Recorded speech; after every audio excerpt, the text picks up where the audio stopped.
Hello and welcome to Trial TV Live. I am the Squeegee of Justice. I'm coming to you from another computer that we have because we will be dual streaming today. We are in Verdict Watch in the New Jersey versus Paul Caneiro trial. And while we are in Verdict Watch here, you guys were asking if you're going to see kitties. Yeah, you probably will because they're fascinated with, I usually don't have that shade down, so they're fascinated when the shade is down. Let me just make sure my audio is okay. All right. So they're fascinated with the shade down, so you'll probably see them a lot. And Super Ball's right here. She's hanging out. And then I've got Sid over there. Oh, there's Super Ball. You gonna come say hello to everybody? Are you gonna go to your sling? All right, good girl. So I have no idea when they're starting today because yesterday Judge Lemieux said, as soon as all 12 of you are present, you can start to deliberate. Normally they get there at 8. So I think they're used to getting there at 8. It's been 19 days that they have gotten there at 8 o'clock. What's up, Roger? You gonna come say hello? Hello, Roger. Roger's saying hello. What's up, buddy? Usually they're used to getting there at 8 o'clock. So I would assume that they would probably still want to get there at 8. All right, keep moving. But they may get there at 8:15, 8:30. I have no idea what time they're starting. So I'm not even sure when to start the clock. I'm looking at another channel, a couple other channels, just to see if they've started their clock. It doesn't look like anybody else has yet. So, all right. So in any event, what we're going to do today is we're going to stream here, and I'm going to play past testimony, and then we're going to dual stream starting at 9. We're going to start to look into the case that's going to start on Monday. That is the Gray, Georgia versus Gray, Colin Gray. He's the father who gave the firearm to his son, and then his son went and he shot and took out 4 people at a school. So we're going to do that over here. Here we're going to stay on Verdict Watch with Paul Caneiro. So I'm going to try and find somebody who actually knows when the clock has started. But just want to welcome in everybody. Make sure you hit the like button, please, and answer our question. Crazy Mary Joe, good morning to you. Allison, good to see you. Betsy, thank you for welcoming. Come on into Rabbit Ears. Fantastic. Thank you so much for that. Kimbers, good morning to you. Deviant, good to see you. Miss Business, good morning, good morning. Mrs. Baba Yaga, good to see you. Bella, good morning. Tammy, thank you for joining us. Shirley Roth, good to see you. Gonna go make some coffee. Sounds good. Widespread Panic, hello. Kimbers, saying hello. Richard in the kitchen, good to see you. Tulips, Nana, thank you for joining us. Marlene, good morning, everyone. Happy Friday. Beautiful sunny day in Switzerland. Very cool. Nice. Thank you for joining us from Switzerland. Sherry, good morning to you. Barry, you have errands to run? Well, it depends on when you get back, Barry. JPC, good morning to you. JMS, good to see you. Richard, do you have to leave at 10 as well? I don't know. I don't know if we'll have a verdict by 10. It'll be interesting. Hey, Grace. Gracie, good morning to you. Mama of a medic. Terry, good morning. Teresa, happy Friday to you. Green-eyed cat, good to see you. Let's see here. Make sure I see everybody. Jad Ziadax, good morning to you. Audrey Chance, good morning. Welcome in. All right. McCormick family, hello. Dream Horse, good morning. All right. Joanne Jedi Platypus, good to see you. All right, you guys. Robin, good morning. Danielle, Iowa Backyard. All right. Vivith, good morning to you. All right, so let's get over here. Come over here. Pop myself on there. And let's see. Oh, wow. So they're starting at 4. All right. that's not going to be possible. I'm not going to go there. Let's see what's going on over here. All right, definitely don't want that. Let's try here. Let's try a feed that is actually there in the courtroom. Let's hope.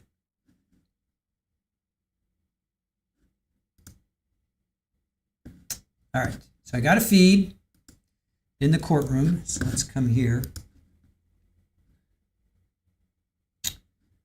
Let's see here.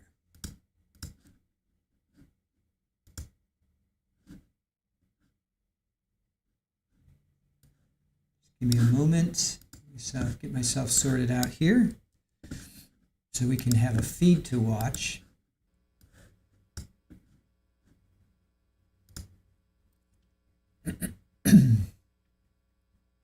Yeah, nobody has a verdict clock, so we're kind of flying blind here with the verdict. I guess I'll start it at 8:30 because that's when they normally start. So we'll be off, whatever it is, whatever timing we're off, we'll be off. It is what it is.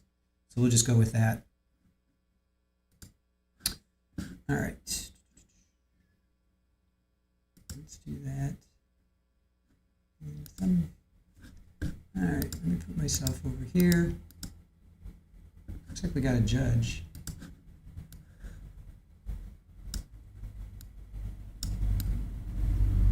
All right, I see the judge.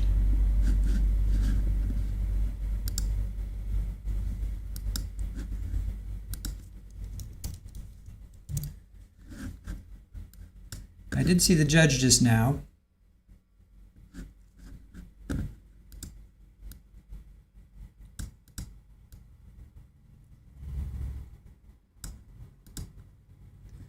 I'm going to start it at 8:30. I'll start our verdict watch at 8:30, just because that's usually that's when they've started before. I can't believe this other channel is not going to go live until 4. Wow, that's interesting. All right, so we'll just. All right, we'll just hang here. I'm going to start the verdict clock at 8:30, and then we'll watch previous testimony. I'm going to start with Caitlin.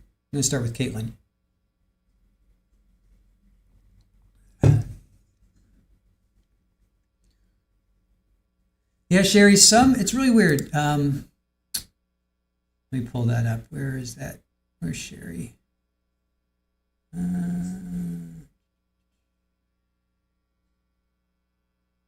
Let me see. Sherry, I can't. Where's your post? Anyway, Sherry's saying, don't they have to be sworn in? It's weird. Some courts do that. Some courts will say, thank you for arriving. We're going to send you back to the jury room. Other courts, they don't say anything or send them home. Some courts will say, yep, we're going to send you home for the day. Other courts, they just leave. So we're kind of flying blind. I'm going to start it at 8:30, and if they started deliberating at 8, it is what it is. We'll be a half hour behind, whatever it is. Nan, yeah, the clock will be for how long we are waiting. That's what I'm thinking. So, let me see here. I'll start the clock at 8:30, and we'll see what happens. Let's see. Mama says, when is Richmond starting? They have a jury. Yeah, I have it as Monday. They're starting the 23rd Monday. Not this coming Monday, 2 weeks from now. Well, all next week is 1 week, and then the following Monday. So the 23rd, we will cover that. Don't worry, we will absolutely cover that.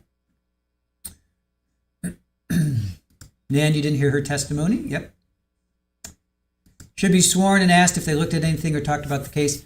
You would think so, right? But sometimes we don't see that. Actually, a lot of times we don't see that. It's rare that we see them be sworn in and let go, I feel. I feel like it's rare that we actually witness that. All right. February 23rd, Utah time. Sorry, JMS. That's really funny. I just read that as, well, on the East Coast, it would be February 24th, but in Utah, it'll be February 23rd. that's just the way I took it. Yeah, so that's going to be, we'll be starting at 11, I guess, right? 11, 12. I'm not even sure when, if they're going to start at 9, 9:30, 10. I'm not sure when they'll start their time. So, yes, JP Rabbit, we are going to start with Caitlin. We're going to start with Caitlin, and then we'll just randomly pick stuff. I do want to hear that ballistics guy again. But again, I'm going to be mostly focused on our deep dive of Colin Gray. So I'll get us set up here, and then I'm going to be, for a half hour, then I'm going to jump over and focus on that. All right, verdict clock. Let me get my verdict clock. All right, let me get it started. All right, here we go. Verdict clock is enacted. Let's see.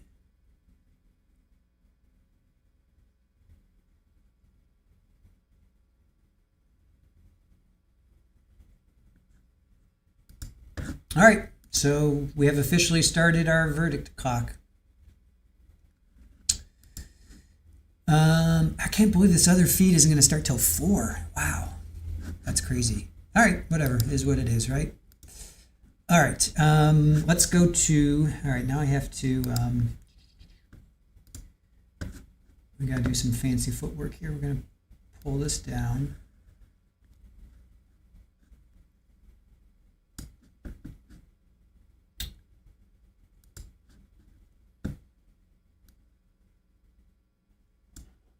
Move that over here. So that's going to be our live, that'll be our live feed right there. And then, so this is previous testimony. So we're going to start with Caitlin. So verdict, watch, previous testimony. All right, so verdict, watch, previous testimony. So that's what we're going to be doing.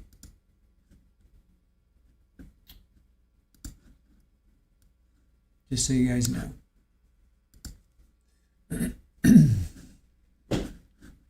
And we're going to start with Caitlin.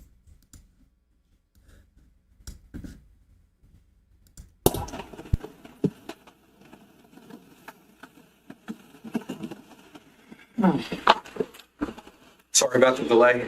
There was a legal issue that I needed to address. I've addressed that issue. We're ready to proceed. The defense can call their next witness. The defense will call Keith Caneiro.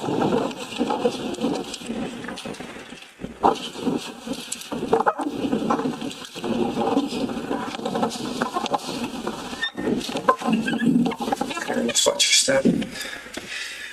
If you could just put your left hand on the Bible, raise your right hand. Do you solemnly swear or affirm to tell the truth, the whole truth, and nothing but the truth, so help you God? I do. Okay. You can be seated. Once you're comfortable, you can state your full name for the record and spell your last name, please. Caitlin Caneiro, Caneiro. All right, thank you. Ms. Passalone, when you're ready. Thank you, Judge. Good morning. Katie. Good morning. Can you please introduce yourself to the jury and explain your relationship to Mr. Paul Caneiro? Yeah, I'm Katie Caneiro, and I'm Paul Caneiro's oldest daughter. And are you currently employed? Yeah, I'm an ER nurse at a local hospital. And who else is in your immediate family? It's me, my mom Susan, and my sister Marissa. And is your mom Susan and your dad Paul, are they still married? Yes. I want to talk a little bit more about who else is in your family. Outside of your immediate family, which members of your family were you closest with? My Aunt Jen, my Uncle Keith, and their kids Jesse and Sophia. And your Uncle Keith is your dad's brother? Yeah, he's his younger brother. And younger by how much? About a year.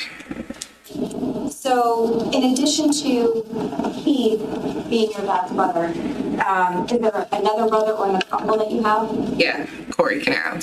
And who was Corey married to back in November of 2018? Elisa Bertacci Caneiro. And for approximately how long were they together for? Objection. Relevance.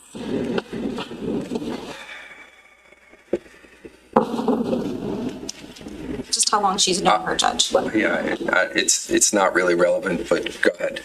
My whole life. Okay. Now, I want to focus a little more closely on the family dynamics. You mentioned that you were closest to your Uncle Keith and his family. Can you tell us a little bit more about that? Yeah, I looked at my Aunt Jen and my Uncle Keith as like second parents. Growing up, we did everything together, and it wasn't really like an extended family. It was one big family, I guess you would say. So when I was younger, we would go on vacations about once a year together, whether it was Disney World or Mexico or Puerto Rico. And then as I got older, I got my license, so I was able to like go to their house more and visit my cousins, which was nice. But as I got even older, like after 21, we would go to happy hour together, out to dinner and everything. But we spent so much time together, I would see them all the time. Did you spend holidays together? Oh yeah, we spent every holiday, whether it was Thanksgiving, Christmas, Mother's Day, Father's Day. We did Greek Easter every year. So every holiday we spent together. What about birthdays?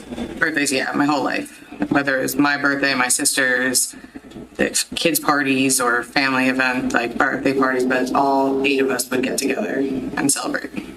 And how often would you personally see them on average? At least once a week.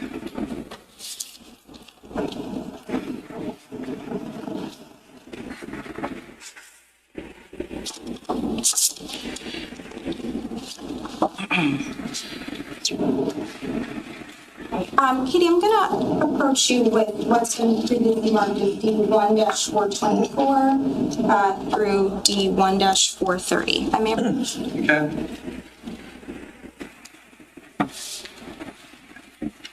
Katie, I'm showing you what's been marked as D1-424. Do you recognize this photo? Yes. Is that a family photo? Yeah, we were in Mexico. Okay. And D1-425, do you recognize everyone in that photo?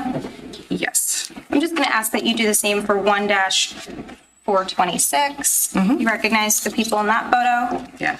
And 1-427. And 1-428. Yep. And 1-429. Yes? Yes. And Sorry. 1-430. Yes. Okay. Now, these photos I showed you, did they accurately depict photos of your family? Yeah. And you recognize all the individuals in these photos? Yes. Okay, permission to publish? Do you have a time frame of when those pictures were taken? Just generally speaking, what would you say the time frame of these photos were? Most of them are after 2008 or 9, but there's one I was probably 13. The first one? Yeah. All right, just want to step in, guys. I know Caitlin comes across as a certain way for you guys. Let's just don't attack her personally and her attitude per se. Let's just be respectful of the courtroom. Pretend you're in the courtroom, and what would the judge say if you were saying the things you were saying right now? So again, let's just pause on attacking anybody in the courtroom, but especially Caitlin on the witness stand right now. We don't need to go there. You may disagree with her, you may not like her, whatever. That's fine. Let's just stay away from personal attacks and all that. So appreciate it, and let's continue on. So all of those pictures are around 2008 and 2000. No, they were after that time because After 2000. yeah, Jesse and Sophia were born. Okay. So can you just give us like? Okay, so I guess after like 2014 to 17. Okay. Thank you.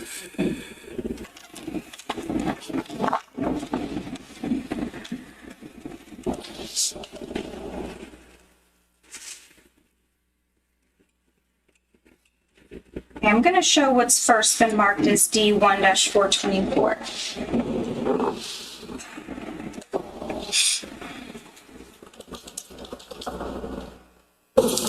And was this the oldest photo in the bunch? Yeah, this is when I was younger, before they had kids.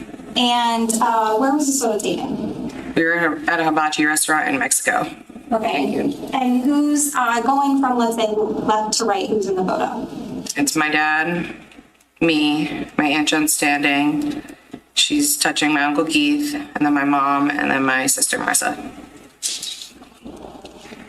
And I think, did you mention that, how often would you vacation with Keith and Jennifer and eventually their children? At least once a year. At least once a year. And then as I got older, we would go more places together. And I'm going to next show what's been marked as D1-425. Can you tell us who's in this photo from left to right? It's my mom, Susan, and we have Jesse, and then my dad, and he's holding Sophia. And that's for my mom's birthday, which would be in the summer. Okay, this was your mom's birthday? Yeah. Okay. Do you know, like, approximately what year that was taken? It can be approximate. I want to say at least 2012. And I'm going to next show what's been marked as D1-426.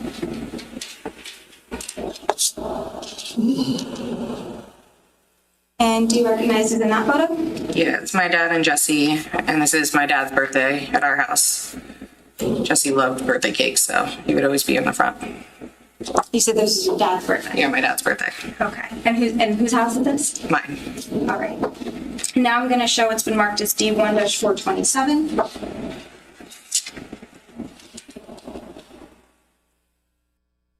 And remember what Claire and I were talking about yesterday. You see all these pictures. Okay, Jesse was 11 when he lost his life. He's probably like 7 years old. So don't forget what Claire brought up yesterday. I thought was really pretty brilliant in the sense of you don't see any photos. Like they go up to 2017, which was only the year before, but you don't see any photos of Paul and Jesse hugging each other when he's like 9 or 10, right? All these photos, it says from 2014 to 2017, but you don't see any photos from 2017 of Paul and Jesse hanging out, on his shoulders, hugging, doing whatever. Like all these photos are like from like when he was like 5 or 6 even. So just keep that in mind as we watch. Okay, and who's in this photo? My dad and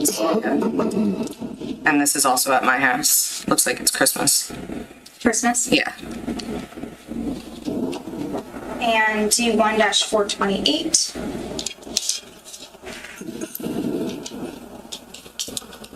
Can you tell us who's in this photo? My dad and Sophia are in the front of the photo. And then it's the Pritchett's, Molly, and Sophie. And then they have a friend that is with, and I can't see who she's with. And when you say the Pritchetts, are you referring to Stacy and Jim's children? Yes. You heard from? Okay. And this is at my pool. Okay.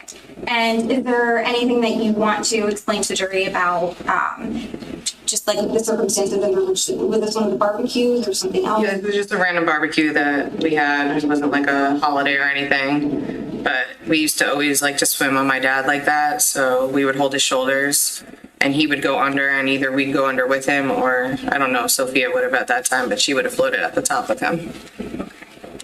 And I'm going to show what's been marked as D1-429.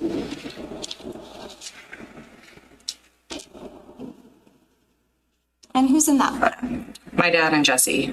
And what are they doing?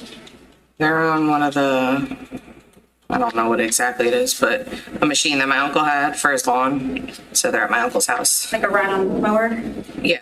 And is this at your uncle's house? Yeah, my uncle Keith's. Okay. And lastly, I'm going to show what's been marked as D1-430. What can you tell us about this photo?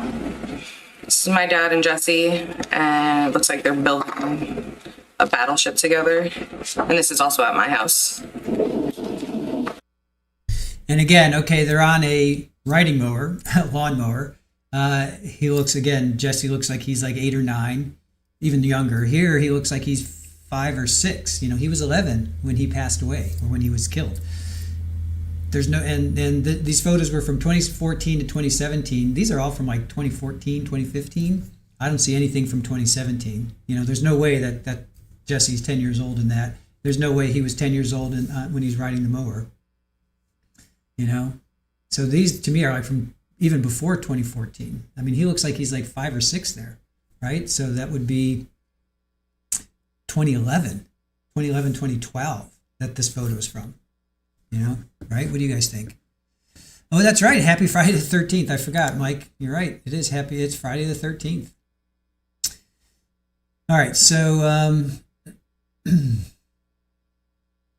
yeah, Hazel, no recent photos. Even though she said it was from 2014 to 2017, that's not from there's no way Jesse's 10 years old there. You know, there's just no way. Right? I'm thinking, yeah, he's probably 5 or 6. And if he's 11 when he dies, that would make this, you know, 5, 6 years ago, which would put it 2012, you know, 2012, 2013. So, all right, let's continue on.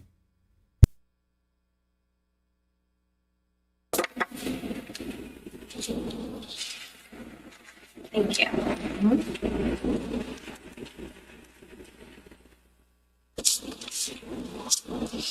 Now, obviously, I think, were those the only photos that were taken of the family? No. Okay. Was that just a sample Yeah. of a few? Mm-hmm. All right. Did your family take a lot of photos? Yeah. And now, you mentioned that you would see your Keith and Jennifer and their family on average maybe once a week, right? Yeah. As a whole, I would see them once a week, but I'd probably see my uncle more times a week. Okay. What about, to your knowledge, what about your dad, Paul? How often would he see Keith and Keith see Paul? How often would they see each other? Almost every day. And what about their level of communication? To your knowledge, how often would they communicate? Every day. And how do you know this? What's your basis of knowledge? I lived with my dad most of my life, so I was there for it. And were you, what are some of the things, to your knowledge, that they would do when they would see each other? My uncle really liked to eat, so they would go out to eat a lot, whether it was lunch or dinner. But he would come over our house, or my dad would go over his house to help him with stuff, and we'd just hang out. Was everything always pre-planned, or was sometimes unannounced? Yeah, my uncle would show up if he was free. He would, even with me, he would just be like, "Hey, are you around? I'm near the area. Let's go out to lunch." And the level of contact between your dad and Keith, was it consistent as far as you knew? Yeah, my whole life they were like that. And you mentioned that they're very close personally. What about, are you aware of the businesses that they own together? Yeah, they own 2 businesses together, Square One and EcoStar. Okay, so let's talk about that for a minute.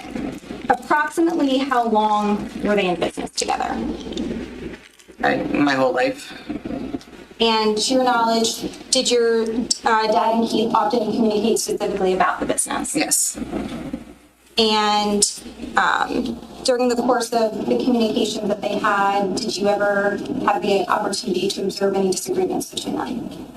I mean, they were brothers, so they would fight like brothers, but they would work it out themselves. When they had a disagreement, did it ever affect the family in any way? No, if they were having a disagreement earlier that morning and we all had like plans to go out to dinner or something, it wouldn't change. In fact, nothing would be canceled. We'd still all go and everything was fine.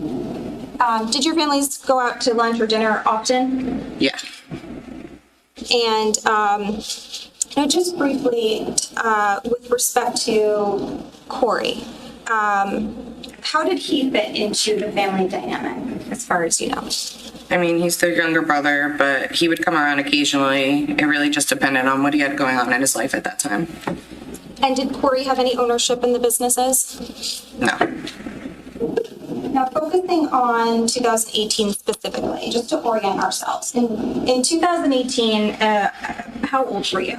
I was 26, And how old was your sister?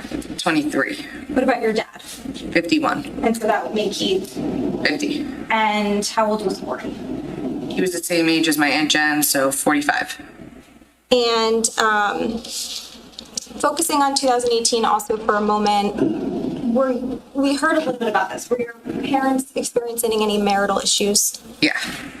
Despite that, did you still do things as a family? Yeah, my dad would still cook us dinner or lunch, whatever it was. We would still eat together as a family. We'd still go out to dinner as a family. We'd all hang out still as a family. It's more between them. So as far as the family dynamic generally as a family, did it change anything? No. Now, talking about, we've also heard a little bit about your dad's room. At the time, 2018, was your dad essentially sleeping in a separate room? Yeah, he was in the guest bedroom. Okay. Notwithstanding that, to your knowledge, did your dad still use the master bedroom for any reason? Yeah, all his clothes were in the master bedroom. All his medications were in the nightstand next to his side of the bed. He would use the shower in the master bathroom, and occasionally he would still sleep in there if he wasn't feeling well or anything like that. And in the summer of 2018, specifically, the family dynamic we just talked about, where was it the same? Yeah. And in the summer of 2018, where was Corey living? My Aunt Jen and Uncle Keith's basement. And how do you know that? Like I said before, I'd be over their house all the time, so I firsthand saw that he was staying in the basement. And what was the approximate time frame? I want to say from like June of 2018 to September of 2018. And by the way, did your dad ever live in Keith's basement? No. Were there a couple times throughout your life where your dad had another living location or stayed outside of the home temporarily? Yeah, twice. Okay. So let's talk about the first time. How old were you the first time? I was still in high school. I don't remember exactly what age, but And at that point, where was your dad staying? he had rented a place in Manasquan. Okay. And how long did that last? Maybe like a couple months, but he really just used it to sleep. He was over every day. He was over at your house every day? Yeah. And when was the second time? I don't know the exact year, but it was after 2014 because I already graduated college. But he had a place in Ocean Township. And was that similarly a few months or how? It was a little longer, maybe 6 months, but same thing. Like just he used it to sleep. It wasn't. I saw him every day still. He was over the house still every day. And so other than that, your dad lived in your home? Yes. Now, had Corey ever been to your house before? Yeah. And how often did you say Corey was at your house? Like I said before, it really depended on what was going on in his life, but he would pop over occasionally, sporadically. And did he ever come to the barbecues or the birthdays or anything like that? Rarely. Not the barbecues, but some birthdays maybe when I was younger. But And what about the summer of 2018? Did he come over to your house at all then? yeah, he was over a lot more. He was staying at my uncle's house, Uncle Keith's house, so he definitely stopped by my house a lot more. Were there times when he would stop by and no one else from your family was home? Yes. So he would be there with who? His kids, he would bring them over to use our pool. Did Keith have a pool? Yeah, he had a bigger and better pool with a diving board.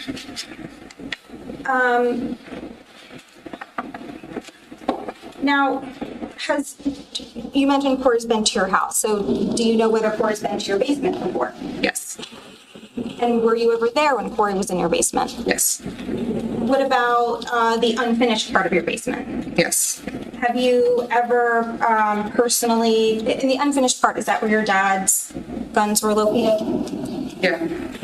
Have you ever personally seen your dad, like showing Corey his guns or anything like that? Yeah. And now fast forwarding a little bit to the weekend before November 20th, 2018. Okay. So, what, if anything, did you do that weekend what, if anything, did you and your dad do together that weekend? That Sunday, I guess it was the 18th, me and my dad went food shopping for Thanksgiving because every year my dad would cook the food and then we'd bring it over to my uncle's house to eat. You said every Thanksgiving? Yeah, after Jesse was born. He was born in November, so that first year he was born, we still had it at my house, but then every year after that, we always had it at my aunt and uncle's house. And who did the cooking? My dad. He loved to cook, and he's a great cook. Okay, so that Sunday you went food shopping with your dad? Yep, I mean, For Thanksgiving? yep. Okay. And what was the plan was what? My dad cooks the food on Thanksgiving, and then we'd drive it over and reheat it up at my uncle's house. And when you say your uncle's house? Uncle Keith. Okay. And now, before you went food shopping, but on the 18th, what, if anything, was your dad doing? My dad was on the computer, and he was fixing our Wi-Fi. It was really slow, and it was not working right. And fast forwarding now to the next day, to Monday the 19th. Mm-hmm. Tell me what you did that day. Tell us what you did that day. I went to work from 9 to 5, and then I came home, and my mom had cooked dinner, so I ate dinner with her. My sister was out shopping for, I forget what, but she came home around 7, and me and my mom were in the living room watching a movie together. And I think my sister stayed down with us for a little while, but she shortly went up to bed. And I didn't have work the next day till like 1:30, so I stayed up a little later, but my mom probably went up to bed around 10, and then I stayed up till probably 11 and went up to bed. Okay. And what was your dad doing at that time? By the time I got home, he was already asleep. Okay. Was that unusual for your dad to be sleeping at that time? No, just because some days he didn't feel well, so he would sleep. And when you said you went to bed at 11? Yeah. Okay. Now, moving on to the morning of the 20th. What's the first thing you remember? First thing I remember was my dad, he was like shaking me awake, and he was saying that the house was on fire and we needed to get out. And what's the first thing that you see when you wake up? I turned my lights on, and the top half of my room was filled with black smoke. So then what did you do? I grabbed my inhaler and I went to go escape the house. So, and I got to the top of the stairs. And when I got to the top of the stairs, I heard my mom saying, the dogs won't get off the bed. They won't get off the bed. So I called them, and then I finally heard them both jump off the bed. So I decided, started to go down the stairs. And when I went down the stairs around, I was about halfway down, I heard a bang, and my dad screamed, "Fuck my hand." And where did you go once you got down the stairs? I went to go out the front door. And when you went out the front door, what, if anything, did you see? Before I exited the house, I turned around to make sure that my parents were following me, and I saw my dad turn towards the garage. Okay. And what did you do once you got outside? Once I got outside, I called 911. Do you remember the time that you called 911, the exact time? Yeah, 4:58 in the morning. How do you remember that time? I looked at my call log, but it was also something that stood out to me. It was a scary day. And so as you're on the phone with 911, what's happening at this point? I get off my front porch, and I go to the grass area, and I look towards the garage, and I can see that the lights turned on, which means that the garage doors were opening, and then the porch lights came down the driveway. And was that your dad pulling the car out? Yeah. Okay, so from the time that you were exiting your house and you saw your dad going toward the garage to the time that you saw the garage door coming up and the light and the Porsche coming out, how much time had passed? Under a minute. And at that time, did you ever see your dad holding a gas can? No. Did you ever see your dad trying to light any fires? No. Did your dad smell like gasoline? No. Now, after your dad pulling the Porsche out of the driveway, what happens next? He pulled it in front of the house, and then my sister and the dogs got in the car, and then I hung up with 911, and I waited for my mom to get out of the house. Do you recall how long that you were on the phone with 911 for, the exact time? No. Would seeing a copy of your extraction report refresh your recollection? Yeah. I'm going to show what's been marked as D-152. I'm approaching with what's been marked as D-152. Do you recognize this as an extraction report from your phone? Yeah. And do you see the number that you dialed listed on there? Yeah, it says 911. Okay. Do you see the time of the call? Yeah, 4:58. Okay. And then I'm just going to direct your attention to the duration. If you want to just read it to yourself and then look up when you're done. Okay. How long did that call to 911 last for? A minute and 41 seconds. Okay. So your dad comes down the driveway, he parks in front of the house somewhere, and then what happens? Does your family get in the car?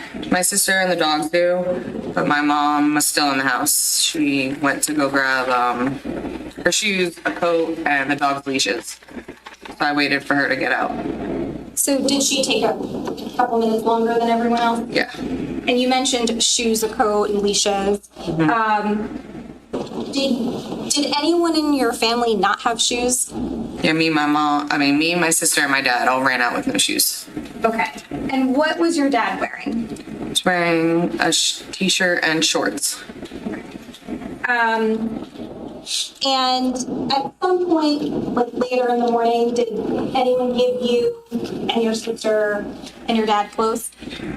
Yeah, they gave us coats and sneakers. Well, me and my sister coats and sneakers, and I think they gave my dad pants and sneakers. Okay. And once you're in the car, what happens next? We waited for the first responders to come. Okay. And did the first responders come? Yes. Okay. And once the first responders get there, what are they doing? Trying to put out the fire in my house. And as that's happening, are you and your family inside of the Porsche Cayenne vehicle? Yes. And what, if any, phone calls were made? My dad called both his brothers. Okay. And so that's Keith and Corey? Mm-hmm. Okay. Who did he call first? I think my Uncle Keith. Okay. And did Keith answer? No. And so then did he then call Corey? Yes. And did Corey answer? No. Okay. So then what, if any, additional calls were made? My sister was the only person that had Elisa's number, so she called her. And do you recall the exact time that she called? When you say your sister, is that Marissa? Marissa, yes. Okay. Do you recall the exact time that she called Elisa? No. Okay. Would showing a copy of her call log help refresh your recollection as to the time? Yeah. I'm going to approach with what's been marked as D-153. And you recognize this as your sister's call log? Yeah. Okay, I'm just going to direct your attention to the second page here. Specifically this call, and the time would be listed here if you want to take a look at that and then look up when you're done. Okay. Yeah. Okay, so what time did your sister call Lisa? 5:43 in the morning. Now,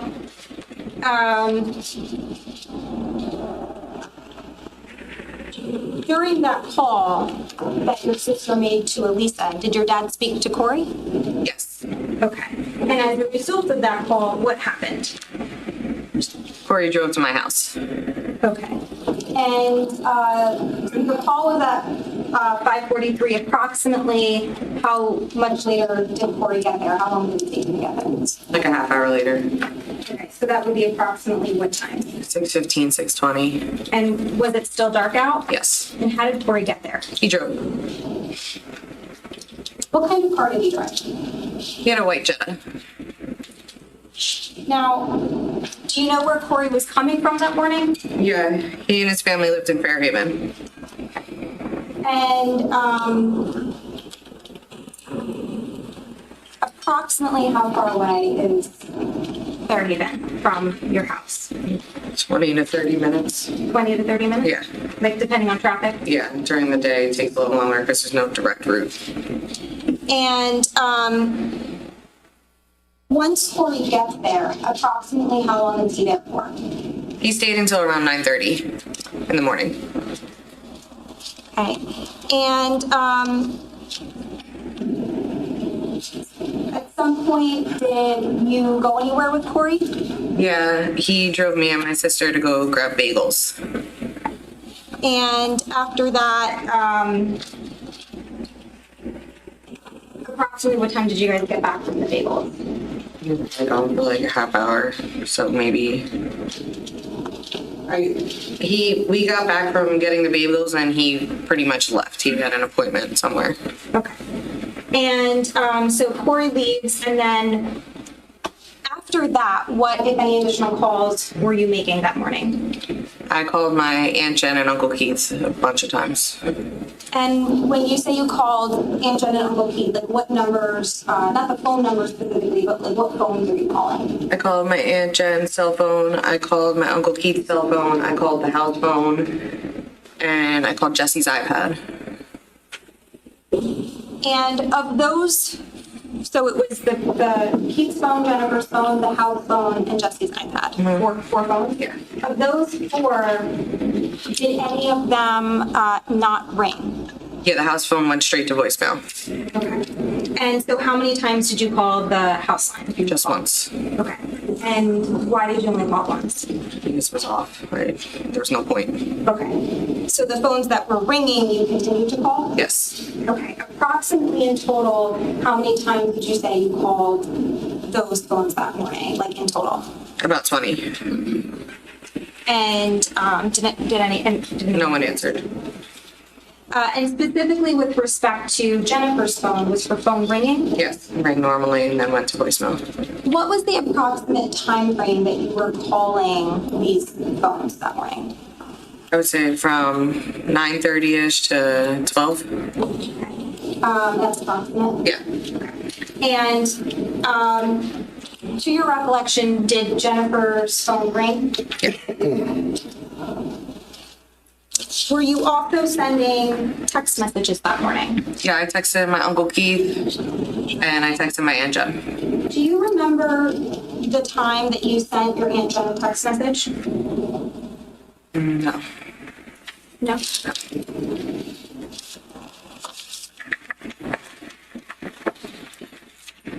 Would seeing a copy of the text message with the timestamp help refresh your recollection? Yes. I am approaching with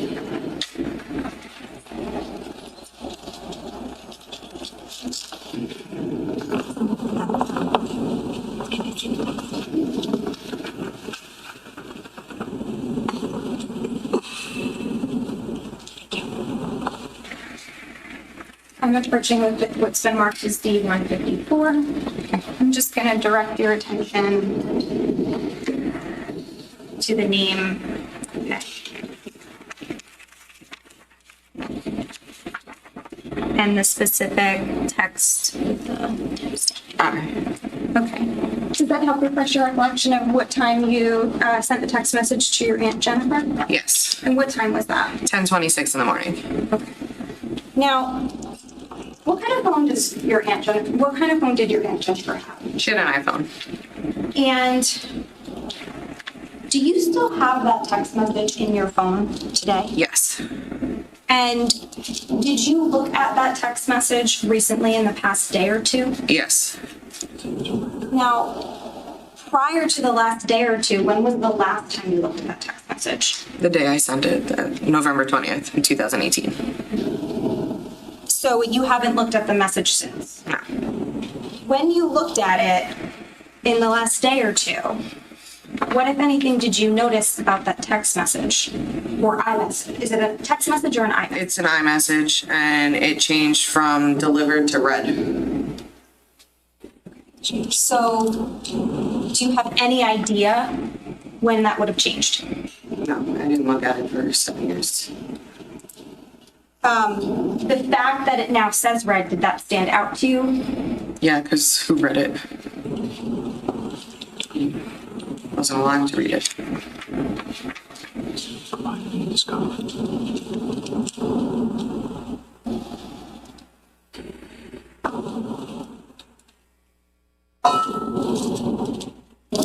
Turning back to the scene of your house fire, what were you and your family doing while first responders were on scene?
So it looks like they might have a question. Obviously, there's no audio yet.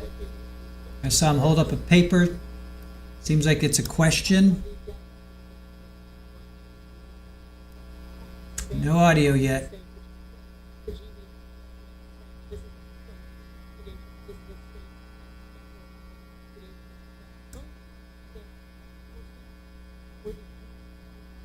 There's no audio yet, guys. This is what you hear. Okay, there's no audio. When the audio kicks in, I'll play it. There's no audio. When the audio kicks in, we'll hear it, okay? That's what's coming from the court right now is the buzz.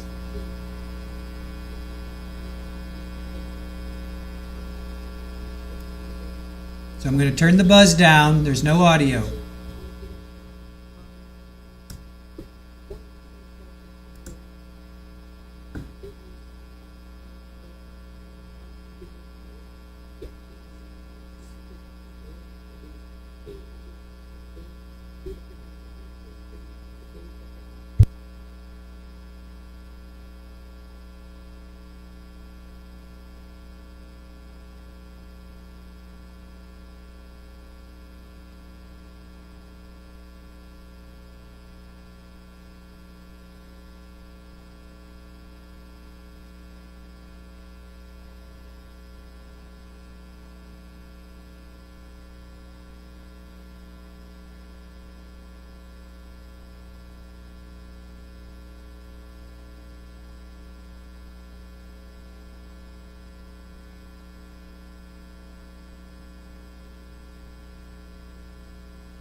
go on the record. All right, we're back on the record. State of New Jersey versus Paul Caneiro. It's indictment 19-020283. We have the attorney here. We have the defendant here. We have the alternates in the courtroom and the foreman. I was handed a note, which has now been marked CJ for court with jury exhibit number 1. The note reads, and I just want to go over it with you. It says, all of the videos of car, and then it says, back of the car, rear right. What I need more clarification as to exactly what you want. So here's what I'm going to ask you to do. Okay. If you want to tell me, you can. If you know, fine. If you don't know, I don't want you to guess. You can go back in. You can just rewrite this so it's a little bit more clear of exactly what you want. And then I'll bring all the jurors out and we'll tee it up for you and so that we can play it. We just weren't exactly sure. Sure. Okay. So I'll bring it. I'll get this back to you. You just let me know and then we'll come back. Okay. We'll all wait for you. Take your time.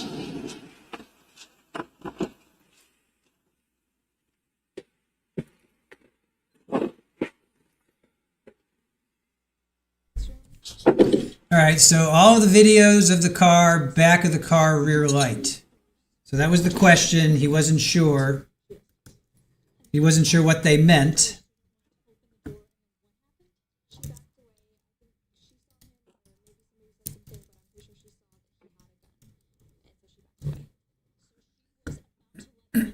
So that's where we stand. All the videos of car, back of the car, rear light. So that was kind of a big one for us too. When I saw that, I'm like, ooh. The back right rear tail light Not on the door again. was out. Thank you.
All right, so question, all the videos of the car, back of the car, rear light. Judge needs more clarification. They weren't sure what you meant. He sends the foreman back to clarify with the jury.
All right, so we're waiting for the jury to come back with clarification as to what video they want to see of Paul's SUV, specifically the back of the car.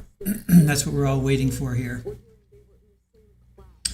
So the jury asked to see videos of the car and the back of the car, the rear light, the rear tail light.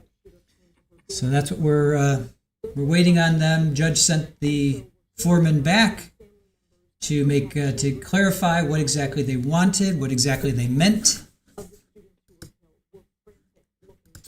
So that's where we are.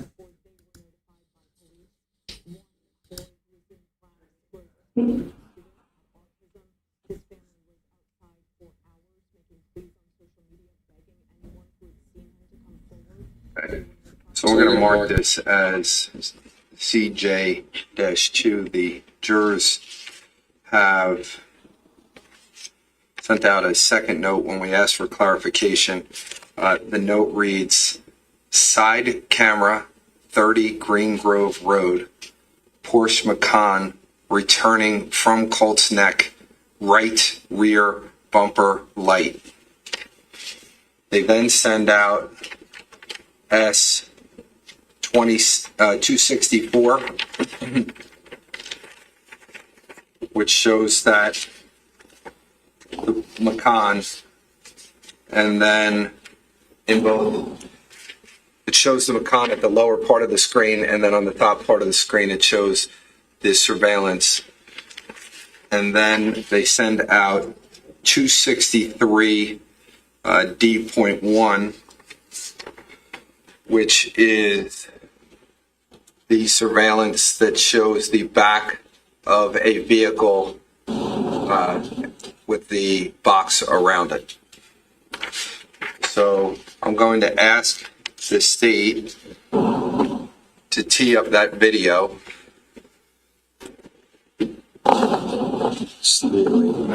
That's allow Mr. Murray to read it over one more time. Just for the record, it appears to talk about 308 Green Grove. Yeah, that's what did I write? It says 30 Green Grove. It says 30. Okay, just for the record, there's 308 Green Road, and then there's 30. But it appears what they're talking about is the car making a left on the top drive. This one says 308 Green Grove. And this. Driveway on the third. That's the two cameras. This is one camera from 308 Green Grove. This is the other camera from 308 Green Grove. We all agree it's 308 Green Grove. I'll confirm with the foreman that that's what they want. I think so. Both angles from 308 Green Grove. Right. I think that's probably it. All in agreement? Okay. We're talking about returning, like the 408 time frame.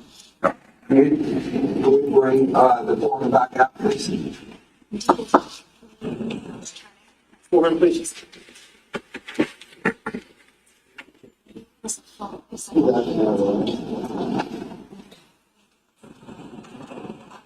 I'm not trying to be difficult.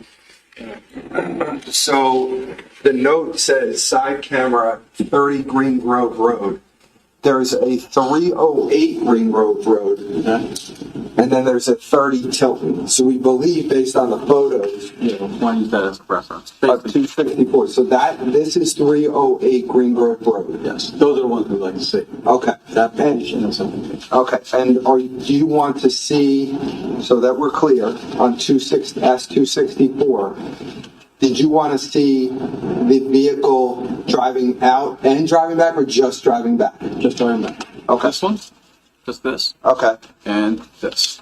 and that. So these are the videos that you want to see. And when you say this, it's 264, it's the second page. You pointed at the top where it says November 20th, 2018, 408 and 28 seconds. Okay, and then the other one you pointed to is S263D1, which says November 20th, 2018, 207:55. Correct. All right, so that would be the one that's leaving. Correct. All right, so just the time frame of the back of the vehicle that you want to say. All right, we're going to tee that up. We'll bring you back out in a minute. We'll bring everybody out together. You can just let everyone know. Okay? Thank you, Sophia.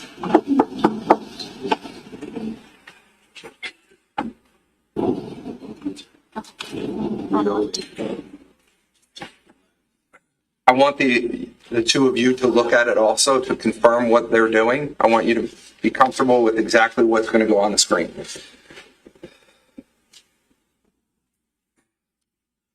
But Mr. Decker, I just want that area of time that they're asking for, the back of the vehicle. So it's probably not more than 5-7 seconds or whatever it is. It's not the entire video that they're asking for. They're asking for the back of the vehicle. All right? Sir.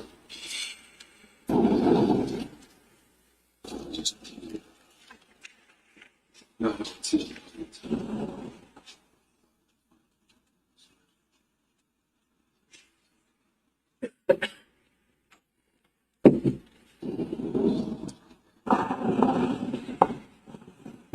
Can we mark this as a CJ2, please? Russian. So, was it supposed to be?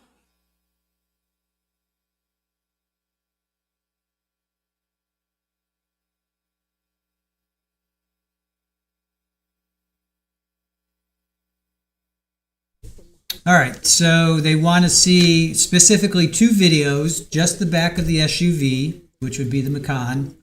They're not asking for the entire video, again, just the back of the vehicle.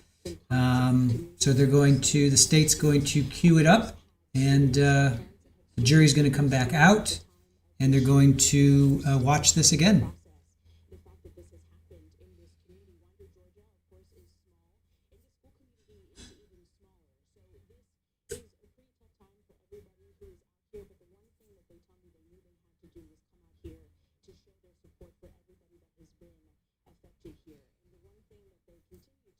Hey, Hell Rider. yeah, Karen Reed. Tulips, yeah, there's, I think, there was like mostly men. I think it was 12 men. I think it was 4 women. Yeah, I think it was 12 men, 4 women, but I don't know who got picked because there was 4 alternates that were picked. I don't know after that. Yeah, I'm pretty sure it was 12 men, 4 women. So I don't know who got picked and who did not get picked.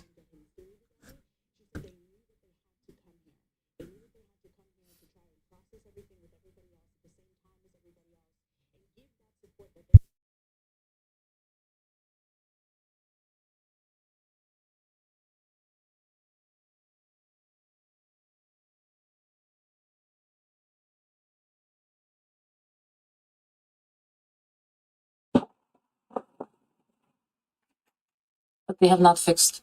Okay, so we just don't have live stream right now, so it is what it is. I am medium. All right. Can we ask the jury to come out, please? You're gonna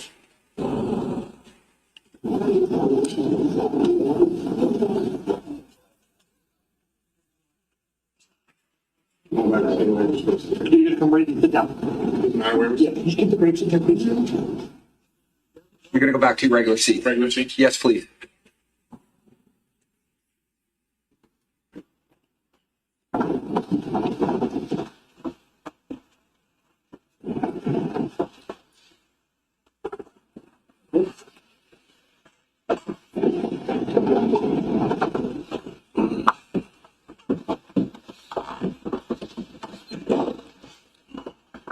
Okay.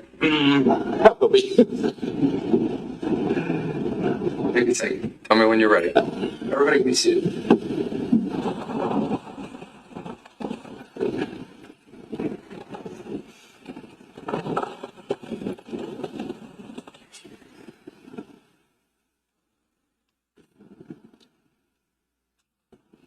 Over to you, okay? Yeah, I'll be fine. I just want to make, because I want you to focus. So you're good to just, okay.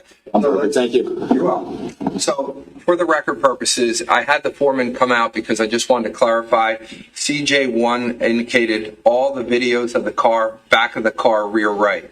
I had asked, and that came out at 8:50 a.m. I asked for clarification from the foreman. The foreman then went back in. He came back out, gave me a second note at 9:21 that says side camera 30 Green Grove Road, which is 308 Green Grove Road. It's 30 Tilton and then 308 Green Grove Road. It was clarified to me that you wanted 308 Green Grove Road. And then it says Porsche Macan returning from Colts Neck, right rear bumper light. And then I was supplied with S263D.1, which is the vehicle, a vehicle leaving on November 20th, 2018 at 2:07 and 55 seconds a.m. And then I was also given S264, the second page of that exhibit, which shows a vehicle returning on November 20th, 2018 at 4:08 and 28 seconds. So what I'm going to do is I'm going to play just that video surveillance from 3:08. It's about 15, 18 seconds going one way, and then about the same amount of time coming back. So that's what I'm playing for you. That's what the foreman indicated. If for some reason I don't answer your question the way you needed it to be answered, all you have to do is tell me and I will fix it for you. Okay? Thank you. All right. With that being said, Will you approach for 1 second? I'm sorry. all right.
Okay.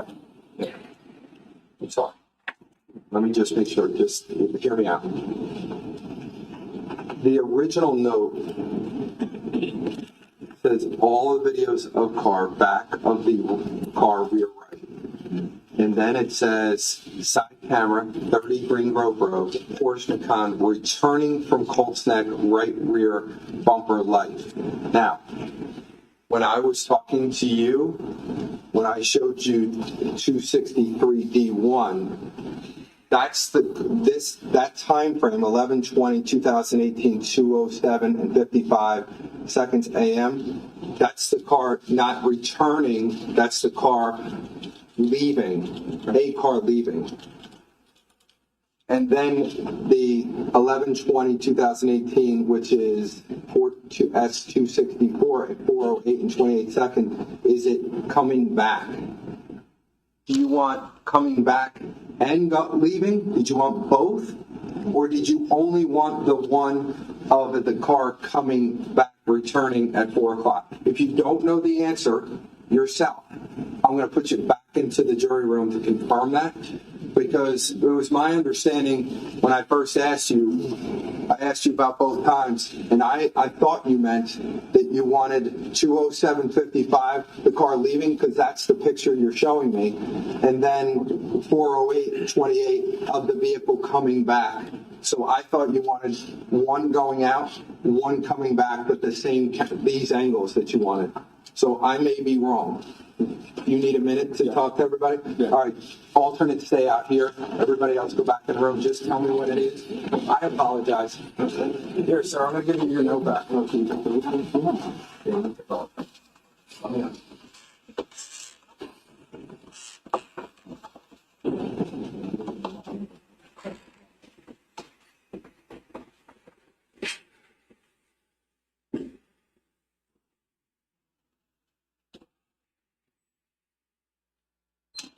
can be seated.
We marked as CJ-3.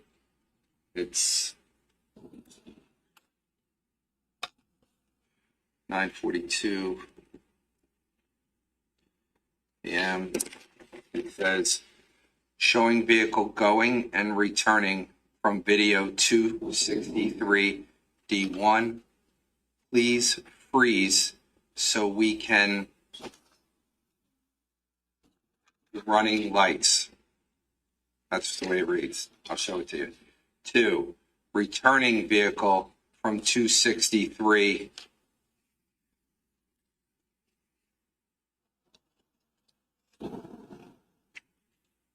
M.1.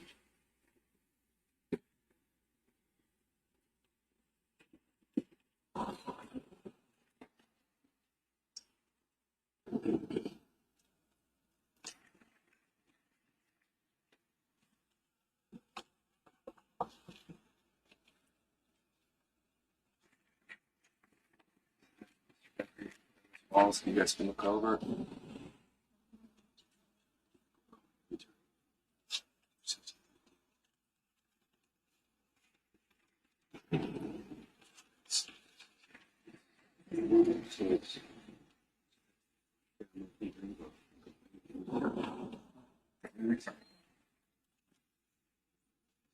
Rings to see the running lines.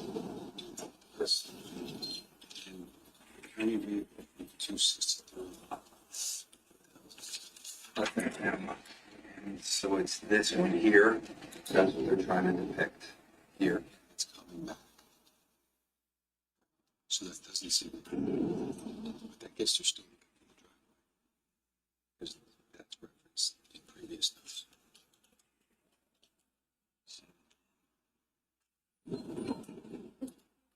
I know, but we're not, they don't know It's what they're asking for. camera, that's the front camera.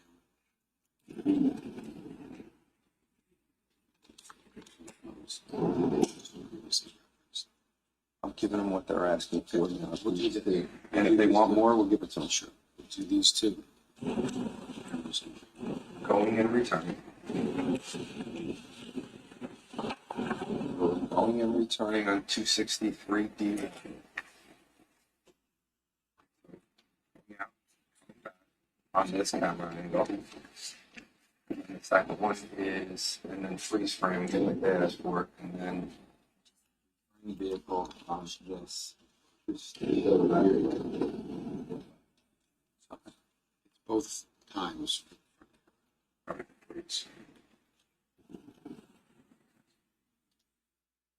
take a look at it, and then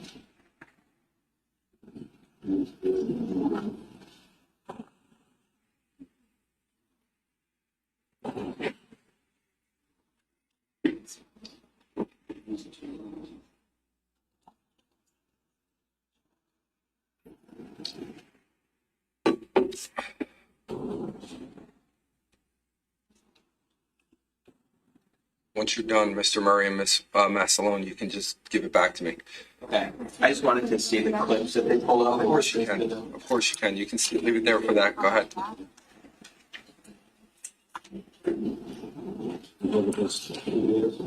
Let them see it. Please let them see it.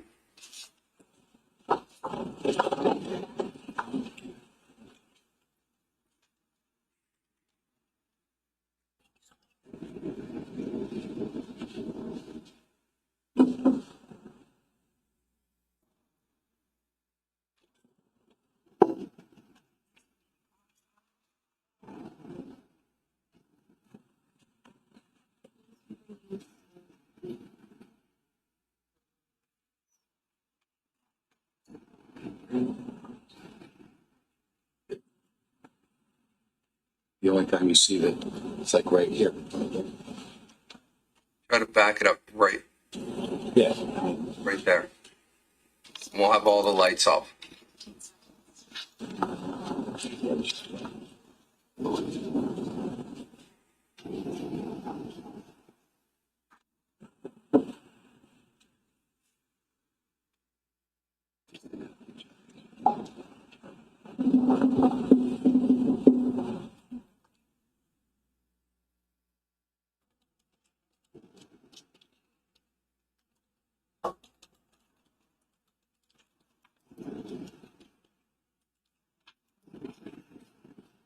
over?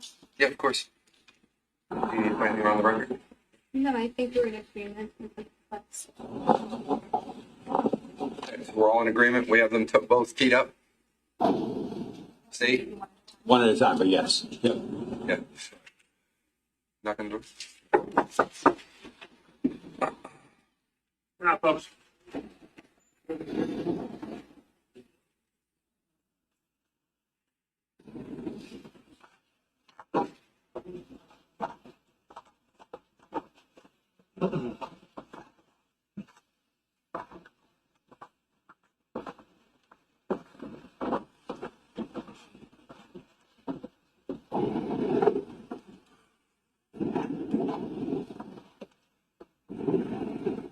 All right.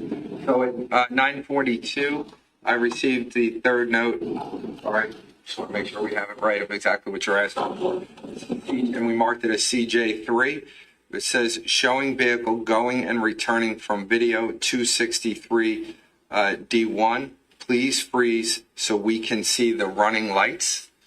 And then the second one is returning vehicle from 263 M1.1. So you can see that same, and you gave me a copy of 263 M.1. So we see that. We're going to show that, and we're also going to show 263 D.1, and we're going to stop it so that you'll be able to see it. So we'll do that now. If we could turn off all of the lights, please.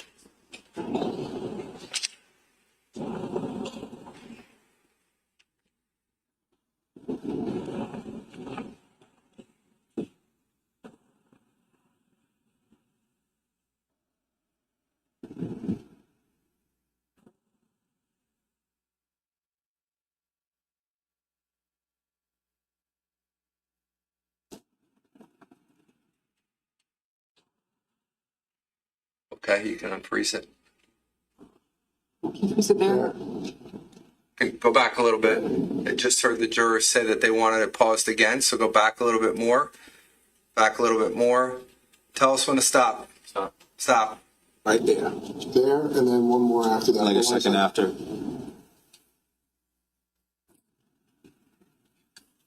little bit further. Further there. Yeah. There.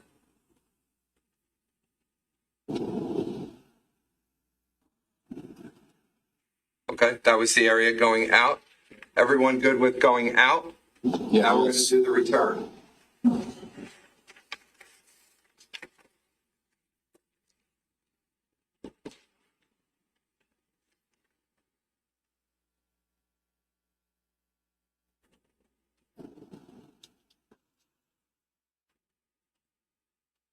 Pause.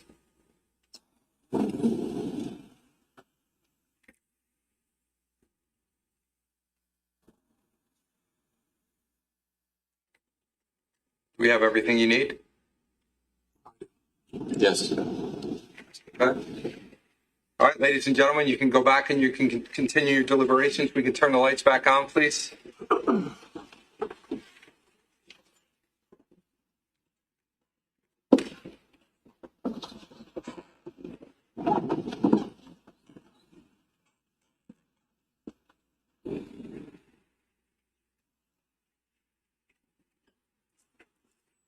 Yeah.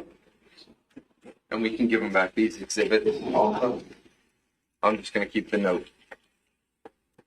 Could you ask them to give us the other two notes back so that I have them secured, please?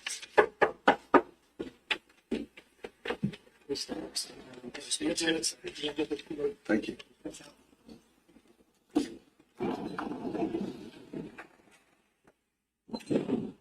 Okay. Our alternates, you can go back to your location, please. Thank you so much.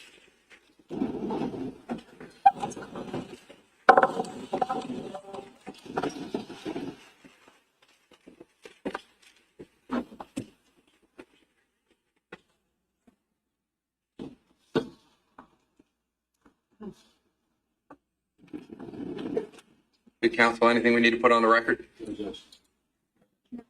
Okay. All right. Thank you all.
All right, so we had a couple questions there.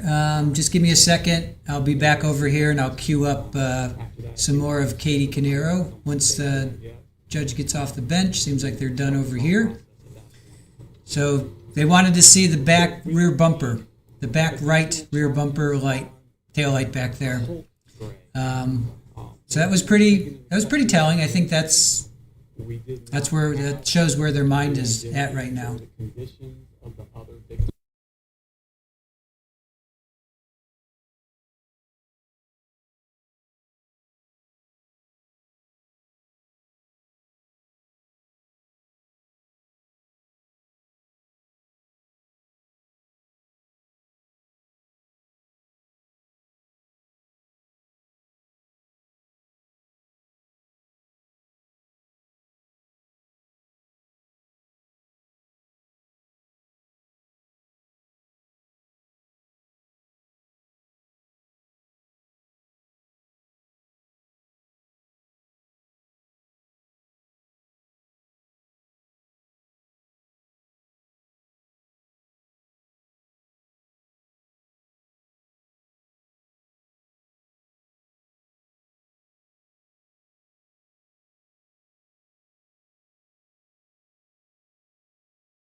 With.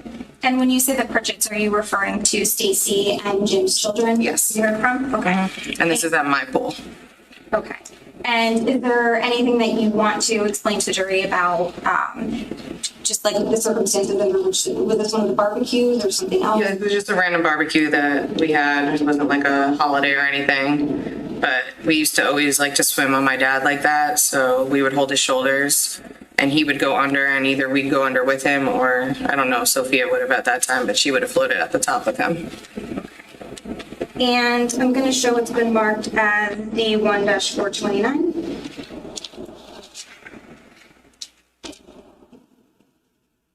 And who's in that photo? My dad and Jesse. And what are they doing? They're on one of the, I don't know what exactly it is, but a machine that my uncle had for his lawn. So they're at my uncle's house. Like a ride-on mower? Yeah. And is it at your uncle's house? Yeah, my uncle Keith's. Okay. And lastly, I'm going to show what's been marked as D1-430. What can you tell us about this photo?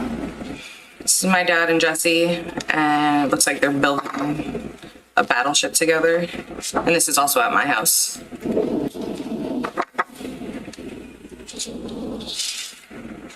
Thank you.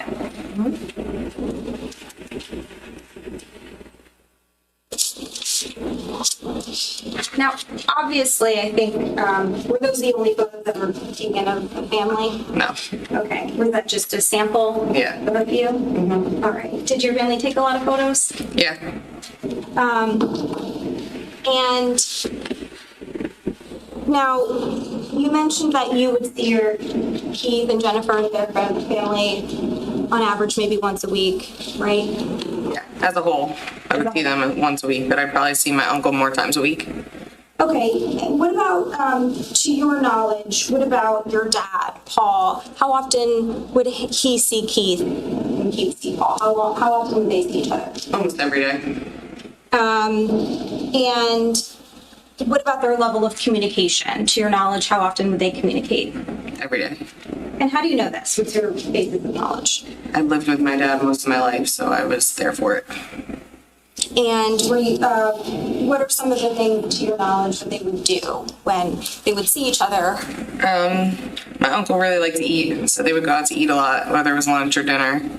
But he would come over our house, or my dad would go over his house to help him with stuff, and we would just hang out.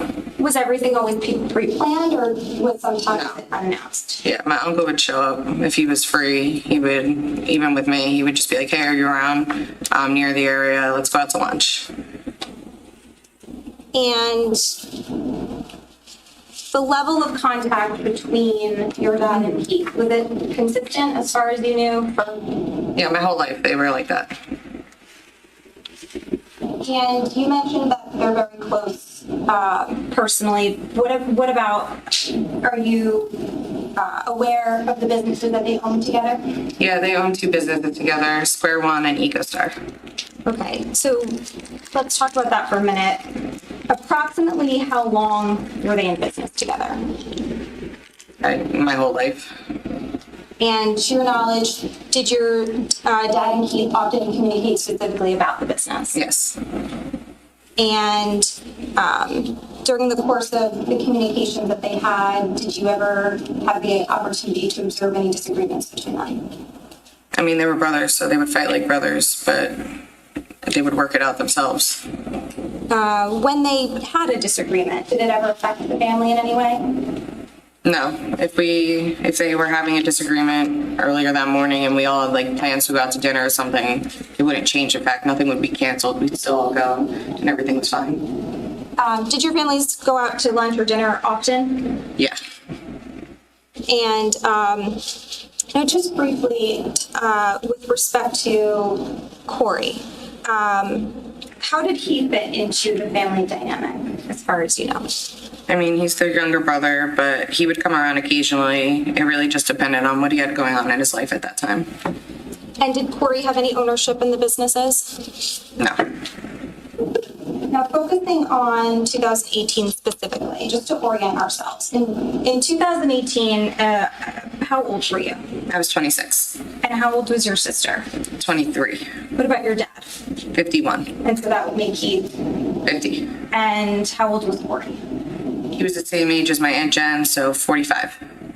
And focusing on 2018 also for a moment, we heard a little bit about this. Were your parents experiencing any marital issues? Yeah. Despite that, did you still do things as a family? Yeah, my dad would still cook us dinner or lunch, whatever it was. We would still eat together as a family. We'd still go out to dinner as a family. We'd all hang out still as a family. It's more between them. So as far as the family dynamic generally as a family, did it change anything? No. Now, talking about, we've also heard a little bit about your dad's room. At the time, 2018, was your dad essentially sleeping in a separate room? Yeah, he was in the guest bedroom. Okay. Notwithstanding that, to your knowledge, did your dad still use the master bedroom for any reason? Yeah, all his clothes were in the master bedroom. All his medications were in the nightstand next to his side of the bed. He would use the shower in the master bathroom, and occasionally he would still sleep in there if he wasn't feeling well or anything like that. And in the summer of 2018, specifically, the family dynamic, we just talked about it.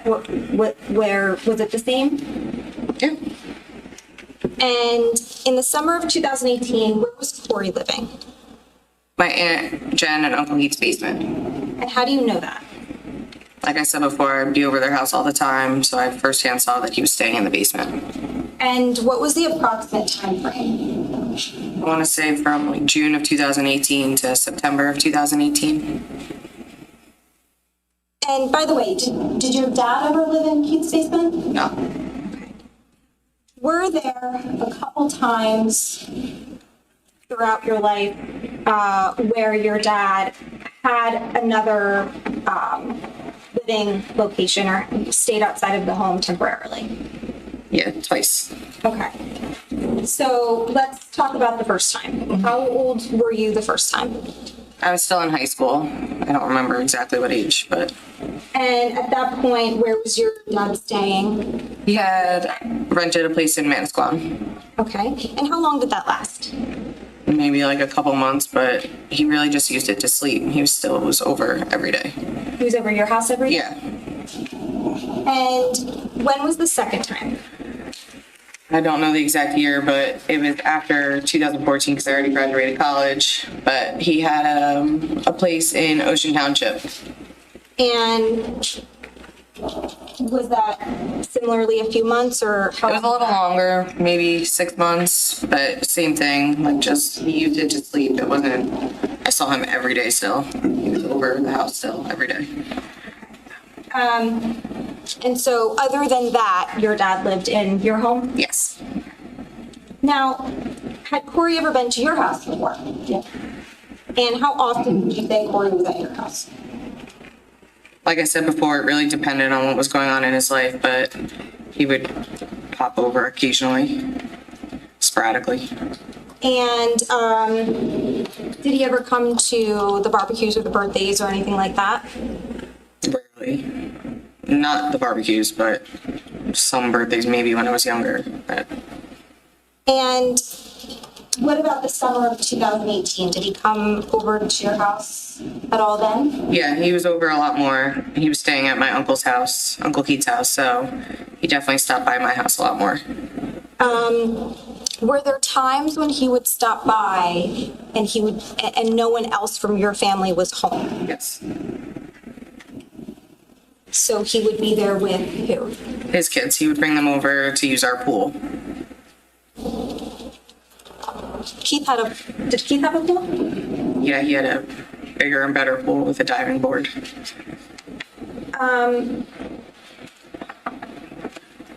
Now, you mentioned Corey's been to your house, so do you know whether Corey's been to your basement before? Yes. And were you ever there when Corey was in your basement? Yes. What about the unfinished part of your basement? Yes.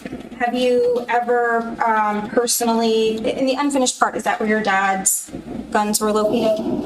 Yeah. Have you ever personally seen your dad, like showing Corey his guns or anything like that? Yeah. And now fast forwarding a little bit to the weekend before November 20th of 2018. Okay. So, what, if anything, did you do that weekend what, if anything, did you and your dad do together that weekend? That Sunday, I guess it was the 18th, me and my dad went food shopping for Thanksgiving because every year my dad would cook the food and then we'd bring it over to my uncle's house to eat. You said every Thanksgiving? Yeah, after Jesse was born. He was born in November, so that first year he was born, we still had it at my house, but then every year after that, we always had it at my aunt and uncle's house. And who did the cooking? My dad. He loved to cook, and he's a great cook. Okay, so that Sunday you went food shopping with your dad? Yep, I mean, Thanksgiving? yep. Okay. And what was the plan was what? My dad cooks the food on Thanksgiving, and then we'd drive it over and reheat it up at my uncle's house. And when you say your uncle's house? Uncle Keith. Okay. And now, before you went food shopping, but on the 18th, what, if anything, was your dad doing? My dad was on the computer, and he was fixing our Wi-Fi. It was really slow, and it was not working right. And fast forwarding now to the next day, to Monday the 19th. Mm-hmm. Tell me what you did that day. Tell us what you did that day. I went to work from 9 to 5, and then I came home and my mom had cooked dinner, so I ate dinner with her. My sister was out shopping for, I forget what, but she came home around 7, and me and my mom were in the living room watching a movie together. And I think my sister stayed down with us for a little while, but she shortly went up to bed. And I didn't have work the next day till like 1:30, so I stayed up a little later, but my mom probably went up to bed around 10, and then I stayed up till probably 11 and went up to bed. Okay. And what was your dad doing at that time? By the time I got home, he was already asleep. Okay. Was that unusual for your dad to be sleeping at that time? No, just because some days he didn't feel well, so he would sleep. And when you said you went to bed at 11? Yeah. Okay. Now, moving on to the morning of the 20th. What's the first thing you remember? First thing I remember was my dad, he was like shaking me awake, and he was saying that the house was on fire and we needed to get out. And what's the first thing that you see when you wake up? I turned my lights on and the top half of my room was filled with black smoke. So then what did you do? I grabbed my inhaler and I went to go escape the house. And I got to the top of the stairs. And when I got to the top of the stairs, I heard my mom saying, the dogs won't get off the bed. They won't get off the bed. So I called them, and then I finally heard them both jump off the bed. So I decided, started to go down the stairs. And when I went down the stairs I was about halfway down, I heard a bang, and my dad screamed, "Fuck my hand." And where did you go once you got down the stairs? I went to go out the front door. And when you went out the front door, what, if anything, did you see? Before I exited the house, I turned around to make sure that my parents were following me, and I saw my dad turn towards the garage. Okay. And what did you do once you got outside? Once I got outside, I called 911. Do you remember the time that you called 911, the exact time? Yeah, 4:58 in the morning. How do you remember that time? I looked at my call log, but it was also something that stood out to me. It was a scary day. And so as you're on the phone with 911, what's happening at this point? I get off my front porch and I go to the grass area and I look towards the garage and I can see that the lights turned on, which means that the garage doors were opening, and then the porch lights came down the driveway. And was that your dad pulling the car out? Yeah. Okay, so from the time that you were exiting your house and you saw your dad going toward the garage to the time that you saw the garage door coming up and the light and the Porsche coming out, how much time had passed? Under a minute. And at that time, did you ever see your dad holding a gas can? No. Did you ever see your dad trying to light any fires? No. Did your dad smell like gasoline? No. Now, after your dad pulling the Porsche out of the driveway, what happens next? He pulled it in front of the house, and then my sister and the dogs got in the car, and then I hung up with 911, and I waited for my mom to get out of the house. Do you recall how long that you were on the phone with 911 for, the exact time? No. Would seeing a copy of your extraction report refresh your recollection? Yeah. I'm going to show what's been marked as D-152.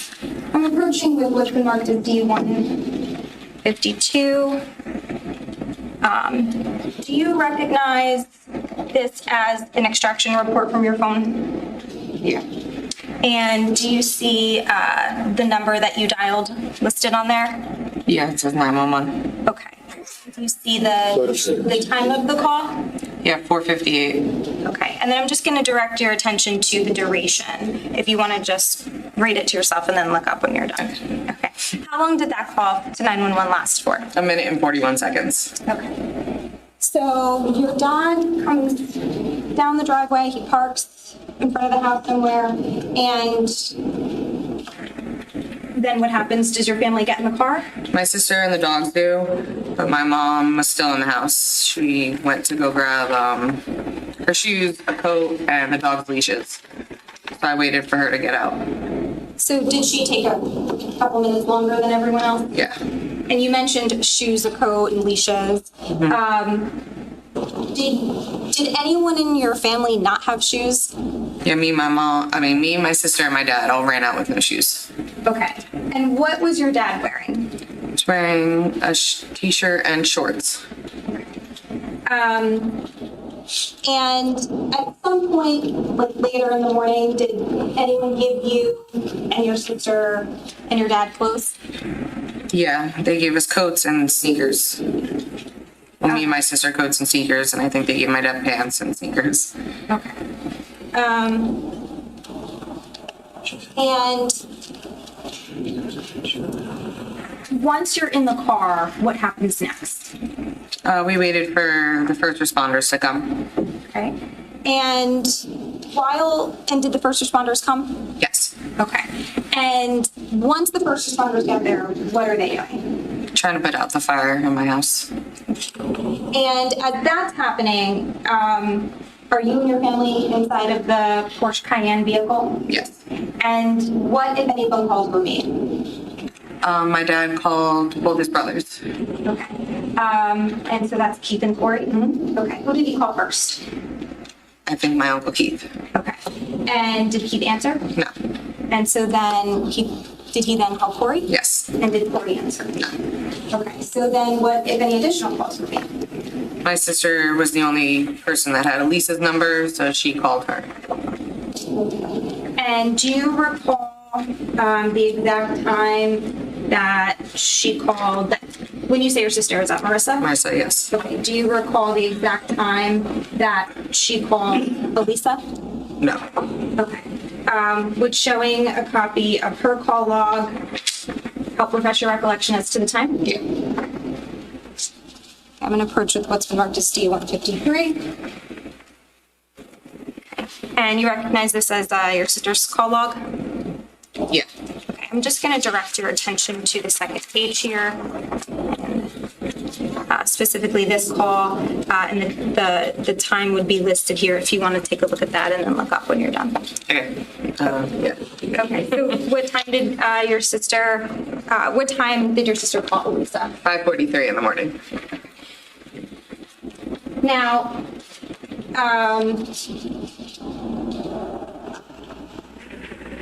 during that call that your sister made to Elisa, did your dad speak to Corey? Yes. Okay. And as a result of that call, what happened? Corey drove to my house. Okay. And the call was at 5:43 approximately. How much later did Corey get there? How long did it take him to get there? Like a half hour later. Okay, so that would be approximately what time? 6:15, 6:20. And was it still dark out? Yes. And how did Corey get there? He drove. What kind of car did he drive? He had a white Jetta. Now, do you know where Corey was coming from that morning? Yeah, he and his family lived in Fairhaven. And approximately how far away is Fairhaven from your house? 20 to 30 minutes. 20 to 30 minutes? Yeah. Like depending on traffic? Yeah, during the day it takes a little longer because there's no direct route. And once Corey gets there, approximately how long is he there for? He stayed until around 9:30 in the morning. Okay. And at some point, did you go anywhere with Corey? Yeah, he drove me and my sister to go grab bagels. And after that, approximately what time did you guys get back from the bagel? I don't know, like a half hour, so maybe. We got back from getting the bagels and he pretty much left. He had an appointment somewhere. Okay. And so Corey leaves, and then after that, what, if any, additional calls were you making that morning? I called my Aunt Jen and Uncle Keith a bunch of times. And when you say you called Aunt Jen and Uncle Keith, like what numbers, not the phone numbers specifically, but like what phones are you calling? I called my Aunt Jen's cell phone. I called my Uncle Keith's cell phone. I called the house phone. And I called Jesse's iPad. And of those, so it was the Keith's phone, Jennifer's phone, the house phone, and Jesse's iPad. Four phones? Yeah. Of those four, did any of them not ring? Yeah, the house phone went straight to voicemail. Okay. And so how many times did you call the house line? Just once. Okay. And why did you only call once? Because it was off. There was no point. Okay. So the phones that were ringing, you continued to call? Yes. Okay. Approximately in total, how many times did you say you called those phones that morning, like in total? About 20. And did No one answered. And specifically with respect to Jennifer's phone, was her phone ringing? Yes. Rang normally and then went to voicemail. What was the approximate time frame that you were calling these phones that morning? I would say from 9:30ish to 12. That's approximate. Yeah. And to your recollection, did Jennifer's phone ring? Yeah. Were you also sending text messages that morning? Yeah, I texted my Uncle Keith and I texted my Aunt Jen. Do you remember the time that you sent your Aunt Jen a text message? No. No?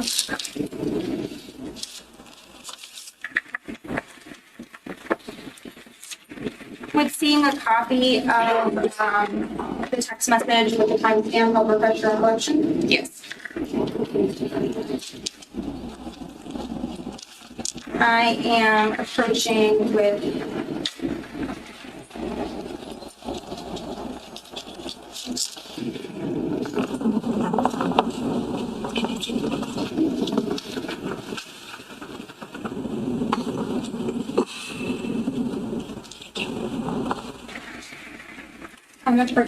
what's been marked as D154. I'm just going to direct your attention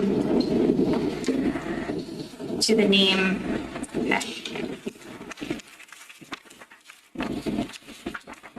And the specific text with the okay. Does that help refresh your recollection of what time you sent the text message to your Aunt Jennifer? Yes. And what time was that? 10:26 in the morning. Okay. Now, what kind of phone does your Aunt Jennifer? What kind of phone did your Aunt Jennifer have? She had an iPhone. And do you still have that text message in your phone today? Yes. And did you look at that text message recently in the past day or two? Yes. Now, prior to the last day or two, when was the last time you looked at that text message? The day I sent it, November 20th in 2018. So you haven't looked at the message since? No. When you looked at it in the last day or two, what, if anything, did you notice about that text message or iMessage? Is it a text message or an iMessage? It's an iMessage, and it changed from delivered to read. So, do you have any idea when that would have changed? No, I didn't look at it for 7 years. The fact that it now says read, did that stand out to you? Yeah, because who read it? Wasn't allowed to read it. Let's go.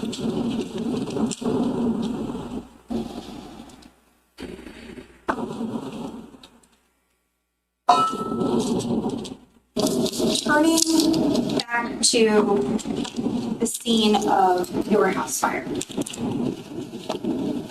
What were you and your family doing while first responders were on scene?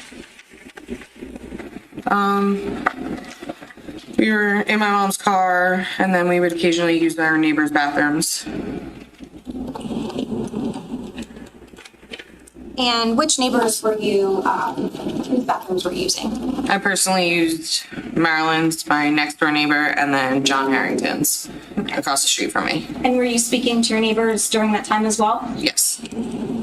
At some point, did anyone in your family need something from your house? Yeah, my dad has diabetes, so he needed the insulin from inside the house. And were you able to get the medication?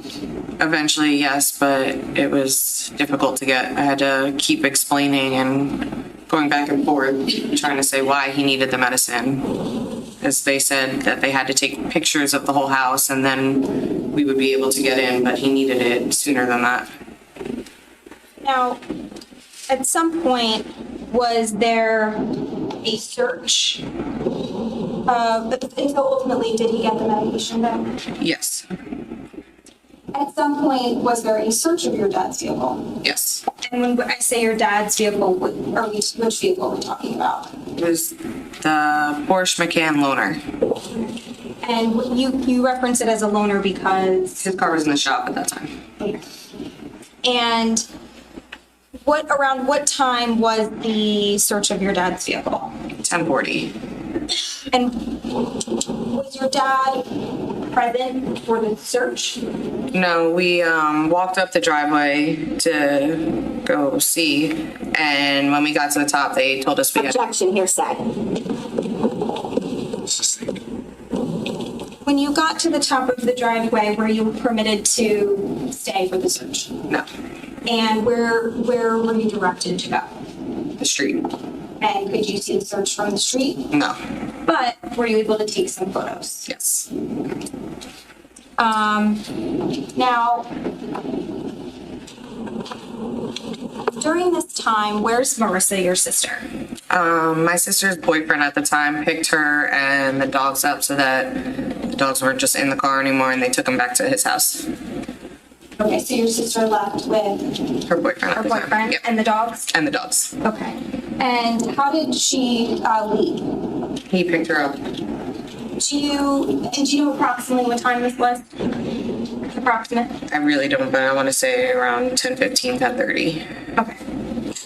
Now, at some point, was there a request for you to go to the police station? Yes. And around what time was that? 11:30, 11:45. Okay. And did you want to go to the police station at that point? I had work at 1:30, and we were still in pajamas and random clothes, so we wanted to go change and brush our teeth and then go to the police station. And were you able to go change and do the things that you wanted to do? No. Were you directed to report to the police station? Yes. Also, was there a point in time where you wanted to get anything from your car? Yeah, like I said, I had work that day and I needed to get my purse and wallet out of my car and some things for work out of it. Were you permitted to get things out of your car? No. And when you were directed to go to the police station, was your sister there or was she still with her boyfriend? She was still at her boyfriend's house. Okay, so did she meet you there? Yes, she got dropped off a couple minutes after we got there. And so in the Porsche Cayenne vehicle, who was in the vehicle, like traveling to the police station together? Me, my mom, and my dad. Okay. And was anyone following you? Yeah, the detectives in like an unmarked car. When you arrived at the police station,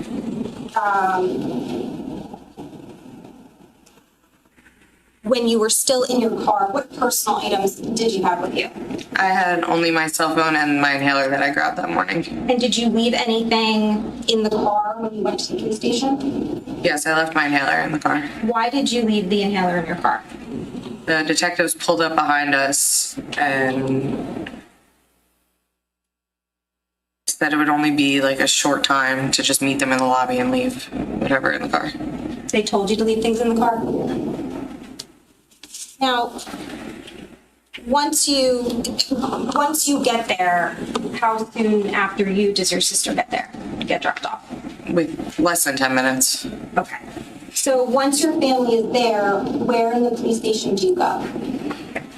It was like through the front door, and there was like a little sitting area, like the lobby. And do you recall like approximately what, I know it was a long time ago, so we're speaking like general approximations, but approximately what time did you get there? Probably around 12. Okay. And how long were you guys in the lobby area for? Over an hour. And what, if anything, happened at some point when you were in the lobby? Like I said before, I had work that day at 1:30, and it was about 1:10-ish, and I was getting impatient, so I went up to the receptionist or secretary or whoever, and I was like, how much longer is this going to take? And at that time, my dad started screaming and crying that my uncle's house was on fire. And he got a text from Ben saying that he needed to go to my uncle's. And is that how your dad found out? Yes. And so what did you do at that point? I walked out the front door of the police station and I called my Uncle Corey. Why did you call Corey? Because I wanted him to go to my uncle's house and make sure everyone was okay. And what, if anything, did you try to do at that point? I had the car keys to my mom's car and I tried to leave to go to my uncle's house. And were you permitted to leave? No, the detectives stopped me. And why were you trying to leave? Because no one was answering me.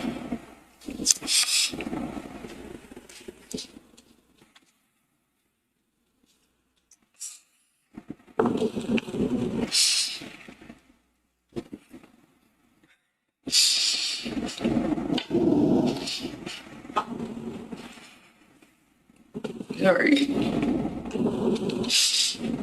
I wanted to make sure they were okay.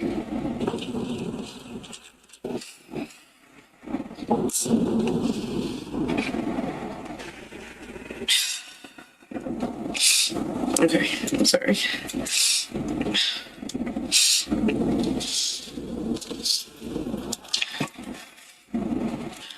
Take your time.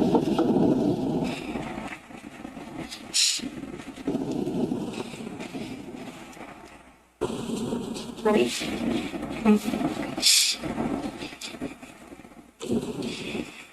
So now that you know Keith's house is on fire, what happens next? I go back into the police station and they start bringing us like downstairs to the main, I guess, area of the police station. And I was just like panicking. I was telling them my uncle's address, like they had to do something. And they were being very vague and kind of just hinted that they knew already and it was being taken care of. Okay. And where did they bring you? It's like down a couple steps into like the main area of the police station, I guess. It's a bunch of cubicles that I guess the detectives worked at. And then we were seated in like a conference room, I guess. It was a long table with numerous chairs. Me and my sister sat next to each other, and then my dad and mom sat across from us. And again, I know it's a long time, so just an approximate, but approximately how long were you in the conference room for? I want to say over 45 minutes, but I'm not sure. I don't remember. What are you doing what are you personally doing while you're in the conference room? I asked them about their Wi-Fi because there was no cell service down there, and they kind of just like, I guess not said, but there was no Wi-Fi password. So I somehow got onto their Wi-Fi, and I was Googling my uncle's house and just looking at live updates. Okay, so you were able to access like media and through Google? Yeah. And I'm not sure if I asked you this, but approximately what time is it when you get down to the conference room? Approximately. Like 1:20. And so what, if anything, are you learning through the media when you're searching things? Objection, here's that.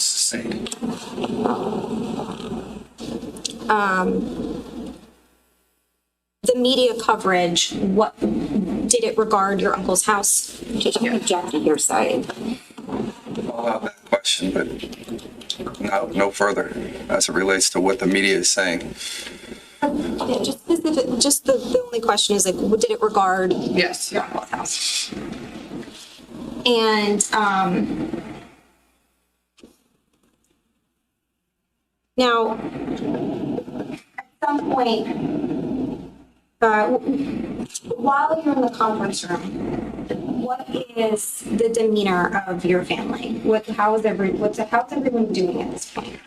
All really upset. We're all crying. My dad's like struggling to breathe. He's crying. My mom's hysterical. I'm crying. And at some point, did they remove you from the conference room? Yes. They took me into an interrogation room. Why are you calling it an interrogation room? That's what they referred to it as, and it was a small room with white walls and a desk and a chair, and then no windows. When they took you out of the conference room, did they take anyone else out of the conference room? Yeah, they called me and my mom at the same time, and my sister and my dad were still in the conference room. And did they put you and your mom together in a room, or did We're in they separate rooms. separate interrogation rooms? And so, who's in the room with you at that point? 2 detectives. And what's happening now? They started asking me questions, and the first question they asked me was if I knew who was shot outside of my uncle's house. And what was your response? I started screaming and crying. Because I obviously knew who was my uncle at that point.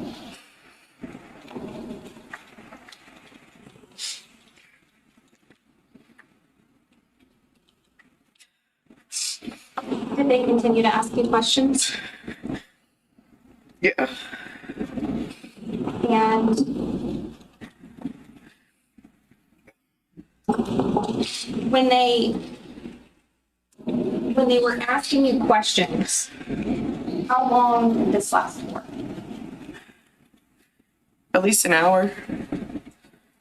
And during the time that they're asking you questions, what, if anything, are you asking them? I keep asking them if my cousins are okay, and no one would give me an answer.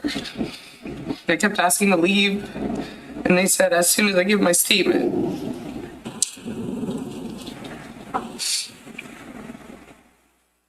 And was there anything else? Were you under the impression that your cousins were located somewhere?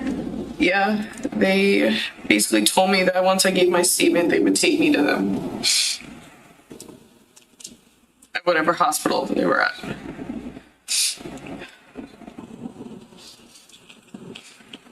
After they asked you some questions, now, did you give a statement in this case, like a typed statement? When I was in this room, no, but they took me in another room later, and yes, that's when I gave a formal statement. So the questions that you're referencing now, is that the same as your typed None of statement or those different? different, completely different.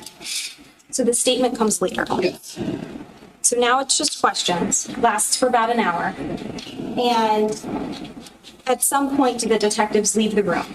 Yeah, they left the room. And what happens after they leave the room?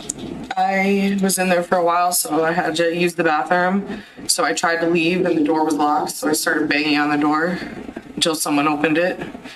And then they kind of were like, well, they escorted me to the bathroom at that point.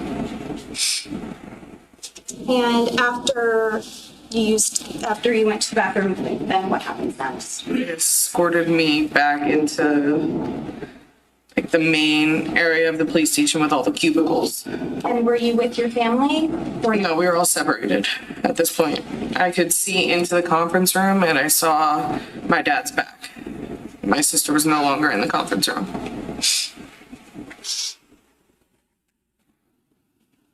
At some point, did they take you? Yes. And do you recall approximately what time they finally took your statement?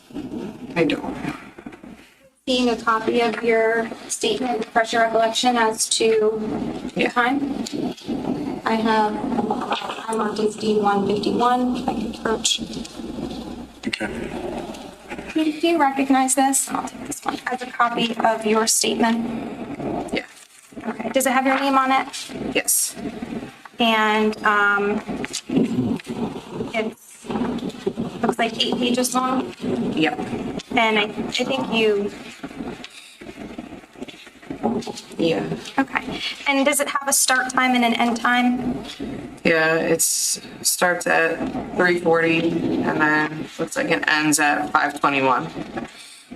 Approximately 2 hours? Yeah.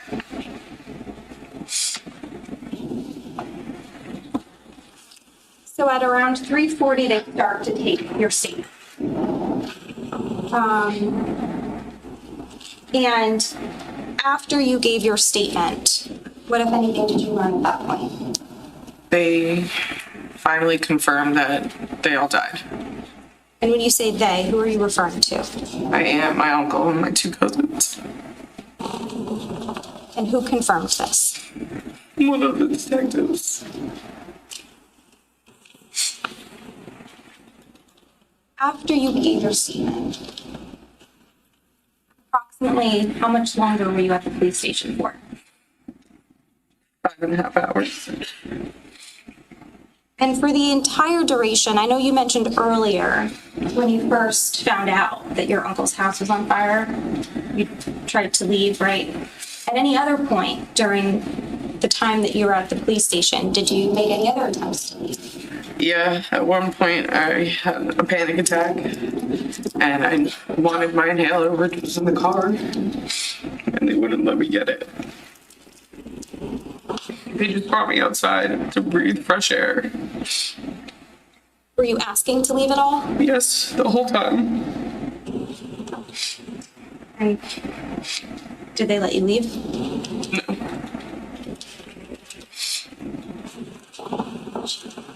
What time did you leave the police station that night? Around 11 p.m. And did you express any concerns when you were leaving? Yeah, we were scared. So we wanted to know that we were safe. And they kind of just dismissed us.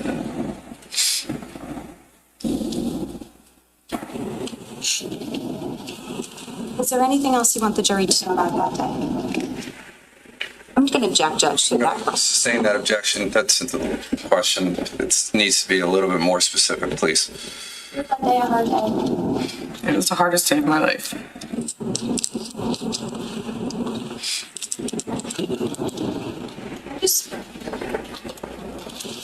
I just want to talk about a couple other things now.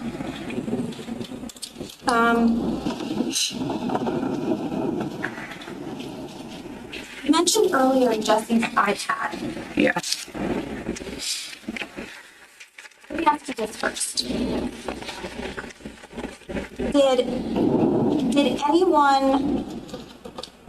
Did anyone in Keith, Jennifer, their family share their locations with you? Jesse. And was that tied to his iPad? Yes. Okay. At some point, did you check the location of the iPad? Yeah, in February of 2019. Okay. so this is a couple months later. Yeah. And where was when you checked the location, what was the location? I'm going to object to the hearsay of this. Can I see everyone, please?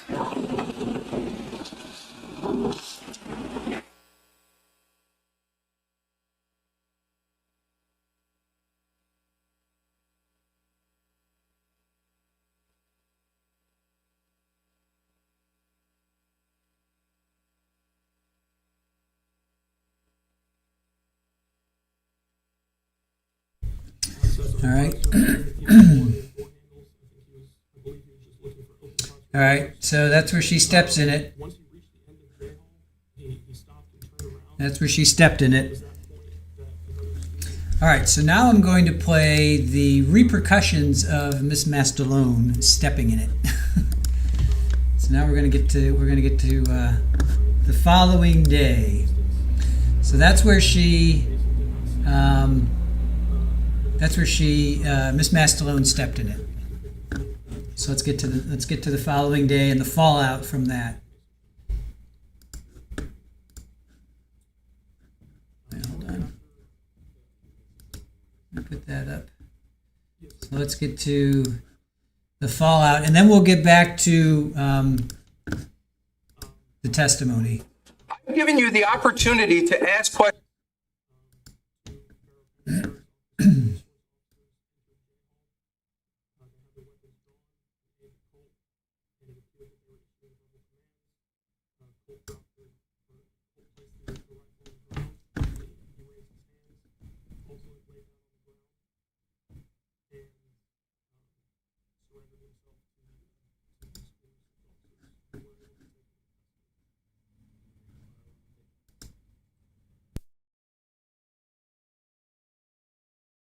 All right, so this is the following day. This is Paul Caneiro. It's indictment 19-020283. Can I have the appearances of counsel for the record? Good morning, Your Honor. Assistant Prosecutor Nicole Wallace on behalf of the state. Morning, Jeff. Chris Decker, Assistant Monmouth County Prosecutor. Morning, Monica Mastalone, Mr. Paul Caneiro, who's present. Good morning, Judge. Good morning, Mr. Caneiro. Okay. So, yesterday, Keith Caneiro was on the stand, and during the course of her testimony, a few things came out that gave the court some concerns, and there was some objections that were made. As it relates to the testimony, I'm going to reiterate it. To start with, this deals with the Jennifer's phone and Caitlin testifying about the phone call that she made on the day of the incident. It starts off with defense counsel, specifically with respect to Jennifer's phone, was her phone ringing? Witness says, yes, it rang normally, then went to voicemail. Defense counsel, what was the approximate times you were calling the phone calls, the phones that morning? Witness, I would say from 9:30ish to 12. Defense counsel, okay, that's approximate. Answer, yes. Defense counsel, okay. And to your recollection, did Jennifer's phone ring? Answer, yes. Monica, or defense counsel, were you also sending text message that morning? Witness, yeah, I texted my Uncle Keith and I texted my Aunt Jen. Question, do you remember the time that you sent your Aunt Jen the text message? Answer, no. Question, no. Answer, no. Question, would seeing a copy of the text message with the timestamp help refresh your recollection? Answer, yes. Question, I am approaching with what's been marked as D1-54. I'm just going to direct your attention to the name. Answer, okay. Question, and the specific text with the timestamp? Okay. I think it's D54. Question, okay, does that help refresh your recollection of what time you sent the message to your Aunt Jennifer? Answer, yes. Question, and what time was that? Answer, 10:26 in the morning. Question, okay, now what kind of phone does your Aunt Jennifer, what kind of phone did your Aunt Jennifer have? Answer, she had an iPhone. Question, and do you still have that text message in your phone today? Answer, yes. And did you look at that text message recently in the last day or two? Answer, yes. Question, now prior to the last day or two, when was the last time you looked at that text message? Answer, the day I sent it, November 20th, 2018. Question, so you haven't looked at the message since? Answer, no. Question, when you looked at it in the last day or two, what, if anything, did you notice about the text message or iMessage? Is it a text message or an iMessage? Question, or excuse me, answer, it's an iMessage and it changed from delivered to read. Question, okay, so do you have any idea what that would have changed? So do you have any idea when that would have changed? Answer, no, I didn't look at it for 7 years. Question, now the fact that it said read, did that stand out to you? Answer, yeah, because who read it? I wasn't allowed to read it. That deals with the testimony. At the original moment in time, the prosecutor did not object, however, did object last night as a result of not just this colloquy back and forth, but the next colloquy that goes on the record, which deals with Jesse's iPad. Question, again, same witness, Keith Caneiro. You mentioned earlier Jesse's iPad. Answer, yes. Question, let me ask you this first. Did anyone in Jennifer, Keith, in your family share their locations with you? Answer, Jesse. Question, and was that tied to his iPad? Answer, yes. Question, okay, at some point, did you check the location of the iPad? Answer, yeah, in February of 2019. Question, okay, so this is a couple months later? Answer, yeah. Question, and where was when you checked the location, what was the location? We went to sidebar. This is when we learned that when the proffer came out.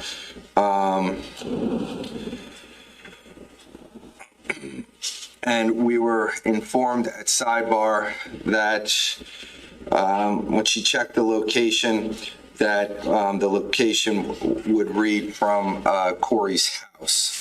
And that was the first time that the defense put the state on notice of that information. The state had objected to that information. I had the opportunity to do some research on it yesterday during the time frame, but unfortunately, due to the fact that this information was sprung on everybody, including the court, I had indicated that I would accept briefs from counsel. That they were due by 10 o'clock last night, leaving the court between 10 p.m. and 8 o'clock this morning to come up with a decision as to this. I've reviewed the state's brief, which I received somewhere around 8 o'clock last night. It was authored by Mr. Decker for the state, in which the state argues that it was concerned about the actual two items of evidence, both being what was testified to and would be stored within the witness's phone, to include the actual text message that was marked read and also the location. In the state's position, the state indicates that this runs afoul to what was contemplated by the Supreme Court in Tier, They cite to a particular portion at the end of the tier opinion, which says that we encourage practitioners to participate in cooperative discovery in order to ease the burden on all parties involved. But really what the state is relying upon is the fact that because this information was electronically stored in the witness's phone, that this information should have been turned over to the state, which it never was, and because it was not, that the remedy is now exclusion with an instruction that they should disregard the testimony. Then received it at 10 o'clock last night, the defense's response. And the defense's response, for the first time, defense counsel admits that she had an actual screenshot of the phone message, the text message, which indicates that the text message was read, that the screenshot was provided to her, according to her, the day before, and that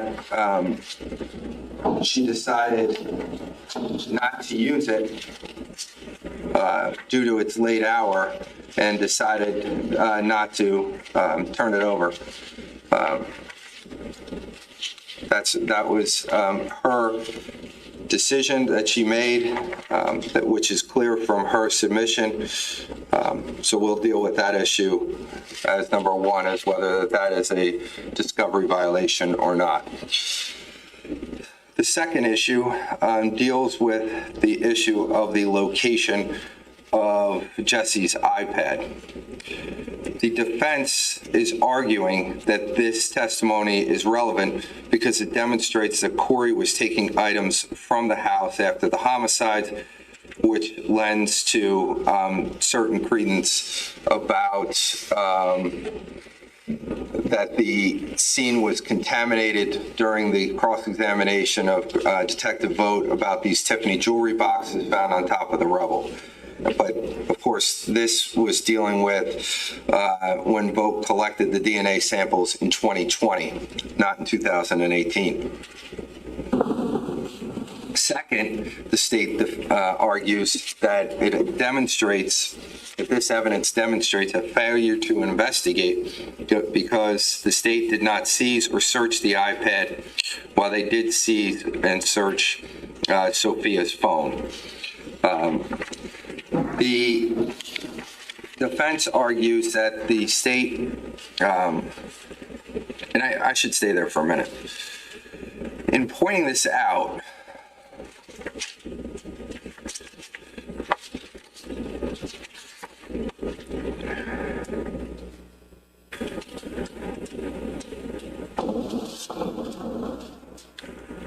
I want to go back for a minute to the text message. There was one thing I did want to add to that. In the submission, no, I don't need to go back. In the submission, it also points out that that when Katie learns of the location in February of 2019, that she sees that the location was at Corey's house. There's a footnote that the defense counsel talks about, which says, it should be noted that defense counsel further recalls the witness mentioning that she confronted Corey about it either via text or phone once she saw it that he had the location, and asked him why he had taken Jesse's iPad. That is the first time and only time that the court is aware of that either there is a documentation in a phone of either a text message or a phone call in Caitlin Caneiro's phone that could corroborate or provide information that could be investigated as it relates to the issue of whether that occurred or not. That either text message or phone call was not turned over to the state, and if it was turned over, they can tell me when they start to argue.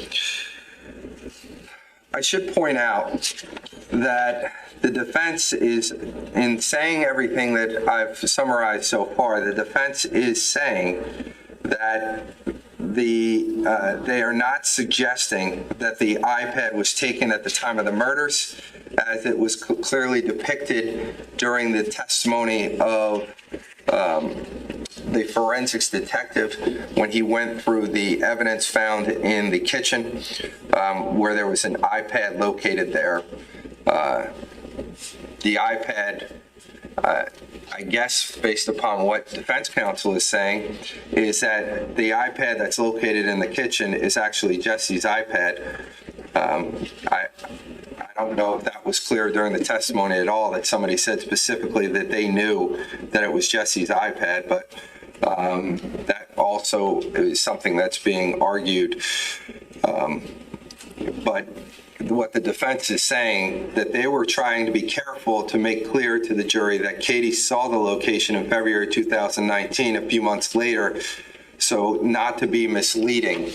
However, there was no context to this as to when, at that point in time, how long that the location was at Corey Caneiro's house for this iPad. It truly was unclear because we didn't get that far based upon where we were.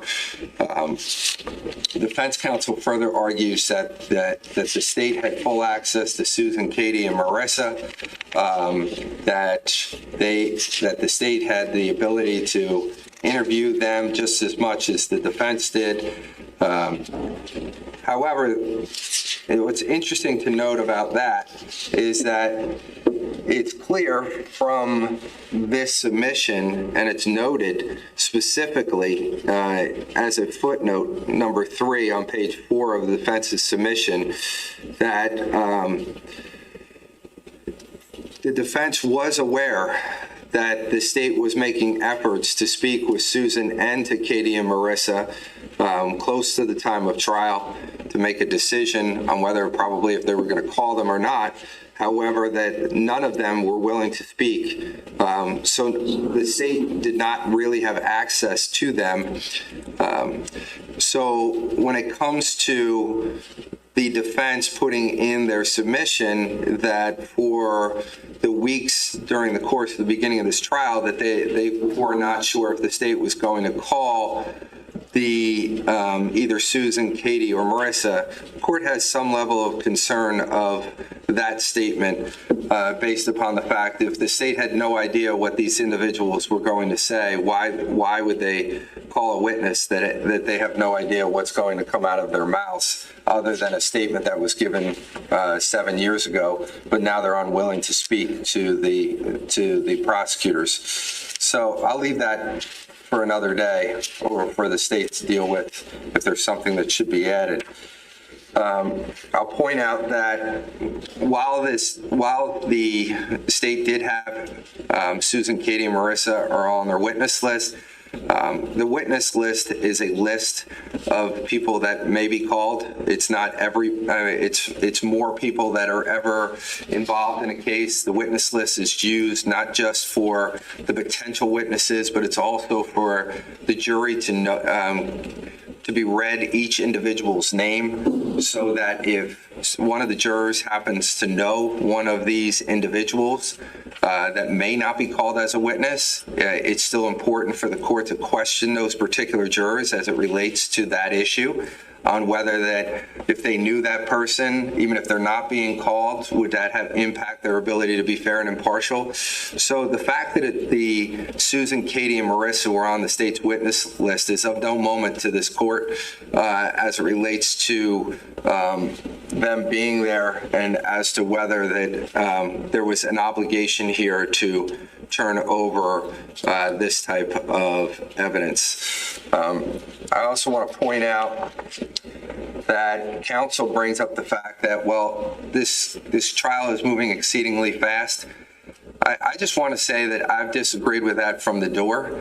I gave the March 20th date because everybody indicated that that's how long the trial would be. It was never what the court thought that how long this trial was going to take. As the trial went on, it was clear that this case was moving quickly. As early as the first week, it was clear that this case was not going to take as long as what was being said. Of March 20th. So I don't find that the movement of the case in an expeditious way was any surprise to any of the parties as we move forward as to when the prep of Katie was done or how ultimately we come to the conclusion of where we are today. So the defense also talks about state versus tier, and I'll get into that when I give my ultimate decision. And lastly, the state says that that it doesn't believe that it violated any reciprocal discovery, but if it did, that it should be a brief continuance instead of a violation that bars the actual testimony. And there was 2 exhibits that were supplied with the defense's submission, which includes, again, a photograph. In Exhibit A was a photograph of the kitchen area where the defense is indicating that Jesse's iPad was located on there. And then, again, that's what the defense is saying. And then second was the actual screenshot that was never turned over. I summarize what people have said so that we don't need to reiterate the actual arguments. However, considering that the state submitted their submission before the defense,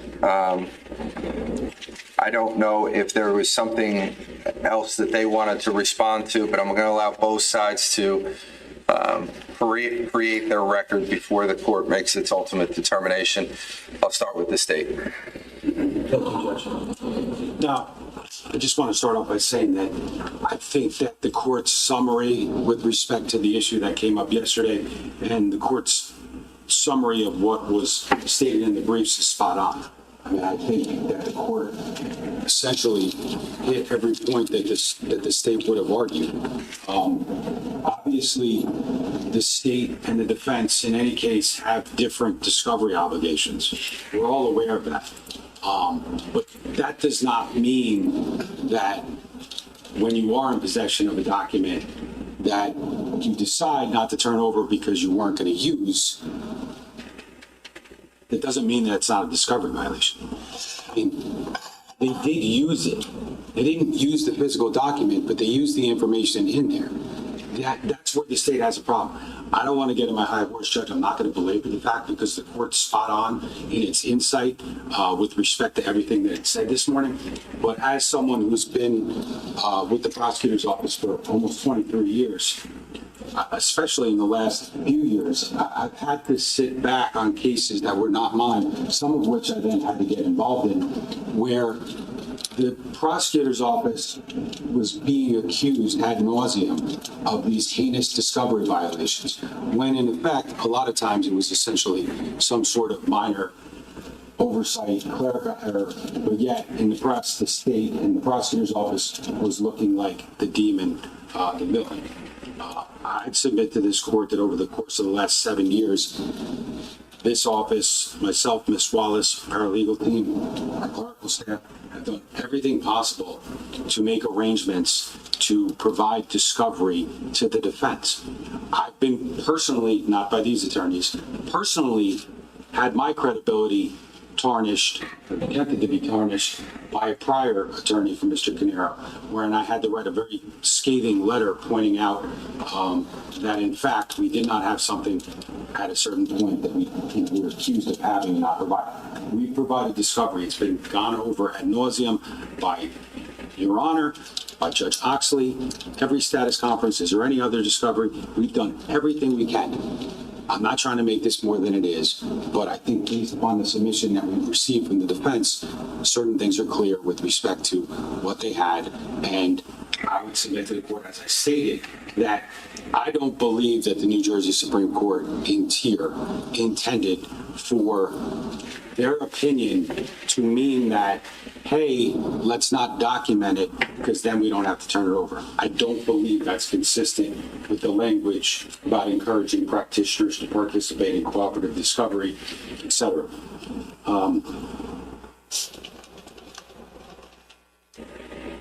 It's pretty clear what we have here. It's a clear situation. The court's insight is spot on with respect to the Susan and Katie and Marissa. A lot of what Ms. Mastalone said is accurate. We did make attempts, and just because we didn't, Detective Petrozello or Detective Weisbrot didn't document every effort over the course of the last 7 years to make contact with the family doesn't mean it didn't happen. They know it happened. We tried our best to not harass them, certainly, but we had made efforts. Ultimately, it culminated with, we were supposed to meet with them on the Friday before the first trial date in September, and it was canceled because we were here arguing whether or not Mr. Caneiro would be released. Then, prior to trial, we made efforts again. I did speak to Ms. Mastalone about it. She said that she was in contact with them and would tell them to give us a call. Ultimately, Ms. Caneiro called Ms. Wallace back and indicated that she didn't feel comfortable talking to us. So they were on our witness list, yes, but as the court properly noted, that we can't put witnesses on the stand when we don't know what they're going to say, i.e. exactly what happened yesterday. This is not information that was provided to us. It was not known to us. We would have objected to the first part of the testimony yesterday had we known it was coming out, which we did not, obviously. And then, obviously, it became clear with respect to the iPad location, and that clarification that she saw it in February of 2019 does nothing to clarify to this jury when that iPad was taken by Paul Caneiro or his wife or whomever who actually had control of the property after the scene was released by virtue of the executive status. That being said, Judge, I'm not going to belabor this anymore. It's clear exactly what we have here.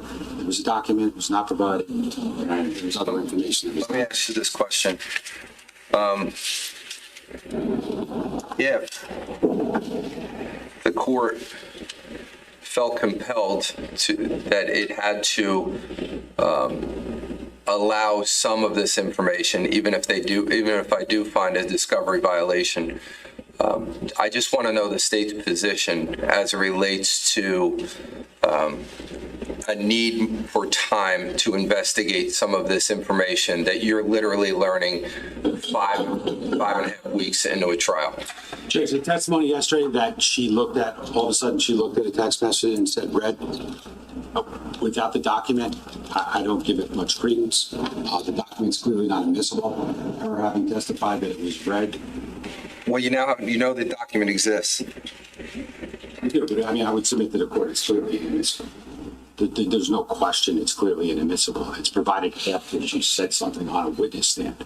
I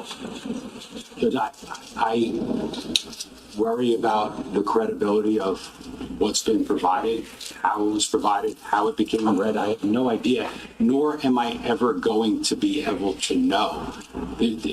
No time is going to allow me to figure out how that became read. It's just impossible at this point in time. So I don't believe, personally, I don't know if Ms. Wallace would disagree with me, that time is going to do anything at this point in time. It's not going to allow me. I know I can find out when Ms. Caneiro's phone number was ultimately ported to someone else, which is what happens when someone's phone is ultimately canceled. But that doesn't provide access to the data within the phone in order to allow someone to to read a message after the fact. It's just that document is just clearly inadmissible. Whether the court ultimately tells the jury to disregard the testimony about it, that would be the state's position. But as far as time, Judge, we try to move this case as quickly as we could in an expeditious way, in a thorough way, and the state is ready to finish this case.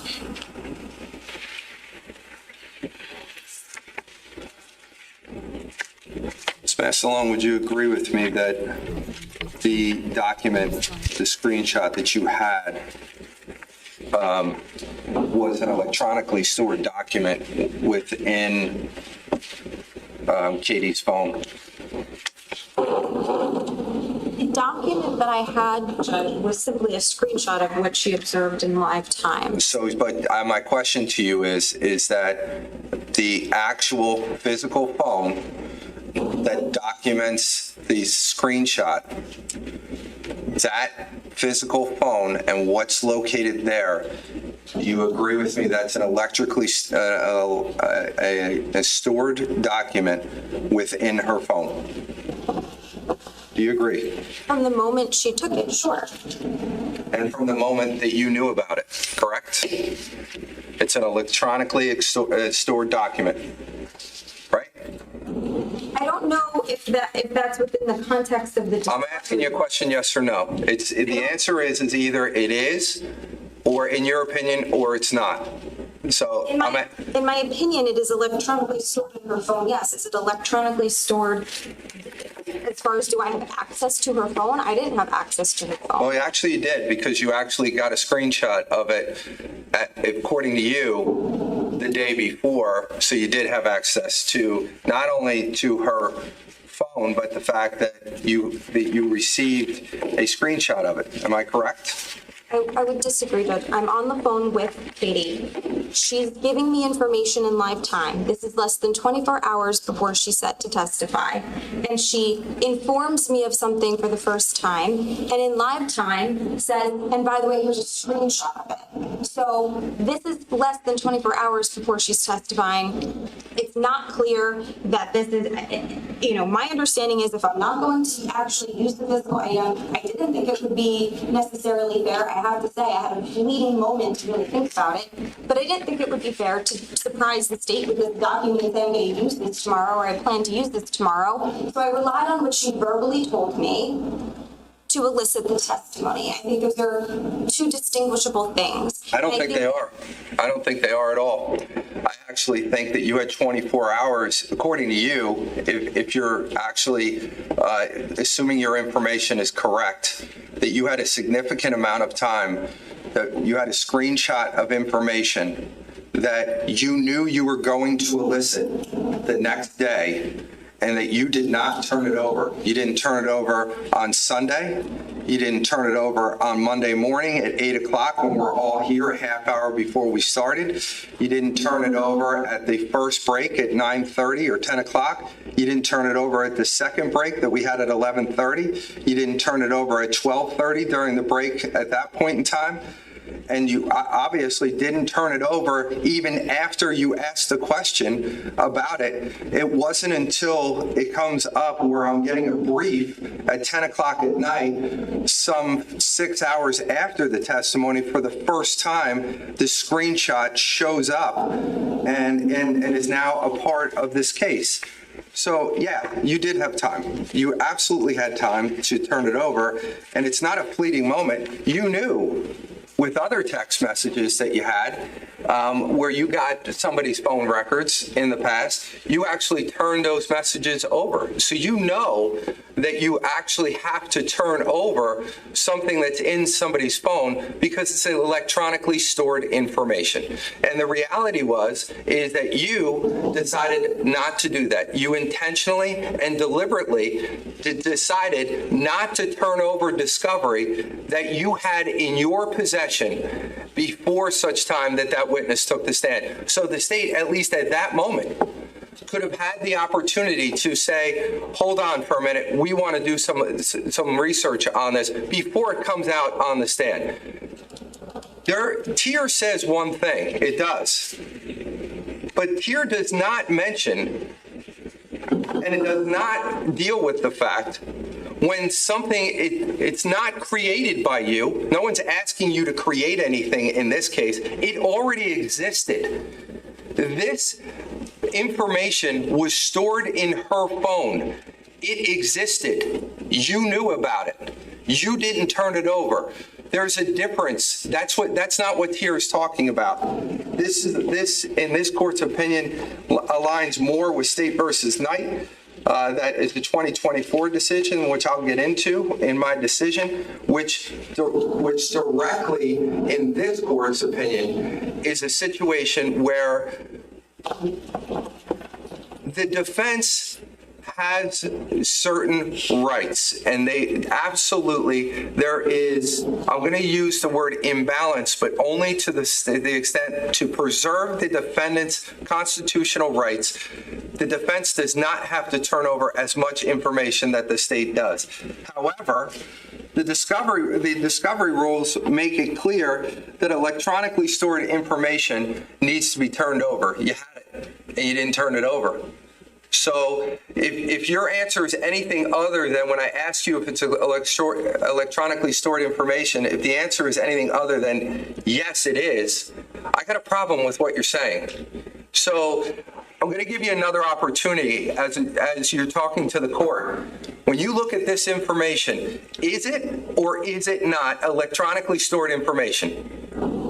Judge, frankly, I don't know. I don't think it's clear.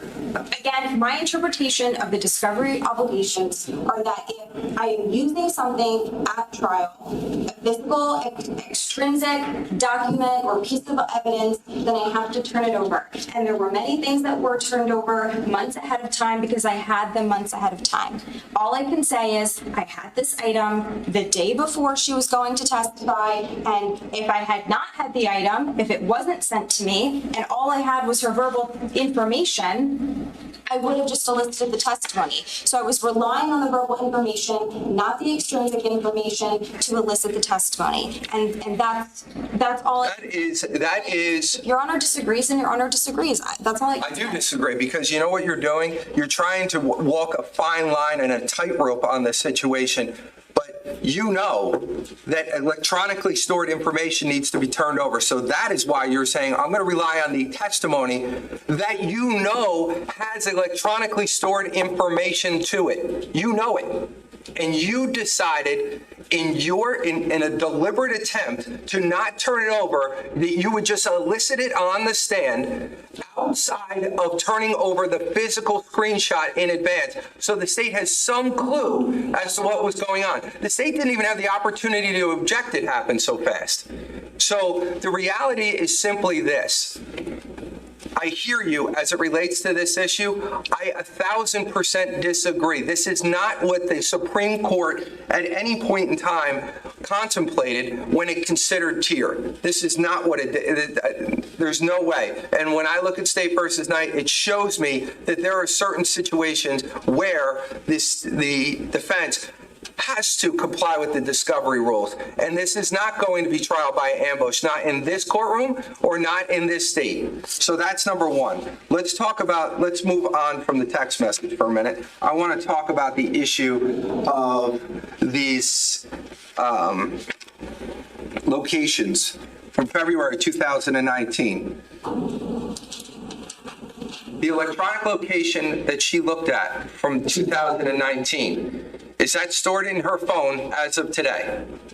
Not that I know of. She's just relaying what she saw back in February of 2019. That's not what I'm asking you. I'm asking you whether, obviously, you're having a conversation with her as it relates to the other text message. And there, she's like, I have a screenshot.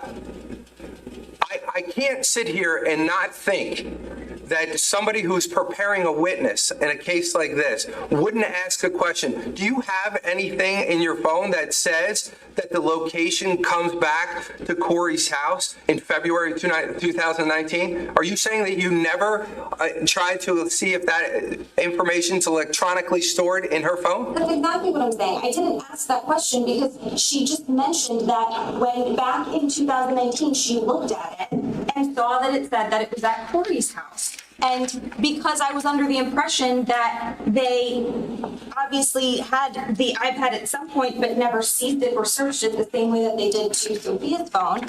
And just so the record is clear, I also want to note the text message that she sent to Jennifer, the state did a cell phone extraction. They have her cell phone extraction. When I refreshed her recollection, I wasn't using. I know you weren't. That's what makes it even worse. You decided to use an electronic document that you know was not 100% accurate, because the document that was 100% accurate, to refresh her recollection, would have been what you had in your possession, which was the screenshot, which included underneath the word red, which is what you supplied in your exhibit. So you had something, again, in your possession that you consciously decided not to turn over. And then when you're deciding to refresh somebody's recollection, you decided to use a document that, okay, this is in discovery, so I'll use this, but then I'll ask questions and get a verbal response as to the other information that's electronically stored in the phone. That's not appropriate. It's not in any way, shape, or form.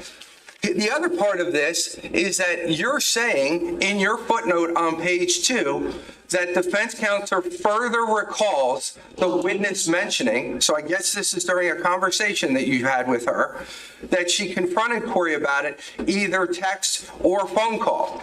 Do those exist?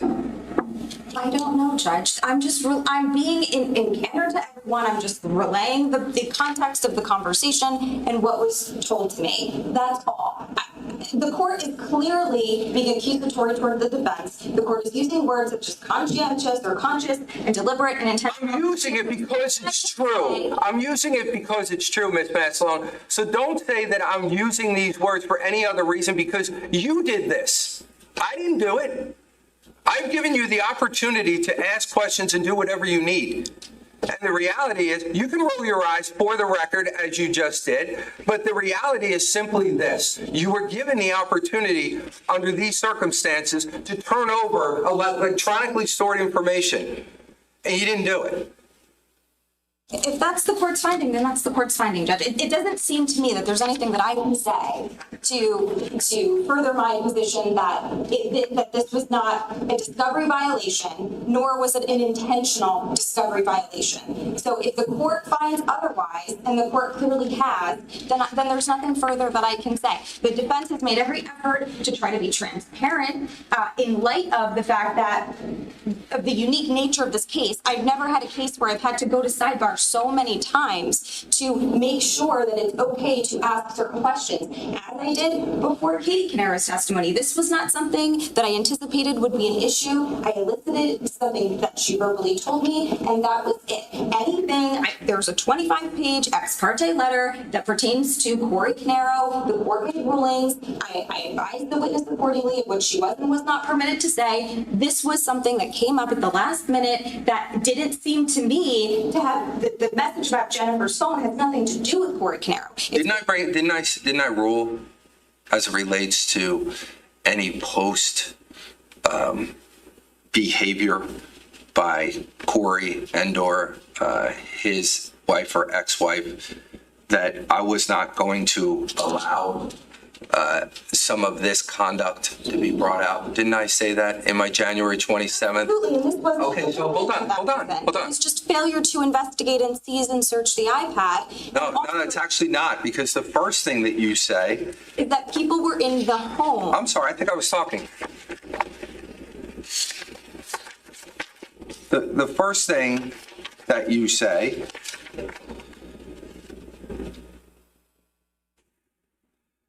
deals with the fact that they are in the home.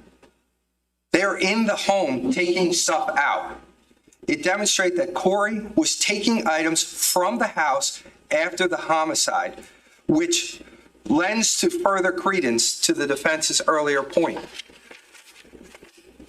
Yes. The reality is this. It goes to his behavior. It doesn't go to the fact of something that happens in 2020. A contamination of the scene in 2020 It's not like we have evidence here of Corey's DNA in the kitchen so that we have some contamination issue. What this evidence is being used for is to show that Corey is actually in the house just taking items out, and it goes to his behavior. That's what I find. And it goes to his behavior, which is exactly what, in my January 27th order of a 42-page opinion, which I said specifically that area of testimony was not going to be allowed. It wasn't elicited, Judge. If I can clarify, I was simply explaining that the Tiffany's boxes, those photos, those were taken in 2000, I believe, early 2019, around the same time frame by the insurance company, if I'm remembering correctly. That was testimony about the Tiffany's box that was elicited, and Your Honor, I think, had said it goes to scene contamination because the swabs were not taken for an entire year later. Additionally, there was testimony about Elisa taking shirts or clothing from the house. That was prior to the swabs being taken. So there is testimony. Who testified to that? Who testified to Elisa going into the house and getting stuff out?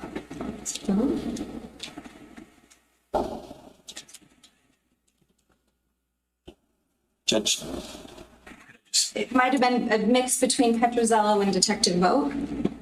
I think there Who was. specifically testified that people went in the house, that they saw them go in the house and take stuff out? Or contaminated the scene? Well, that would be Detective Vogt, not specifically as to the shirts, but as to the jewelry boxes on the floor of the master bedroom. That he says what? That he didn't place them there, that they appear to be the same type of boxes that were in the safe that was opened, and that he does not know how they got there. And clearly from the photo, they're on top of the fire chart. I remember that. But who testified that somebody went in there and actually was touching this stuff? Well, Detective Vogt did say that the person from AIG must have been in the house. Okay. And there was no... You know what I'm asking you. We're not talking about AIG. We're talking about the fact, what's being said to me right now is that there was testimony that Elisa was in the house. Where in the testimony does it actually say that? Not based upon what you guys may know outside the testimony. What do we have in the testimony that says it? At this point in time, I don't specifically. I don't have a recollection of exactly where that came in the trial. I know I can say it didn't come in through Detective Vogt. Right. It may have come in through Detective Petrozello. I can't say for sure.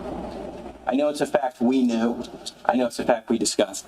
I don't know if it came out in the testimony. Here's the problem that I'm having. I'm saying it to both of you. And I've said this before. You two know more about this case than everybody because you have institutional knowledge, number one, for having this case, but number two, about the intricacies that were going on behind the scenes. Just because you know it doesn't mean it was in the case.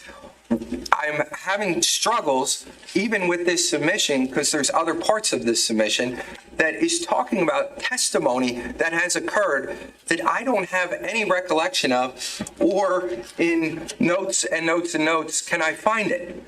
So I'm not saying that I'm right. That's why I'm asking these questions, because I don't think it exists and I may be wrong. So if you tell me that it exists, I will go and try to find it. Otherwise, I don't know how we're getting to certain leaps to make these connections without some testimony to support it. Judge, the portion in the letter where I'm referencing it was just for context. It wasn't to say, it was for why this could be relevant. It wasn't eliciting specifically that Corey was in the house. That wasn't part of the testimony. And really, I guess I should have switched them, because I think the main reason I'm relying on it as probative is simply because it's a failure to investigate. What I also didn't include in the letter, because it wasn't something that also was not testified to, is that There was information contained in the discovery about Jesse sending text messages that his house was on fire. Now, whether that's a credible, piece of information, I don't know. It was in the discovery, and they don't have the iPad. So, from the defense's perspective, the fact that they did an extraction of Keith's phone, did an extraction of Sophia's phone, I never knew what happened to Jesse's iPad. I learned for the first time the day before she testified, or maybe it was a couple days before, about the iPad, that she checked the location and that the rest she was doing. I don't have any additional information other than that, Judge. It was a relevant fact to elicit. The state objected. If the court finds that the information shouldn't have been elicited, the court can obviously sustain the objection and or strike it. With respect to the iPad, there's nothing for me to turn over. I don't have anything. It's not, and I don't think, I do disagree with the state as far as what TIER is designed to say is to protect the defense's Sixth Amendment privilege and right to conduct a This isn't a Sixth Amendment issue. It's electronically stored information, and it's not inculpatory against the defendant in any regard. Yes, I understand what you're trying to use it for, but you're trying to use it because the investigation could have been done better. However, you're trying to give context to things that are not in the case. And I've already ruled that certain information was not coming in. And what we're trying to do in this scenario is trying to elicit information for one reason and then leave it out there for whatever else it may be used for. And my problem is that I understand that for third-party guilt, that I should give as much credence as I can. These are not the exact words from the case law, but to try to give you the opportunity to do what you need to do. But this, I've ruled on this, and I think that this was something that's very concerning to the court. I'm going to take a few minutes before I make a decision. Prosecutors, is there something you want to say before? Judge, I just want to clarify something that really is just for clarification purposes with respect to there was information in the discovery that Jesse may have texted other people that his house was on fire. That is accurate.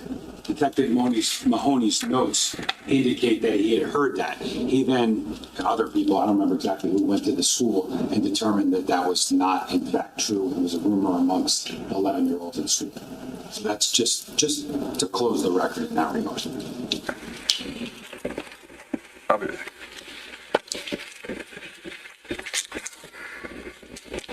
Let's not bring him to jurors yet. Okay.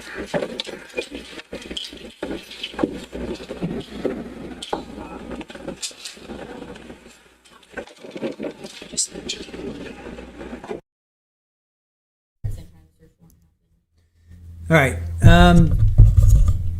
Do you guys want me to go back to? All right, I guess I can go back. I can go back and show him. We'll backtrack for a second here.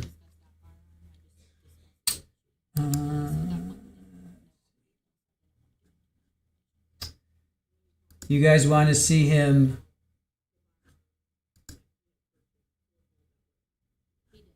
You guys wanted to see him telling them they have until 10 o'clock.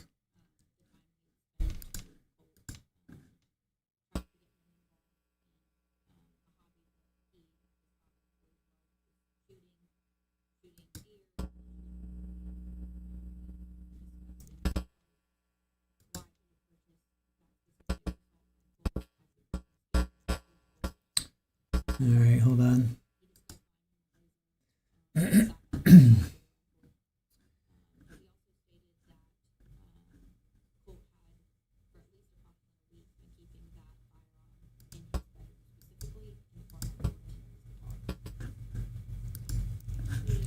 All right, so this is the night before. I didn't play this part. We'll play this again. So this is him saying they have until 10 o'clock tonight. Sorry for jumping back and forth.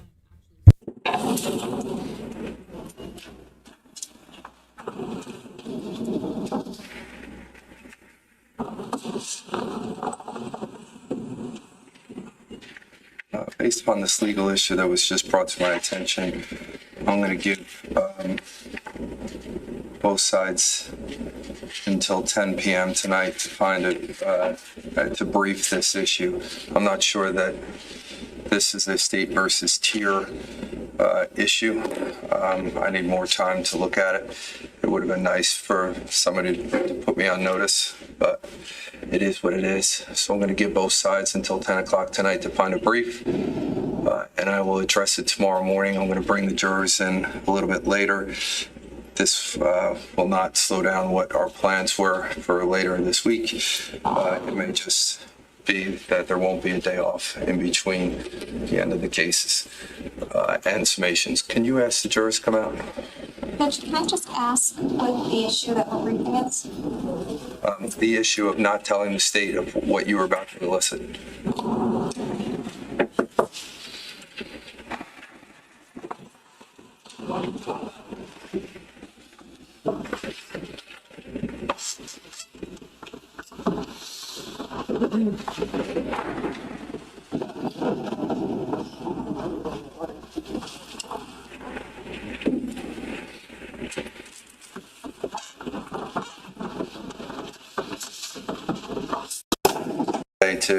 I don't try to leave you in there for extended periods of time. I try to keep the case moving and try to deal with any legal issues outside the time frame of the court day.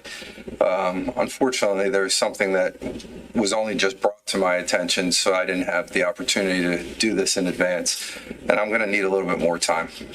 So the reality is that I'm going to send you home for today.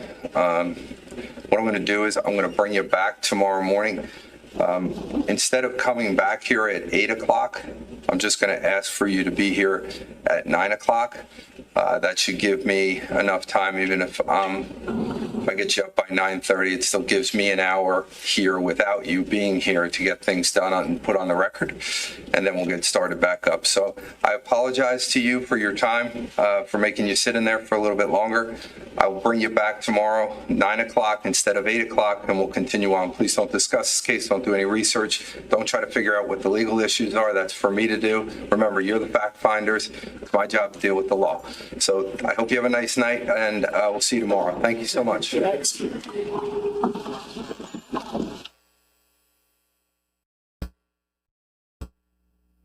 I think that was it, right?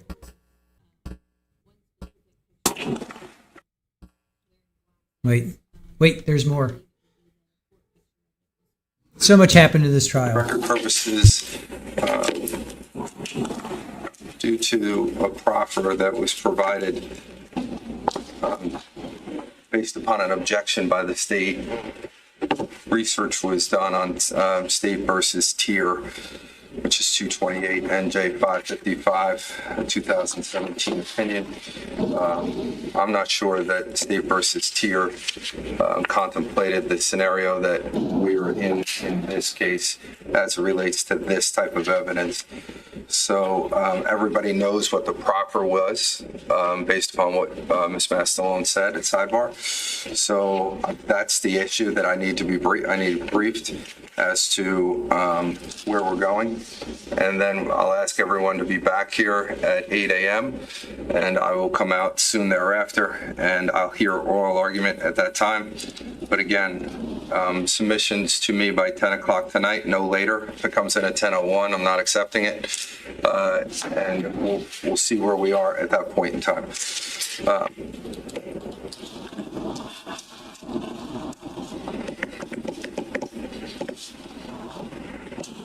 Now I'll see attorneys at sidebar, please.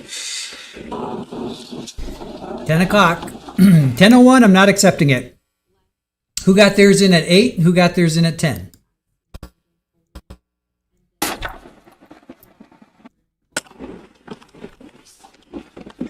All right, that's it. So 10 o'clock, not 10:01, 10 o'clock.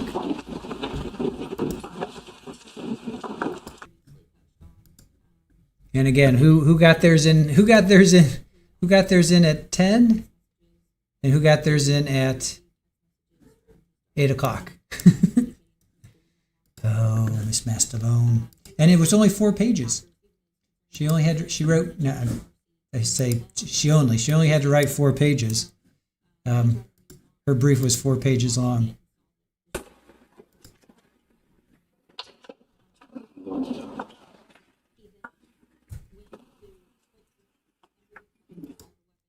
Addressing both scope, the admissibility earlier.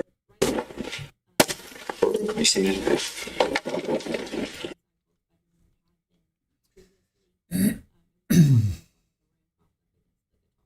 Yep. Sherry State got theirs in at 8. Defense got theirs in at 10.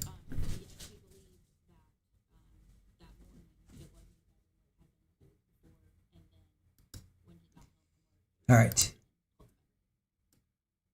So now we're going to jump forward to the next morning, and sorry, it was out of order there.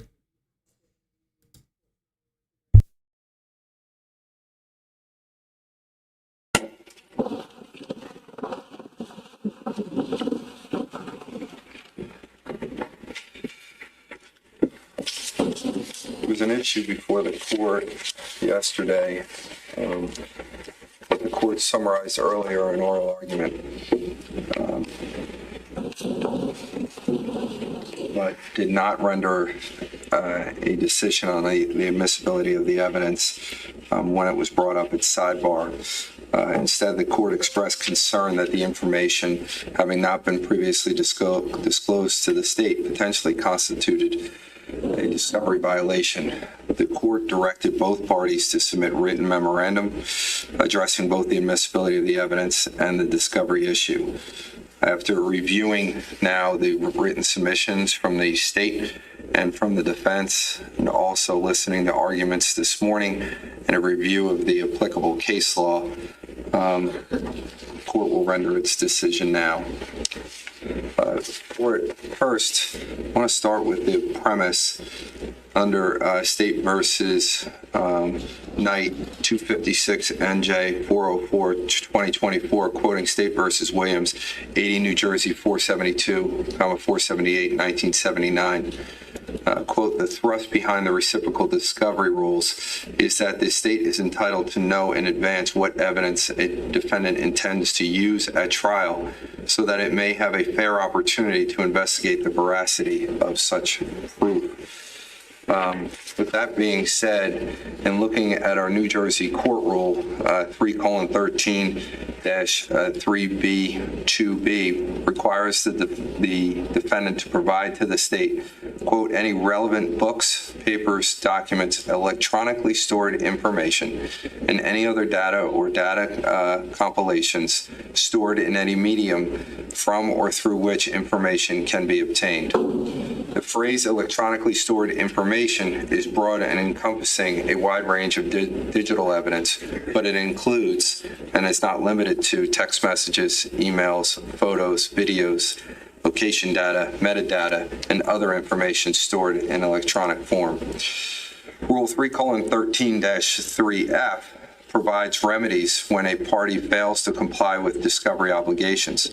The rule states, quote, if at any time during the course of the proceedings it is brought to the attention of the court that a party has failed to comply with this rule, the court may order the party to provide the discovery, grant a continuance or delay during the trial, prohibit the party from introducing in evidence or material not disclosed, or enter such other order as it's deemed appropriate, end quote. Critically, Rule 3:13-3F also imposes a, quote, continuing duty to provide discovery, end quote. In other words, discovery obligations do not end when initial discovery exchanges are completed. If a party learns of additional discoverable material at any point during the proceedings, including during trial, the party has an immediate obligation to disclose that material to the opposing party.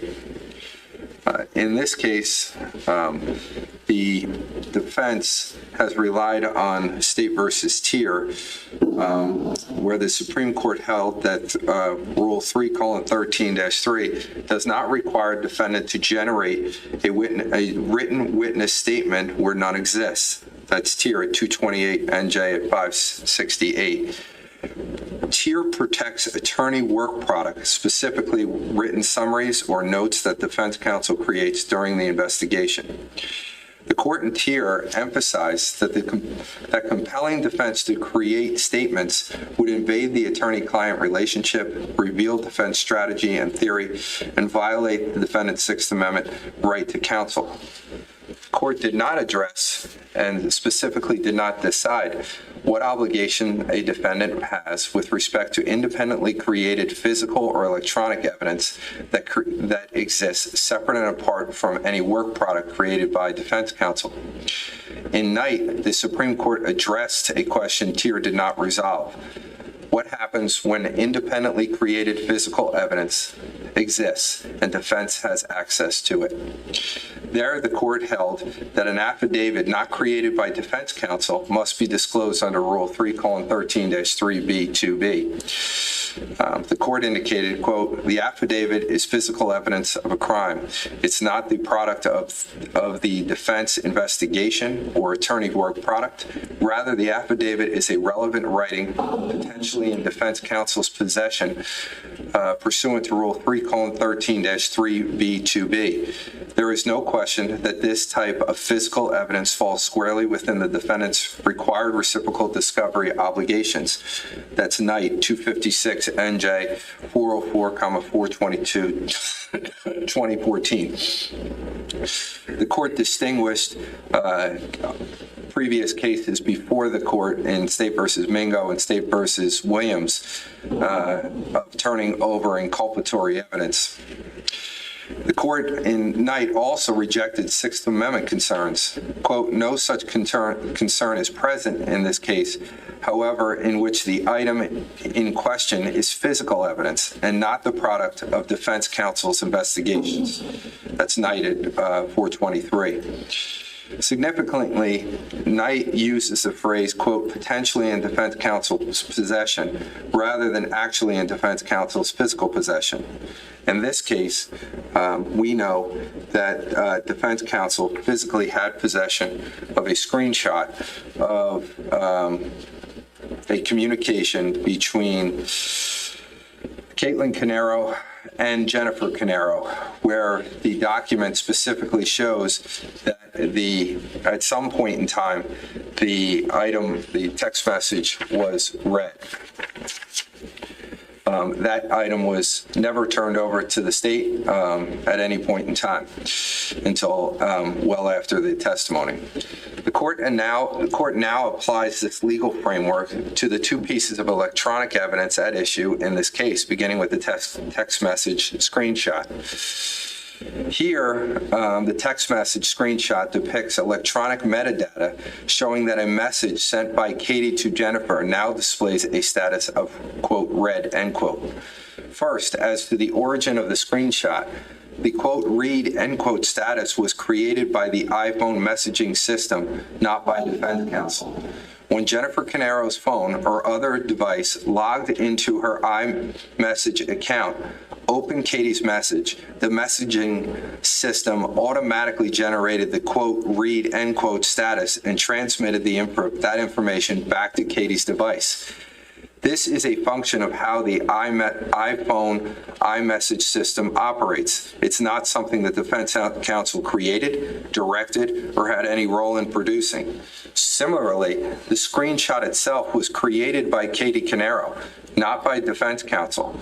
Katie took the screenshot on her own phone and then transmitted it to defense counsel. Under Knight, this electronic evidence, quote, "falls squarely within defendant's required reciprocal discovery obligations," end quote, because it is, quote, "not the product of defense investigation or attorney work product," end quote. Second, as to the discoverability, the text message screenshot unquestionably qualifies as electronic stored information. It is a digital image file depicting electronic metadata from an iPhone messaging application. It is stored on Katie's phone and was transmitted electronically to defense counsel's phone or computer. This is precisely the type of electronic evidence that Rule 3:13-3B2B contemplates. Moreover, defense counsel actually received that screenshot on February 8th, 2026, according to defense counsel. Defense counsel had that screenshot in her possession when Katie testified on February 9th, 2026. Thus, defense counsel had actual physical possession of the electronic file. The fact that defense counsel chose not to introduce the screenshot as an exhibit at trial does not change the discovery obligation. Defense counsel's strategic decision about how to use the evidence, whether to present it through testimony describing it or through introduction of the exhibit itself, does not eliminate the requirement to disclose it to the state. It's Discovery Rule 3:13-3B2B. Finally, the defendant's argument assuaging noncompliance are unavailing. Under Rule 3:13-3F, there is a continuing duty to provide discovery. The fact that the defense counsel received the screenshot only one day before Katie was scheduled to testify, according to what she has said, does not excuse the failure to disclose. Further, the defense's reliance on tier misunderstands the distinction between tier and night. Tier protects defense counsel from being compelled to create written summaries or oral written statements. Tier does not protect defense from disclosing independently created evidence that defense has the ability to obtain and had it in her possession. Because the screenshot was created by Katie and the messaging system, not by defense counsel, Knight requires disclosure regardless of whether defense counsel ultimately introduces it as an exhibit. Therefore, this court finds the defendant violated its discovery rule obligations as it relates to the text message read status of the text message between Katie Caneiro and Jennifer Caneiro. As to the GPS, the iPad location data was created by a location sharing service or application, not by defense counsel. While the parties have not identified the specific service Katie used, common location sharing services include Find My Phone by Apple, Life 360, Google Location Services, and similar applications. These services use GPS technology to track the location of devices and share that location information with authorized users. When Jesse Caneiro's iPad shared its location with Katie's device, the location sharing service generated GPS coordinates, timestamps, and other metadata showing where the iPad was located at various times.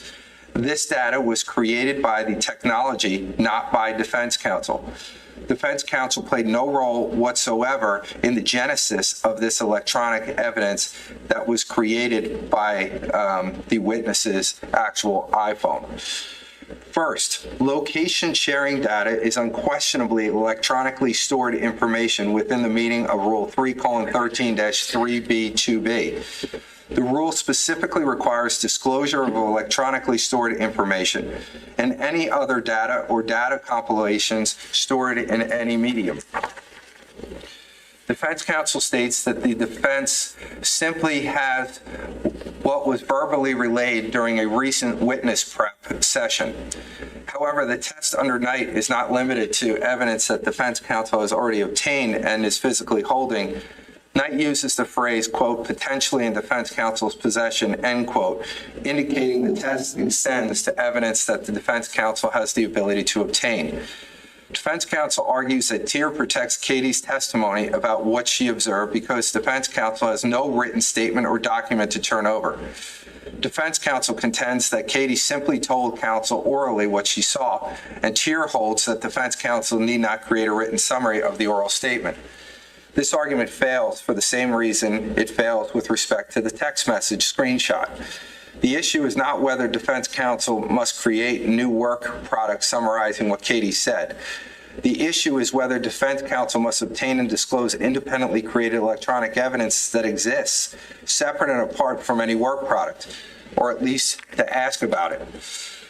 Katie Caitlin Caneiro did not merely remember seeing something.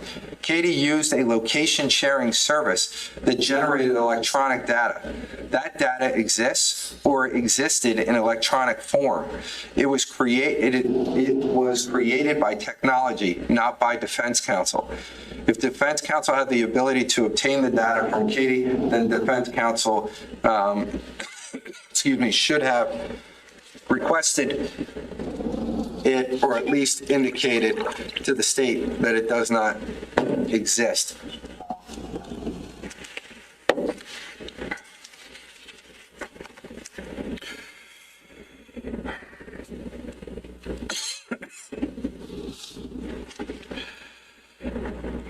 TIER protects, as I indicated, work product created by defense counsel. TIER does not protect defense counsel from the obligation to obtain and disclose independently created electronic evidence within defense counsel's control. I should also point out, as it relates to the location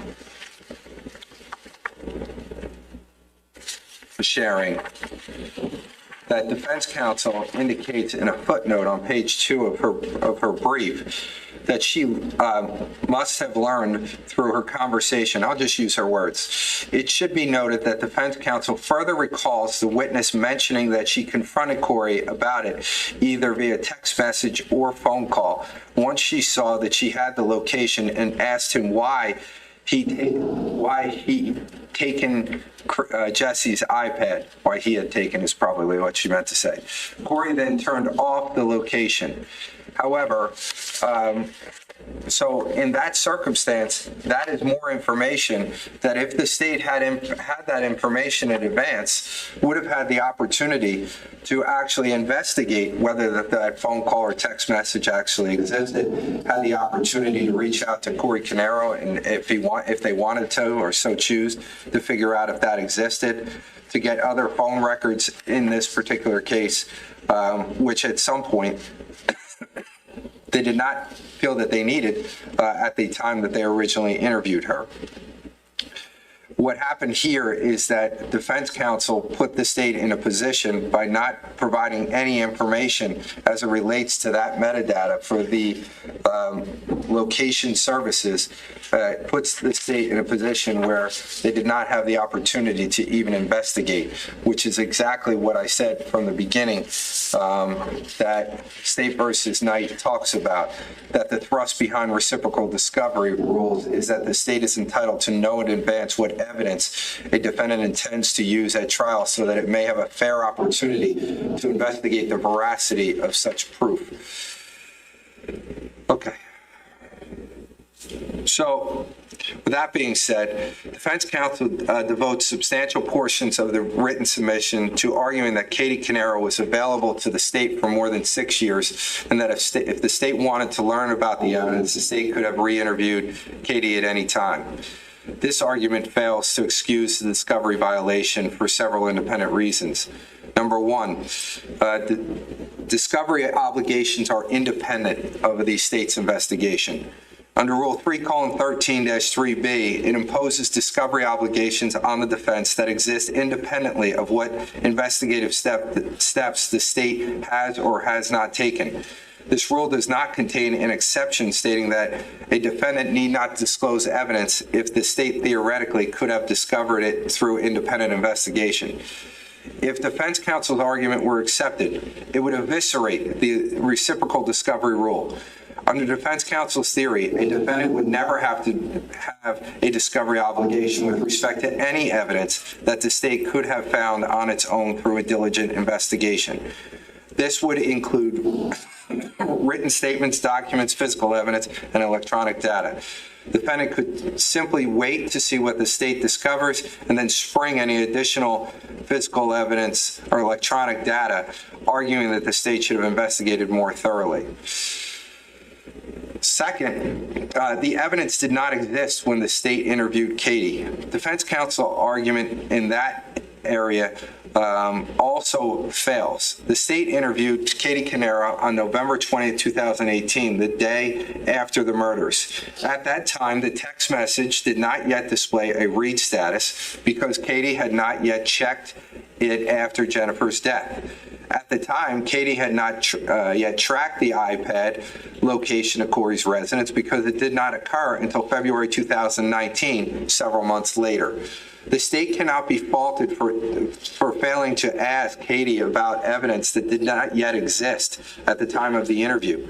The notion that the state should have conducted follow-up interviews with Katie every few months for the next 6 years on the speculation that she might someday check our old text messages, track an iPad location is unreasonable, and this court finds no support in law.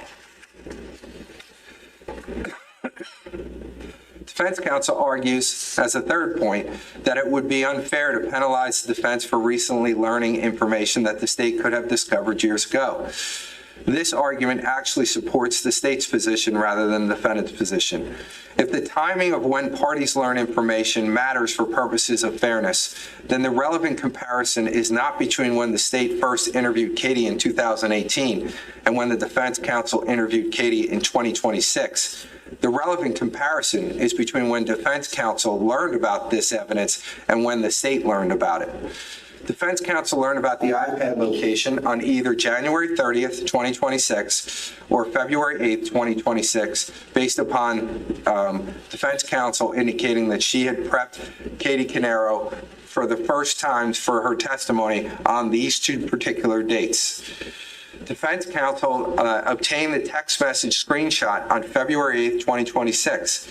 Katie testified on February 9th, 2026. Defense counsel had somewhere between 1 day and 10 days to disclose not just the evidence for the text message, but also the iPad location information so that the state could have had the opportunity to take a look at it and investigate it. The state has literally had zero time to investigate any part of this information, to verify it, to contradict it, to subpoena for more information, or anything in that matter. If fairness and timing matters, as defense counsel argues they do, then the fair result is to give the state the same opportunity to investigate that defense counsel had. That is precisely why that continuance would be accomplished if it was requested by the state. There are questions here that the state cannot answer simply through cross-examination of Keith Caneiro. These questions potentially require investigation, consultation with technical reports, forensic evidence of Katie's phone, review of service provider records, and potentially interviews of other witnesses, including Keith Caneiro himself. The state cannot conduct this investigation while Katie is on the witness stand testifying before the jury. The state would need time to investigate before the evidence impacts jury deliberations. The state has indicated before they heard my decision that they would that they did not want a continuance for any reason. However, before I finish this opinion, I'm going to give them the opportunity, after hearing the opinion, to make any decision that they would like to make. The court is relying on 3:13-3F, where the trial court is afforded wide latitude to resolve discovery disputes. Moreover, in appropriate circumstances, the court can either order discovery of items beyond the scope of the discovery listed in Rule 3:13-3. However, in this case, under the circumstances, the court is not going to use the draconian remedy of actually barring some of this evidence, and I'll go through it in a minute, but the court would consider a continuance for the state if they needed more time to look at this. However, let me say this. As it relates for the rationale behind the reasoning for the GPS testimony, which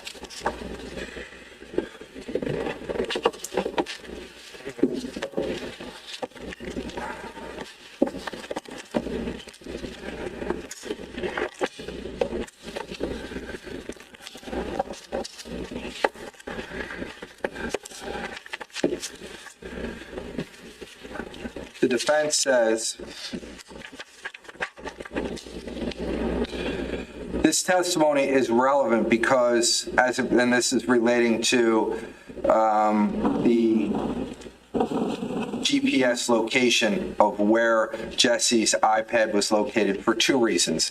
One, it demonstrates that Corey was taking items from the house after the homicides, which lends further credence to the defense's earlier point regarding scene contamination during the cross-examination of Detective Boat's Detective Boat.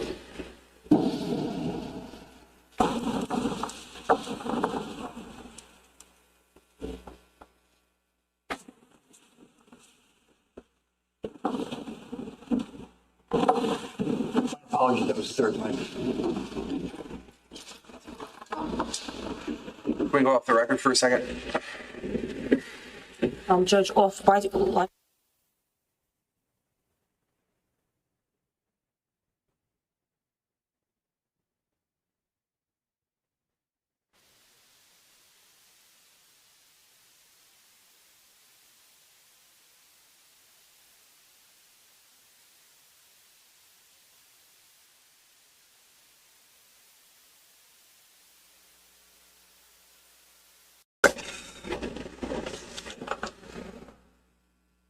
For the record purposes, an individual was removed from the courtroom for reasons for the sheriff's department to take care of.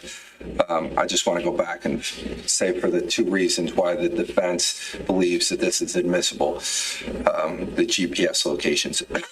It demonstrates that Corey was taking items from the house after the homicides, which lends further credence to the defense's earlier point regarding scene contamination during the cross-examination of Detective Boat regarding the Tiffany's jewelry boxes found on top of the fire rubble, both of which occurred prior to Boat's collection of DNA samples in 2020.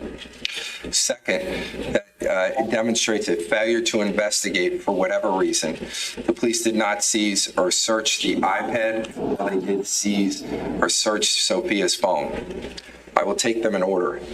As it relates to any type of Corey's taking of these items out of the house after the homicide,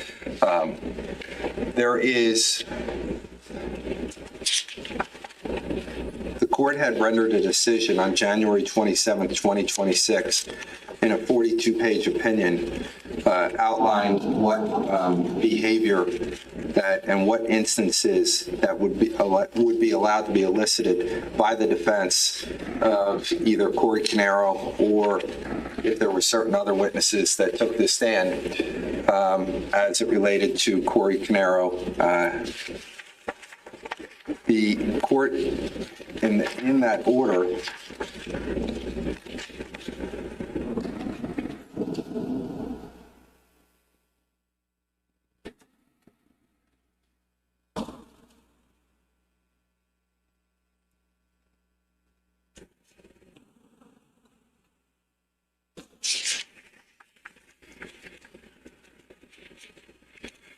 court specifically said that it was found as wholly inadmissible any alleged post-crime suspicious activity involving Elisa Caneiro and Corey Caneiro. In this circumstance, the allegation that Corey went into the home and took out the iPad, allegedly, because at this point in time, there's testimony about a GPS location. I don't know if the state's going to end up asking for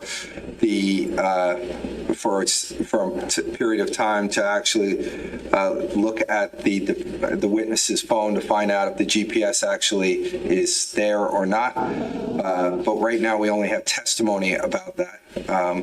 And the reality is I have no evidence in this case other than that at some point in time, potentially, Corey had Jesse's iPad. I was supplied in this submission by the defense a photograph of the kitchen of Keith Caneiro's home that had an iPad there. That iPad, whether that's Jesse's or not, that's what is being offered by the defense, that it's Jesse's, and that Corey may have taken it. But Corey also was responsible for taking over everything after Keith and his entire family was obliterated from this planet, and Corey was left to handle all of the issues that were relating to the estate of this. So I can't find, under these circumstances, that Corey taking items from the house is relevant. I find that under 403 that it actually would be a confusing issue for the jury, because the probative value is significantly outweighed by the prejudicial effect of trying to understand first, was it Corey that actually took it out of the house? Was it somebody else that took it out of the house and gave it to Corey at some point in time? Was it, who knows? The answer is that no one knows that. There's no testimony to that. There's no connection that has been shown, at least at this point in time. So the fact that the allegation is that Corey took items out of that house is not something that this court finds that would overcome a 403 analysis. The second issue is one that's something that's more in line with what I can understand. The second issue deals with a demonstrated failure to investigate because the police did not seize and search the iPad while they did seize and search Sophia's phone. As it relates to what the investigation revealed and what it may not have, what they did and what they didn't do, that is relevant overall in this particular case. The issue in this case is whether there was other evidence in this case that would point to a different individual other than Paul Caneiro. And the investigation and looking into other areas such as the iPad, I do find to be relevant. I do not find under 403 that its prejudicial effect would be outweighed by the probative value. So I am going to, for purposes of this testimony, I will allow the fact that the iPad has been was taken out of the home. However, the testimony as it relates to the GPS location is something that I'm going to strike from the record. There is no relevance to that other than under 403 as an overall thing, that there would be a confusion, that the prejudicial effect because of that confusion outweighs any probative value. So we can handle that in one of a few ways. Number one, there can be an agreement that Jesse's iPad, that there can be a stipulation that Jesse's iPad was not searched. Was not taken and or searched, or some other type of stipulation that you can come up with. But there will be no testimony as it relates to this iPad until someone can give me a proffer in advance of exactly what's going to be said about it. Defense counsel, out of fairness to the defense, offered up some suggestions. I'll leave it to the state and the defense if they want to come up with something that would be that they feel would be fair to both sides. However, the admissibility of the GPS location as it relates to the two reasons why that the defense wants to bring it in, the court does not find under those circumstances that it would allow the GPS location in. Again, it will allow the fact that the iPad was not seized or searched, but as it relates to GPS location, this court has difficulty with understanding how there is a connection between where the iPad was located, especially when the defense is specifically saying in their submission that they are not saying that the iPad was taken during the murders, that the iPad was located still at the house after the murders, that there's no connection to Corey Caneiro or third-party guilt as it relates to that particular iPad. That I do not find a connection there under Codaditch, and I would not allow that in for purposes of any third-party guilt. But like I said, I would consider it for purposes of a failure to investigate. As it relates to the text message, as I indicated, I'm going to ask the state now if the state would like some time to investigate and or whatever that they need to do, I would entertain that. If the state decided that they did not want time to investigate, I am going to give them latitude as to the cross-examination in this specific area of the witness as it relates to that screenshot and how it was provided, when it was provided, and how that all took place. So with that being said, that's the court's decision that even though I do find discovery violations on both, I find that under these circumstances that the draconian remedy of excluding them for the reason of a discovery violation is not what this court is doing. However, in looking at the actual items, I have made rulings as it relates to my understanding of the evidence rules and how it should be allowed in or not allowed in.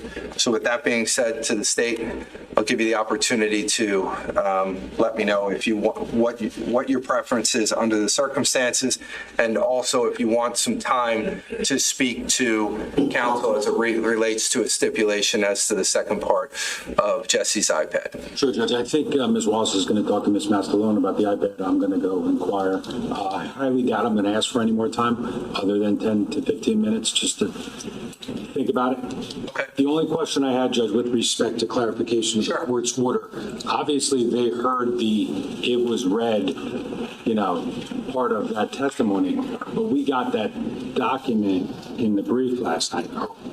Is the defense allowed to utilize the actual screenshot?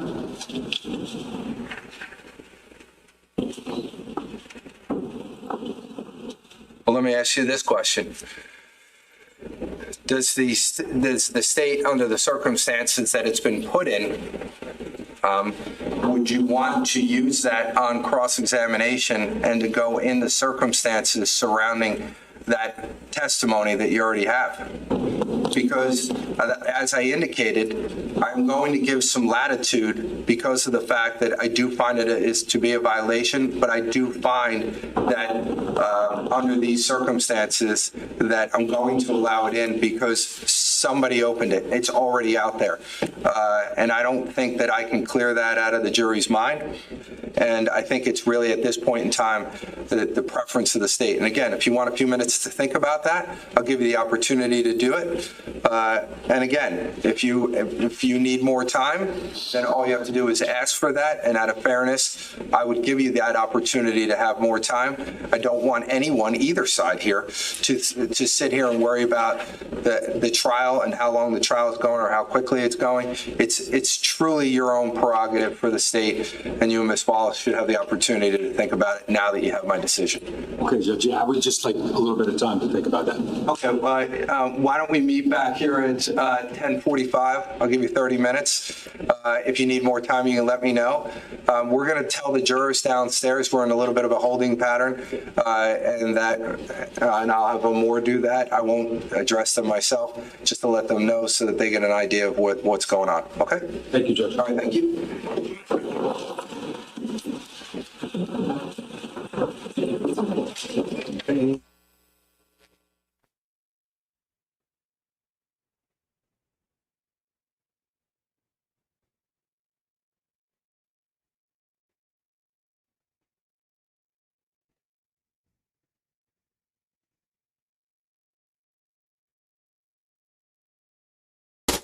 All right.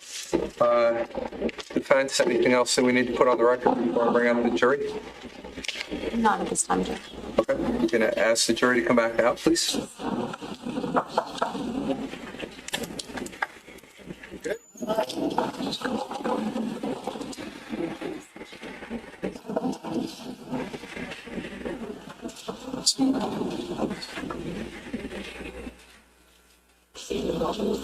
All right, so now we're going to continue with Caitlin's testimony.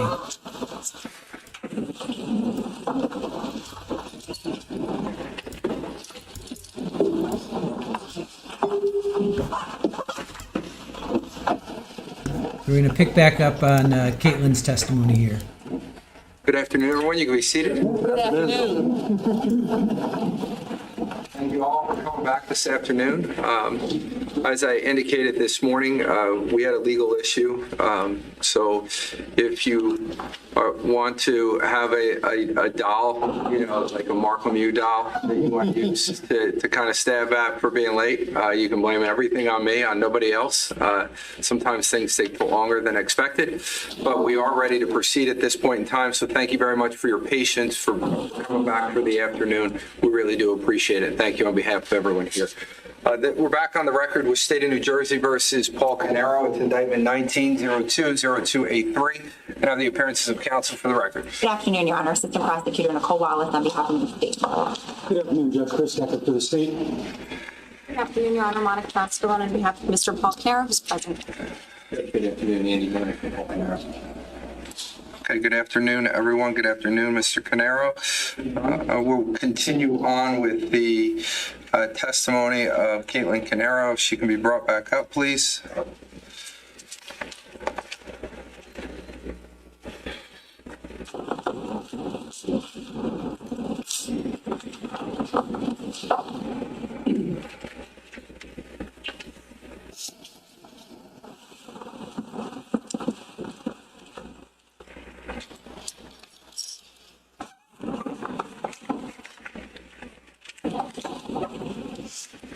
Ms. Caneiro, just watch your step, please, if you don't mind. I want to remind you, you're still under oath from yesterday, okay? We can continue on with the direct examination. Go ahead. Thank you. Good afternoon, Katie. Good afternoon. So just a couple more topics I wanted to cover. One of them I wanted to circle back to was I think you testified yesterday about the Porsche Macan, and I think you mentioned it was a loaner vehicle. Yes. Approximately how long did your dad have the loaner vehicle for? I'd say less than a week. And why did he have the loaner vehicle? His car was in the shop. I don't remember why. And with respect to, we also heard a little bit about soundproofing in your house through some testimony. Was the master bedroom of the house soundproofed? Yes. And what about the basement? Yes. Okay. And to your knowledge, who did the construction of who did the construction of the remodeling and including the soundproofing? It was Corey's best friend, Tom Z. And as the construction and the soundproofing was happening, was Corey ever there at any point? Yeah, he would stop over and him and Tom Z would go get lunch together occasionally. Now, we've also heard testimony about a little bit about a backpack. Did your dad have a backpack? Yeah. And is that something that, did you see him carry it around? Yeah, he carried it everywhere. It was almost like an extension of his wallet. Like everywhere he went, the backpack went. And for how long would you say that your knowledge your dad had the backpack? I don't know exactly, but at least since I've been in high school. So That time, around 10 years. 10 years. And just a couple questions about your dad. Can you tell us a little bit about your dad as a dad? Was he a good dad or? Yeah. Objection. It's irrelevant. relevant, sustained. Okay. How about your dad as a brother? How was his relationship with Keith? It was very good. They were very close. They did everything together. And what about your dad as an uncle? How was he with Jesse and Sophia? I mean, he treated them like he treated me and Marissa like his own kids, and he would drop everything for us. He'd always be there. He was very supportive. He was just good to have around. Specifically about Jesse, what, if anything, can you tell us about their bond? They had a great relationship. They had a lot of things in common. Jesse loved history. My dad loves history. So they would do a lot of things like that. When Jesse was learning how to swim at the Sultan Club, he asked my dad, who I tagged along with, and we watched his like little race when he learned to swim. And then one time, I think Jesse was in preschool, he was able to bring like a special friend to show off to his class, and he invited my dad. Did your dad and Jesse ever do things together, like lunch or anything like Yeah, that? they did a lot together. When Jesse was bored at home, he would call my dad to hang out, and either Jesse would get dropped off or my dad would go there. But they did a lot together.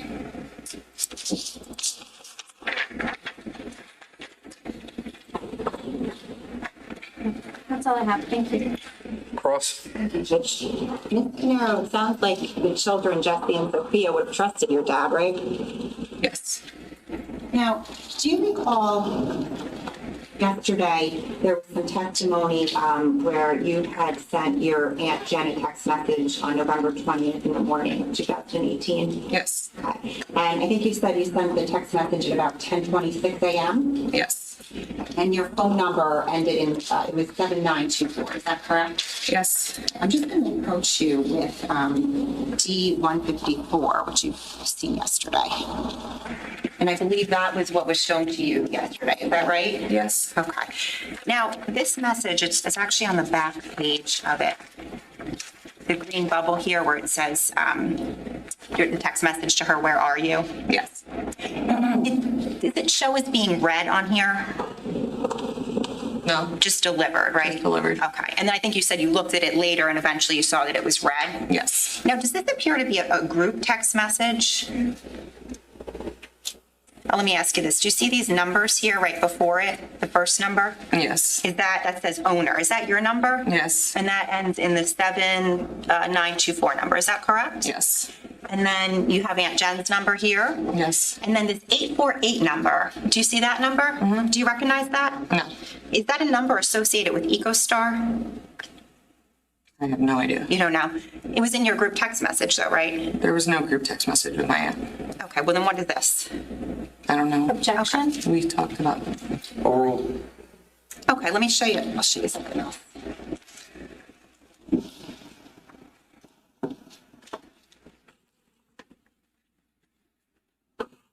Ms. Caneiro, did you have another phone number at the time or another number that was associated with your phone? whenever I traveled to Greece, I had a different SIM card. Did you have a different phone number? It was a different SIM card, so yes. So you have a different phone number? Yes. Yeah, okay. And that other phone number, was that 732-268? No?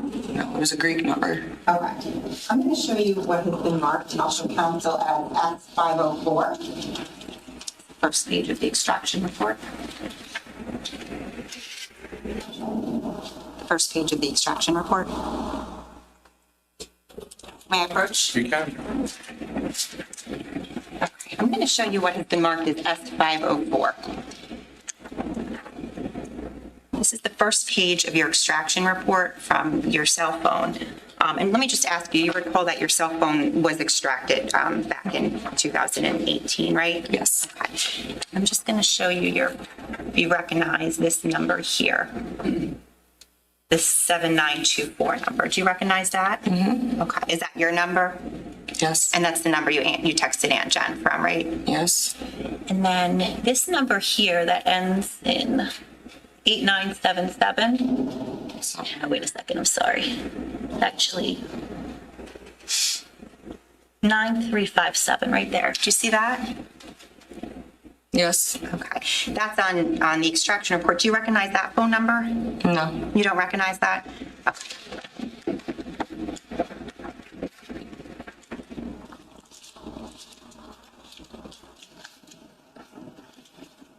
I'm showing approaching with S505.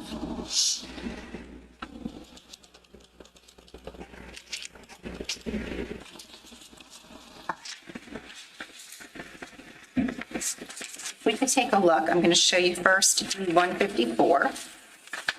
This is your text message, right, to your Aunt Jen on 11/20/18? Mm-hmm. Okay. And I'm going to show you. Yes or no? Yes. I'm going to show you what's been marked as S505. Do you recognize that same text message on here? Yes. Okay. And does that appear to be part of a group text message? No. It doesn't? It's not a group text. It's a conversation between me and my aunt. Okay. The previous day. But do you see the numbers up here where it says Aunt Jen and then it has the 848 number and the other number that is marked 357? Do you see that? I see it, yes. Does that appear to be a group text message? I don't know. I don't see any other text messages. This is, if you look at my phone, it is a conversation between me and my Aunt Jen.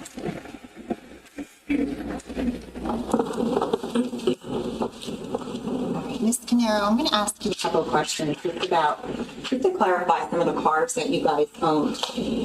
So you indicated your dad owned or drove a white Porsche Macan, is that right? Yeah, this was a turbo. Okay, and I think you said his car was actually in for service, so he had a loaner car. Mm-hmm. And the loaner car that he had on 11/20/18, that was also a white Porsche Macan, is that correct? Yes. Yes. Okay, and it had like the black strip on the bottom doors? I'm sorry? I don't remember. You don't remember? Your mom's car, the car that she drove was the Porsche Cayenne, is that correct? Yes. Is that the car she routinely drove? Yes. And that's the car your dad pulled out of the garage, is that right? Yes. Now, did that car have a remote garage door opener in it? Yes. It did, okay. You had an alarm system in your house, isn't that correct? Yes. And did you have multiple cameras in your house? Yes. So you had an alarm system. Did you also have a DVR system that was separate? I don't know how it works, but Okay. So you had an alarm system that was hooked up to your house? it was, but it never works, so. Okay. Certain doors would beep when you were Yes. coming in and out, and then some doors didn't beep, right? Yes. When you were coming in and out. All right, so you had that, and then you had some cameras inside your house, is that right? I know that now. I didn't know that back then. You also had cameras outside. Outside, Is that correct? And then you had like a DVR box that was located in the garage, right? Yes. Right. So I would imagine at night you kept your doors locked. Is that right? Yes. Now the doors that would beep when you would go in and out, that would be the front door. Is that correct? Front door, yes. And then the garage doors. Both of them, yes. And was there another one? Yeah, the back door in the laundry room. Back door. Now the French doors and the sliders, they would not beep, right? You come in and out. And where were those doors located? The slider doors were in my kitchen, and the French doors were in the dining room. Okay. And did they lead right out to the backyard? To my deck. To the deck. Which was in the backyard, yes. Now, you indicated that your dad's room was the guest room, is that correct? Mm-hmm. And was that room, if you go up the stairs, would it be all the way to the left? Yes. And then next to his room was your room, right? Yes. And then next to your room was your sister's room? Yes. Marissa's room? And then was there a bathroom after that? Yep. And then the master bedroom, right? Yes. Okay. And the master bedroom, that was the side that was closest to the fire, right? One part of the master bedroom. I mean, it wasn't the bedroom, it was the closet and the bathroom. So it shared a wall with essentially where the fire was? The fire started in the basement and it went up the back of my house, which was the master bathroom and the master bedroom, not the bedroom, master closet, not the bedroom. Okay, so the master bedroom closet was where it Yes. started, right? No, it ended in the closet. Okay, but it was on that side of the house? Yes. You see what I'm saying? Yes. But the bedroom went all the way across. Understood. It wasn't closest to your dad's room, right? No, it's closest to the master and my sister's side of the house. Got it. Now, your mom, you guys had some Australian sheepdogs, is that right? Yes. 2 of them? Yes. Okay, and I think you indicated, or you may have been indicated that they were with your mom in bed? That's where they slept. Okay, did you ever hear them barking in the night? No. Now, on 11/19 of 2018, you worked all day? Yes. And then you got home at, I think you said at about 6:15, correct me if I'm wrong. I don't remember the exact time, but 5, 6, yes. That sounds normal. Were you the last one to go to bed that night? Yes. Your sister and your mom went to bed before you, is that correct? Yes. And you went up to bed at about 11:30? Yes. Now, when you came home, your dad was already up in his bedroom in the guest room, is that correct? Yes. Okay, and you did not see him the rest of the night, is that right? Okay. I know you indicated, I think, on direct examination that he was sleeping. Yes. Okay. You didn't see him though, so you can't say what he was doing, is that correct? No, I didn't go in his room. Now, obviously, you wouldn't be able to see anything or hear anything that he may or may not have done when you were sleeping, is that correct? What? Sorry. You were not able to see your dad, anything he may have been doing in the middle of the night while you were sleeping, is that correct? And he was the first person you saw the next morning, is that right? Yes. He was the one that woke you up? Yes. Yeah, so obviously he was already awake before you were awake, is that correct? I took sleeping pills the night before, so I did not hear the fire alarm. Okay. But he was awake prior to you being awake, is that correct? Yes, I was the last one awake. Okay. Now, you mentioned on direct examination that your dad kept some of his guns in the unfinished part of the basement. Is that right? Yes. Is there like a metal locker down there? I don't know what it looked like. Like, I know the area, like I would be able to recognize it in my basement, but I don't know exactly. Okay. But his guns were kept, you said, in the basement? In a locked area, I guess. And also there was a safe in the garage too, is Yes. that right? Okay. But that wasn't the only place that your dad had his guns, was it? To my knowledge, it was. You weren't aware of a 6-hour gun that was located in the guest bedroom with a laser light in it? I don't know what a 6 hour is. Do you know what a laser light is? It's a laser, that's a light. Do you know what it is or no? No. Okay. You don't know what it's used for? No. Now, your dad was good with IT and tech-related things, is that correct? That's what he did for a living, so yes. And he installed the cameras in your home? Installed. I wasn't there for it. So I have no idea. Did he set the cameras up in your home? He used the cameras. Okay. And would he maintain the cameras? Yes. He would be the one to handle anything camera-related? Yes. Do you know that he also installed, and you may know because you were sitting here, Dr. Gold cameras? I know that now. You know that now? Okay. If anyone in the home would know where the DVR was located, the box, it would be your dad, right? We all knew. Including your dad, right? Yes. He was the one that maintained the cameras, correct? Yes. Do you remember an officer approaching you and your father on the morning of 11/20 and asking your dad where the DVR system was located? I don't remember, but I saw it here. I was here. Here. You don't remember that, but you remember your dad saying, "Oh, fuck, I hurt my hand." Just yes. To be clear. Okay. Let's play, if we could, you have permission to play S78, which is the DVR of that portion of that testimony. I'm just going to pause it. See the timestamp. Okay. Keith Caneiro, I'm going to ask you just to watch it, and I might pause and ask you a couple of questions. You can begin.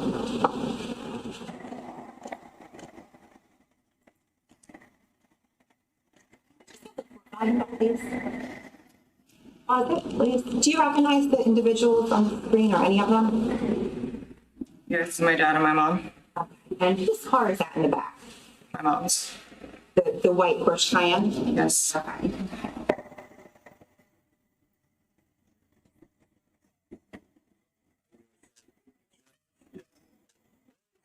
It's me, not my mom.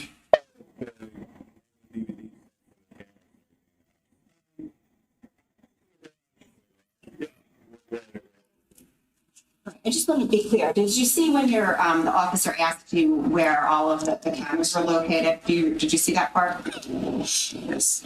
And your dad looked at you and you said the garage. Did you see that part? Yes. Okay, go ahead.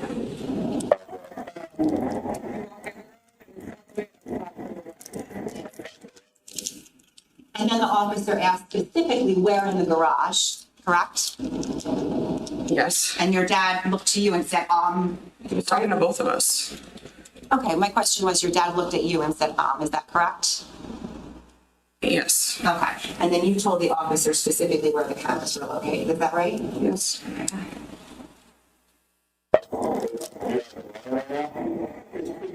You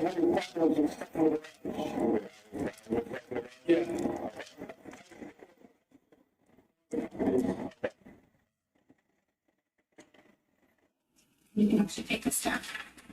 Now, did you hear your dad at that point say that he had been having problems with stuff in the garage Yes. and that he had a ticket open with one of the companies? Yes. Okay. You had no idea what that meant, is that correct? No. Yes or no? I said no. It's not correct. No, I don't. I had no idea. You didn't know what he was talking about? No. Because according to you, prior to you going to sleep that night, the cameras appeared to be in working order, is that correct? I didn't check, but I would assume so. Okay. And do you recall saying that in your statement that you gave to the police? Yes. Okay. That the cameras appear to be in working order prior to you going to sleep? Yes.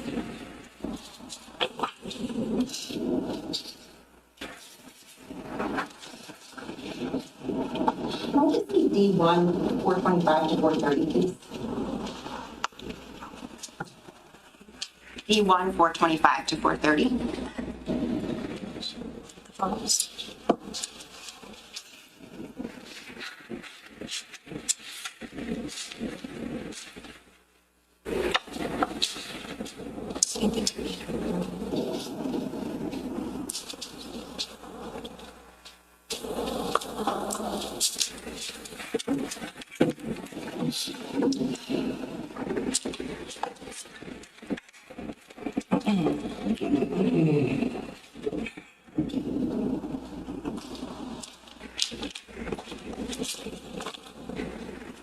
I'm approaching with what has been marked as D425 first. You were shown this picture the other day, is that right? Yes. Okay, and that's a picture of your mom, your dad, and Jesse and Sophia, is that right? Yes. And how old are they here? I'd say 4, 2. Two and 4? I'm going to show you what's been marked as D426. Do you recognize that? Yes. And who is that? Jesse and my dad. And how old is Jesse there? 3. 3. Showing you what's been marked as D427. Is that your dad and Sophia? Yes. How old is Sophia about there? 2. Showing you what has been marked as D428. Do you recognize that one? Yes. That's your dad and Sophia, right? Yes. And how old is she there about? 3. 3. Showing you what's been marked as D429. Do you recognize that? Yes. What is that? Jesse and my dad. Okay, and about how old is he there? 5. 5. Okay, and then I'm showing you finally what's been marked as D430. Do you recognize that? Yeah. And is that Jesse and your dad? Yes. And about how old is Jesse there? 5. When Jesse passed away, he was 11, right? Yes. And Sophia was 8? Yes. Okay. So on the photos that you chose to sample for your dad's special bond with the kids, they were older photos, is that correct? Yes, because that's all we have. Older All I have. Yeah. You indicated that your dad and your Uncle Keith were close, is that correct? Yes. Were you aware that they were so close that your dad was actually the trustee for your Uncle Keith's life insurance trust? Yes. You're aware of that? I'm aware of that. You were aware that they spoke daily, I believe you said too, right? Okay. Were you aware that your Uncle Keith actually called your house line on the night of November 19th of 2020? I was at work, so no. So you were not aware of that? Were you aware that your Uncle Keith actually spoke to your mom once that night? I know now, but no, I was not aware that day. When your dad told you about the 4 text messages that Uncle Keith sent him in the middle of the night, he didn't tell you about those 2 phone calls? No. And by the way, the 4 text messages, when did your dad tell you about that? That morning, About when? 9:30 or 10.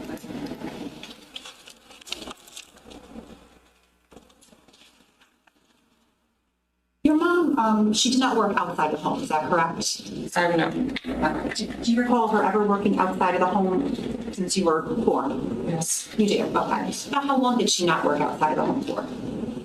Since I was in first grade till after this. Okay. And your dad was the one who paid the bills, is that right? I have no idea. Okay, you're not sure? No. Just speaking of bills, you guys had, there were 2 Porsches that we heard about that your parents each drove, is that right? And then what kind of car did you drive? I drove a Porsche Carrera S, And how about your sister? Jeep Wrangler. Did any of your family members drive an Audi?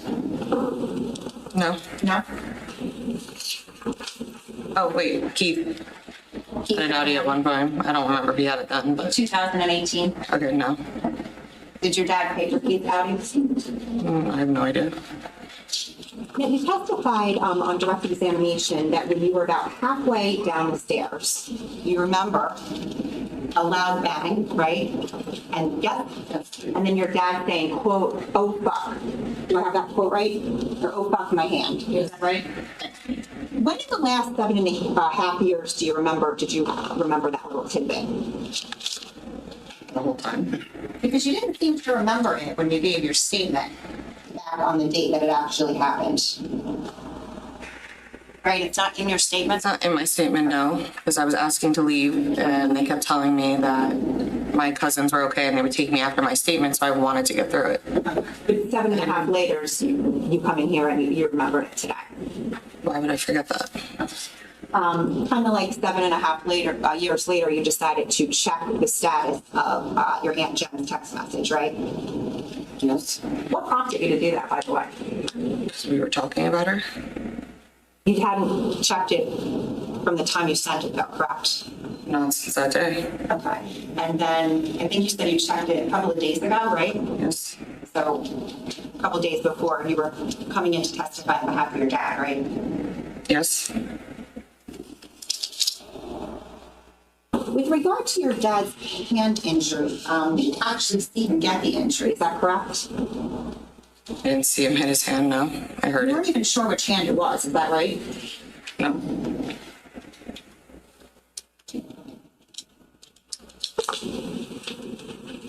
Just the last couple of questions, Ms. Caneiro. You were obviously close with your Uncle Keith, is that right? Yes. And your Aunt Jen, and your cousins Jackie and Sophia. Yes. And you're close with your dad, is that right?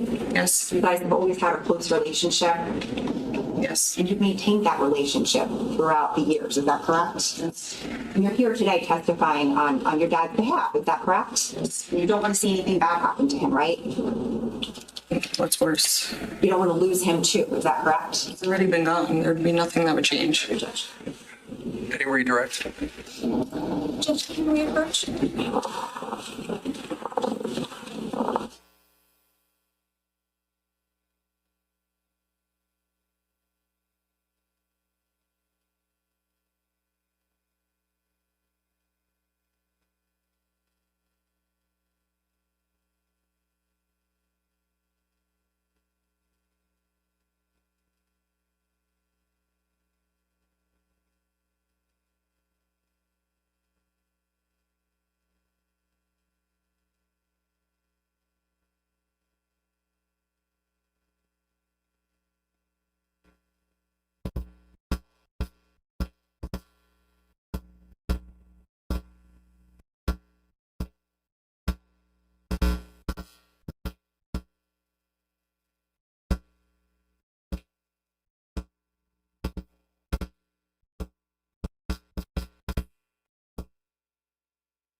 Whenever you're ready. Few follow-up questions. Starting with the text message with your Aunt Jennifer, do you still have that text message in your phone? Yes. As you sit here today? Yes. And earlier today, did you have an opportunity to show it to the prosecutors? Yes. Okay. And from what you can tell on your phone, is it a group message or not? It's not a group message, and if it was, you wouldn't be able to see that it's red.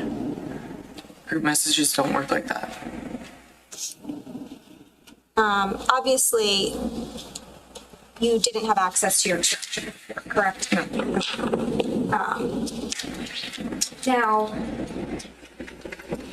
you were also asked on cross-examination about the cameras in your house. Yes. And in your statement to the police, I think the prosecutor asked you, to the best of your knowledge, or they were working at the time. Yes. Okay. Did you specifically check your cameras the night before? I said, no, I didn't. I wasn't one to check my cameras ever. Okay. when I did. So when you told the police that your cameras were working, what did you mean by that exactly? I wouldn't see why they wouldn't be working. But was there, returning back to your testimony about the 18th and what was happening earlier in that day, what was? We were having issues with our Wi-Fi that weekend leading up, and I don't know if it was resolved. I went to work the next day. I wasn't there all day. And the prosecutor also talked to you a little bit about, I guess, whether you ever heard your dogs barking at night. Yeah. At the time that, during the overnight hours, where were the dogs? In my mom's room. Okay. And did you mention earlier, is that the master bedroom? That's the master, yes. And is the master bedroom to some extent soundproof? Yes. And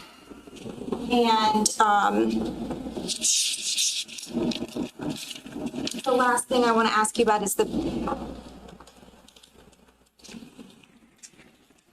prosecutor asked you about your statement and things that you didn't Yes. maybe mention during your statement. And I think you started to get into it, but what were the circumstances that you were under which you were giving that statement? I kept asking about my cousins, and I was being told that once I gave my formal statement, I would be brought to them at wherever they were located, whether it was a local hospital somewhere. And I had no idea what was going on. I had no idea anything about that day, and my statement was a basic statement. I was trying to get out of there. I wasn't sitting there going, no one was telling me anything. They just asked me what happened that day. And I briefly said what happened that day. Did you know at the time what was important or not important to mention? I had no idea what was going on. No one was giving me answers. I kept asking to leave. I kept asking to find people. I kept asking what was going on, and they would just move past and say, like, we'll answer everything when you're done. That's all. Thank you. Recross. Very quickly, Keith Caneiro, the DVR system that your cameras were hooked up to, that was actually hardwired, and Wi-Fi would not have affected it. Is that correct? I have no idea. Okay. And then just in terms of you being at the police department, you indicated they wouldn't let you leave, right? Yes. It's fair to say there was a fire at your house, right? At that point, there had been a Yes. fire, and then there was a fire at your Uncle Keith's house, right? Yes. It was important for them to figure out how these fires might have started and who could have started them. Is that correct? Yes. And your safety was also important because at that point, My safety. I was having an asthma attack, and they wouldn't let me get my daughter. Can you wait for her to finish asking the question before you start responding? Go ahead. I'll ask a little differently. At that point, you guys didn't know who, if anyone, could have been targeting the two families. Is that correct? Sure. Thank you. I have nothing further.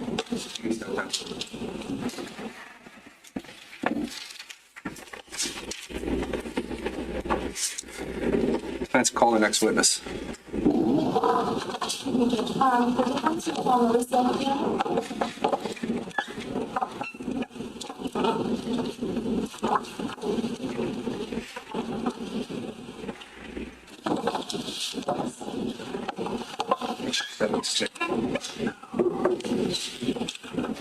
Put your left hand on the Bible, raise your right hand. Do you solemnly swear or affirm to tell the truth, the whole truth, and nothing but the truth, so help you God? I do. Okay. Once you're seated and comfortable, can you state your full name for the record and spell your last name, please? Marissa Caneiro, Caneiro. Okay. Ms. Caneiro, I just asked you to speak up. You probably heard me say that a couple times. Just speak up so juror number 15 and 16 can hear you. Go ahead, guys. Good morning, Marissa. Good afternoon, Marissa. Can you just introduce yourself briefly to the jury? I'm Marissa, and I'm Paul's youngest daughter. And we heard a lot yesterday from your sister Katie about what transpired on November 20th of 2018. So I just want to focus you in on one specific thing that happened. At a certain point, were you at the police station with your family? Yes. And during that time, were you taken downstairs to a conference room? Yes. And while you were in that conference room with your dad, did you learn any information about what was happening with your family? When we were alone, me and him. Yeah, here, I'll back up. At some point, are you in the conference room with your entire family? Yes. Okay. And thereafter, were certain members of your family taken out, and were you left alone with your dad in the conference room? Yes. My mom and sister were taken out of the room, and then it was just me and my dad in there. Okay. And when it was just you and your dad, was there a point in time where you learned information about your family? Yes. A police officer came in, and he told me and my dad that Here's the, I'm sorry. Just take. Did you learn what happened, just without saying what was said, did you learn what had happened with your Uncle Keith and Jennifer and their family? yes. And did you learn that they were deceased? Yeah. Okay. And can you just describe that moment that you learned that and what your reaction was and what your dad's reaction was? Relevant.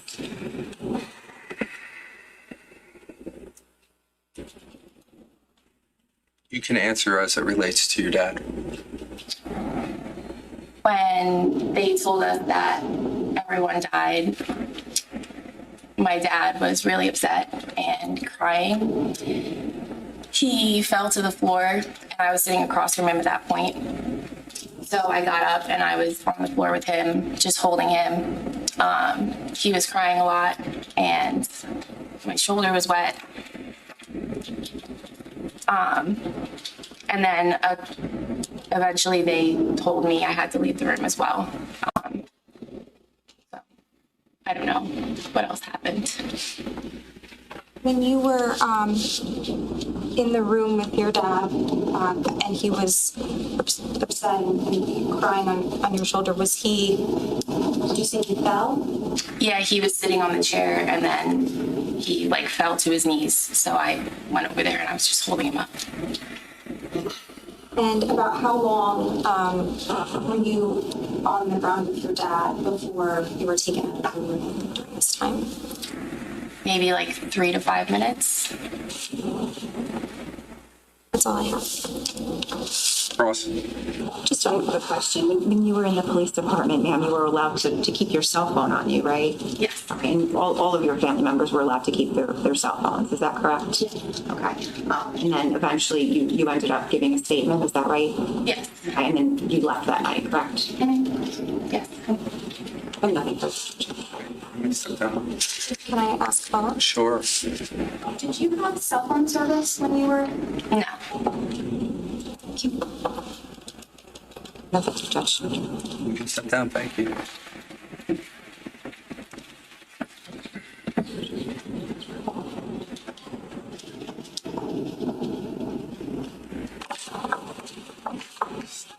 Call the next witness.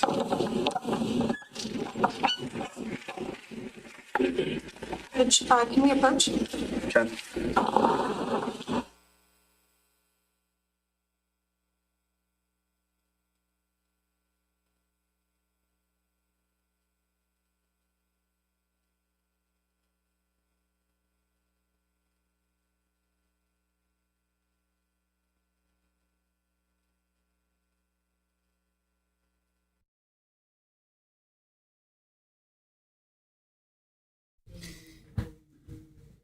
All right. What do you guys want to hear next? What do you guys want to hear? Yeah, jury went to lunch. Barry, let's see. You want to do Deborah Bassender? Okay. Seems like ages ago. Forensic accounting. You want to do that?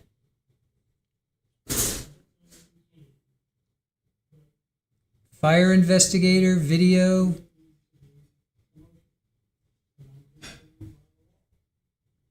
Let's see. We got Barry going for the financial. Joanne wants the fire investigator. Allison wants the video. Let's see. All right. Let me put it this way. I'll see what I can find. I'll see what I can find easier. All right. I can definitely find Bassender. She was like almost. Let's see. She was day 2. I can find her pretty easily. She was day 2.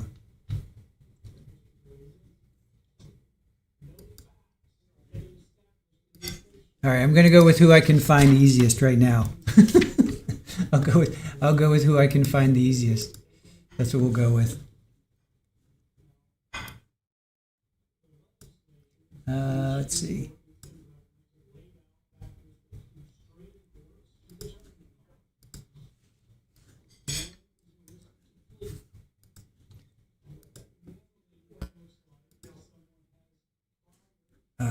No, don't do that.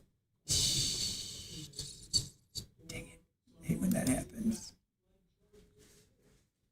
Oh, come on. You hit a wrong button. And that's what happens. Doggone it. All right, hold on. Bear with me. Let's see here if I can get this. Oh, come on.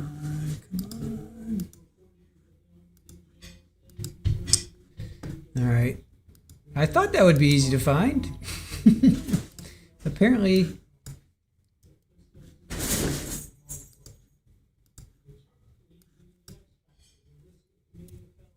All right, hold on.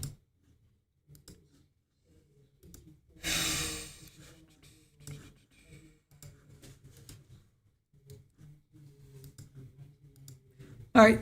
Oh, here we go. Okay.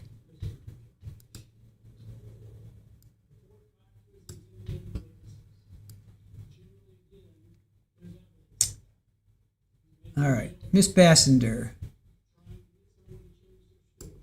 Only because I was able to find As a it. detective,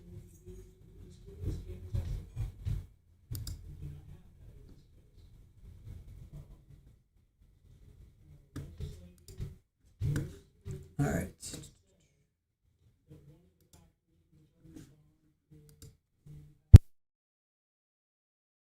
And how long have you been employed at the prosecutor's office? 8 years this month. What unit do you work in? I work in the financial crimes and public corruption unit. Can you tell us how long you've worked in that unit for? I worked in this unit for my entire time of employment at the prosecutor's office, with the exception of 2.5 months where I was assigned to the trial unit. What are your duties and responsibilities as a detective in the financial crimes unit? My duties are to investigate allegations relating to financial crimes and/or public trust. Now, what, if any, law enforcement experience did you have prior to joining the Monmouth County Prosecutor's Office? I was a special agent with the Internal Revenue Service Criminal Investigation Division. So as a special agent, were you a sworn federal law enforcement officer at that time? Yes, I was. And what was the time frame that you worked as a special agent with the IRS? From September 1993 through June of 2016. Generally speaking, what were your duties as a special agent with the IRS? As a special agent, I was involved in investigating allegations and crimes relating to both domestic and international money laundering, crimes relating to the Bank Secrecy Act, also known as BSA, and crimes relating to the Internal Revenue Tax Code. Now, I'd like to ask you some further questions about your educational and professional background. Do you have something called I'm going to a fast curriculum forward through vitae? the Yes, I do. foundational stuff, though. Let's get to the good stuff. Education and account. Yes. It's like accounting. I want to get to the meat of her. Comprehensive, but I also report your accounting skills to follow the flow of funds and money to determine whether there is or is not their work. As a supervisor, my expertise and from application with all taking care of that. I don't think we need to hear her foundation, right? Corporate staff in BS bank employment. I started the public responsibility to subjects and victims office. Verified at times in the original teaching also. Computer's office, are you part of that? Oh my God, she talks for so long. Which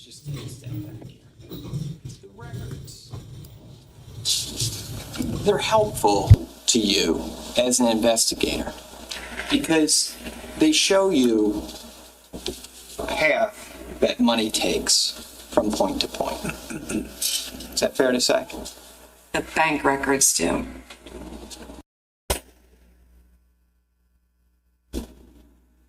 You Fact witness. a fact witness. And was that in your professional capacity or personal capacity? I was assigned to, on November 21st, 2018, by my supervisor in the unit at the time to this investigation. And just to be clear, are you referring to the financial crimes unit? Yes, I am. Now, when you were assigned this case, were there already other detectives from other units assigned as the lead detectives? Yes, because this investigation involved murders, detectives from the major crimes unit were already involved as the lead detectives, as well as detectives from the crime scene unit. Now, what were the parameters of your investigation? In other words, what was your role as a detective from the financial crimes unit with regard to this case?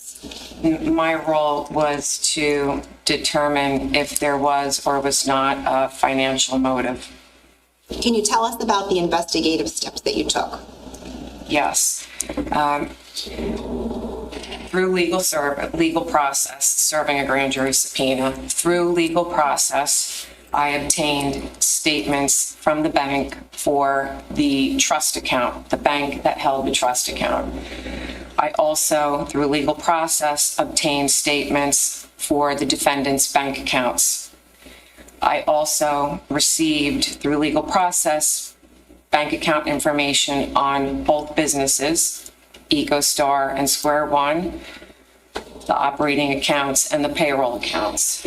I also received, through legal process, documents from Canada Life Assurance Company, which held the life insurance policy. I also, through legal process, received credit card information and statements and insurance companies and any other financial institutions or companies where eventually I traced money either going to or money coming from. When you initially said you received statements with regard to the trust account, can you just clarify a little bit more about what you're talking about, what trust account? Yes, so there is the Keith Caneiro Irrevocable Life Trust. That there is also a bank account titled the Keith Caneiro Irrevocable Trust. And that bank account is maintained at TD Bank, and it is simply a checking account to receive funds and for those funds then to be paid quarterly premium. So when I refer to the trust account, I'm referring to specifically a TD bank account, business checking account that held funds, and those funds were to pay the premiums. So you get all of these records, and what do you do with them? I analyzed the records, wrote detailed reports on these records. Now, during the course of your investigative process, what, if any, interviews did you either participate in or conduct yourself? I participated in the interview of the accountant, Stephen Weinstein, the CPA. I also participated in the interview of Ron Artigas, the insurance man. I was also part of the interview with Tiffany Rivera, who was an employee at the businesses that the defendant and his brother Keith Caneiro owned. And I was also present with Detective Pat Giselle, detective at the time, lieutenant now, when he spoke to Yusel Restrepo. Now, eventually, were you asked to narrow down the focus of your investigation? Yes, Or I your was. analysis, I'm sorry. Yes, I was. And what specifically was that?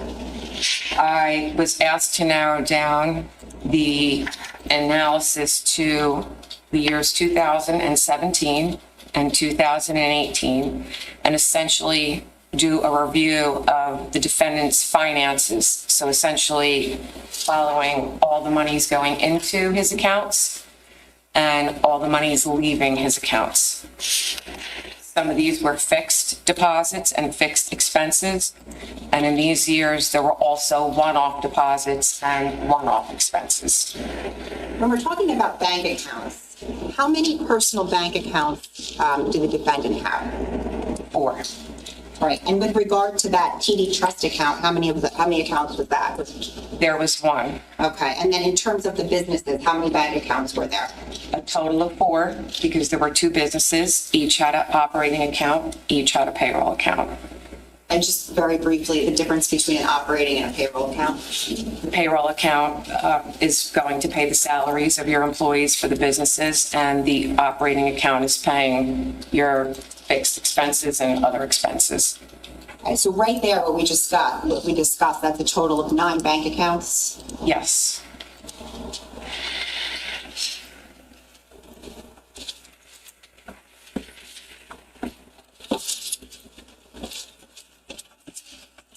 For the record, I'm showing counsel S28. Okay. May I approach them? You can. Detective, I'm showing you what's been marked as S28. Do you recognize this? Yes, I do. And what is this? This is a list of all the 9 accounts that I just described. Okay.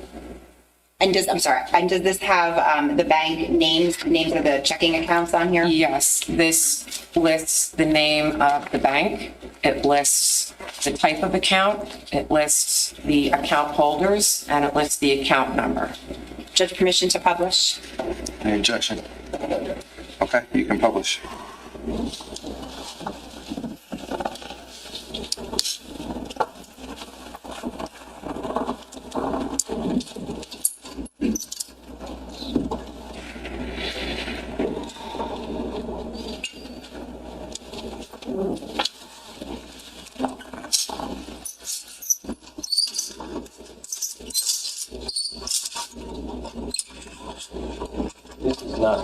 I was just about to ask, why is this on the screen? I didn't put it on. Okay, we can just turn that off if you don't mind. Thank you.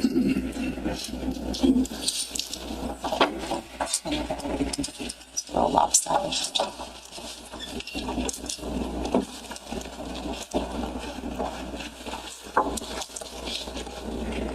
She can't see it. Do you want the witness to come down? If we could, Judge, please. You can. Come on down. Just please make sure you speak up. Sure. All right, thank you.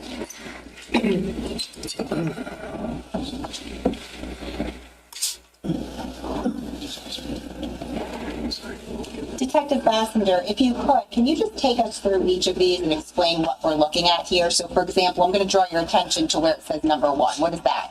Number 1 is the trust account that I've mentioned to you at TD Bank. The title of the account is called ATF Keith Caneiro Irrevocable Trust Agreement, dated July 27th, 1999, listing Keith Caneiro as grantor and Paul Caneiro as trustee. TD Bank has titled this a business checking account. Again, this is reflecting TD Bank, and the account number, is 786-324-5465. For purposes of the rest of your testimony, is it okay if we refer to the last 4 numbers of the account numbers here? Yes. Okay. What are we looking at number 2? Number 2 is a personal account, individual checking account maintained at TD Bank in the name of Paul Caneiro. The account number is 786-239-3837. Number 3? Number 3 is a joint checking account maintained at TD Bank, and the account holders are Paul Caneiro and his wife Susan Caneiro. The account number is 786-206-3760. How about number 4? Number 4 is a checking account maintained at Affinity Federal Credit Union in the name of Paul Caneiro. The account number is 751-5502. Number 5? Number 5 is a TD convenient checking account maintained at TD Bank, a joint account in the name of Caitlin Caneiro, the daughter of Paul Caneiro. So the account is in Caitlin Caneiro and Paul Caneiro's name. The account number is 424-931-3886. Now, numbers 2, 3, 4, and 5, are those the 4 accounts that you spoke of that the defendant has? Yes. Okay, let's go on to what is number, if you could go through number 6 with us. Okay, number 6 is an operating account maintained at TD Bank. The operating account is J. Martin Consulting, Inc., doing business as Square One, so I'll refer to the business as Square One. But that is their operating account. The account number is 685-504-1396. Number 7. Number 7 is the payroll account at TD Bank for Square One, and the account holder is listed as J. Martin Consulting, Inc., doing business as Square One. The account number is 685-504-1388. How about number 8? Number 8 is the operating account maintained at TD Bank in the other business, which is called EcoStar Pest Management, Inc. The account number is 432-041-7234. And number 9. Is the payroll account for EcoStar maintained at TD Bank. The account holder name is EcoStar Pest Management, Inc., and the account number is 432-041-7101. Thank you, Detective. You can have a seat.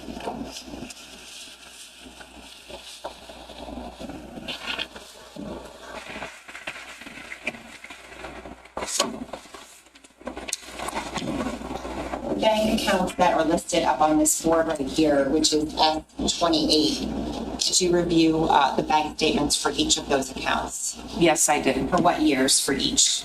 2014 through 2018, November 20th, 2018. Okay. I'm going to show you what has been marked as S29 through S38. I'm showing counsel first.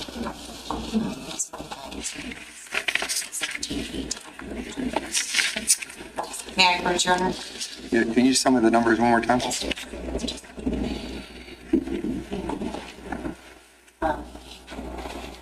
S29 Okay.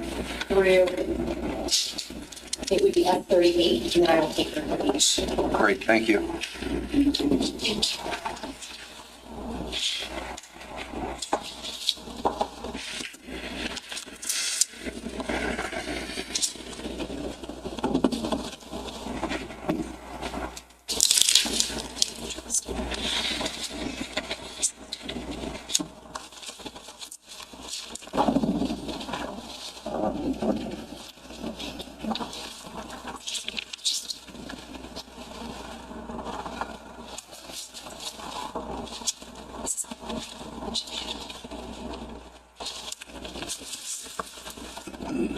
I know this is a lot, Detective, but I'm going to ask you, I'm showing you what's been marked as S29 through S38. We're going to start with S29.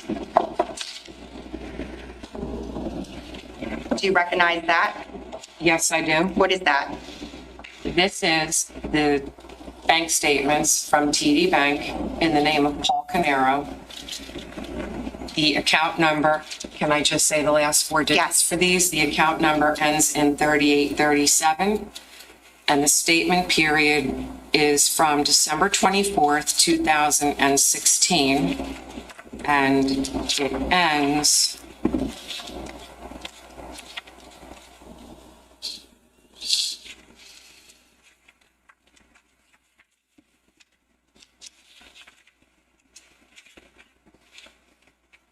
just S29. Okay.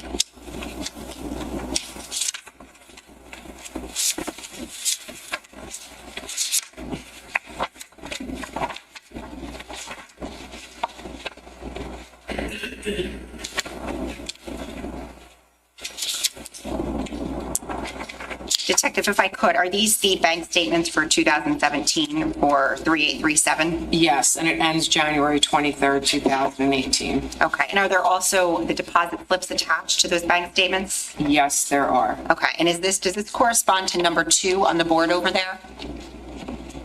If number 2 is 3837, then yes, it does. I can't see from here. Okay, all right, I'm going to take that from you. Right here. S30? S30 are bank statements from TD Bank in the name of Paul Caneiro, ending in account number 3837.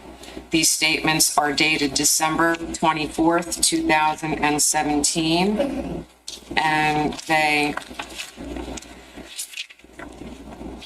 run through December 27th, 2018. Thank you. And are the bank deposit slips attached? Yes, they I'll are. take that from you.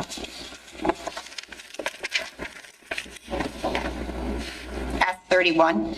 S31 are bank statements from Affinity Federal Credit Union in the name of Paul Caneiro. The account ending in 5502. These statements cover the period January 1st, 2017 through December 31st, 2017. S32. Are bank statements from Affinity Federal Credit Union in the name of Paul Caneiro, ending in 5502. This has a variety of account numbers on it.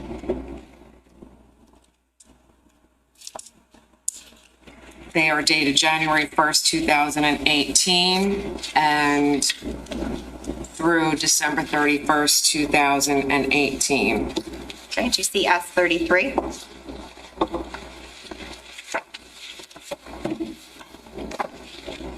S33 are bank statements from TD Bank in the name of Paul Caneiro and Susan Caneiro, ending in account number 3760. These statements period begins December 24th, 2016, and the statement period ends January 23rd, 2018. S34. S34 are bank statements from TD Bank. Excuse me.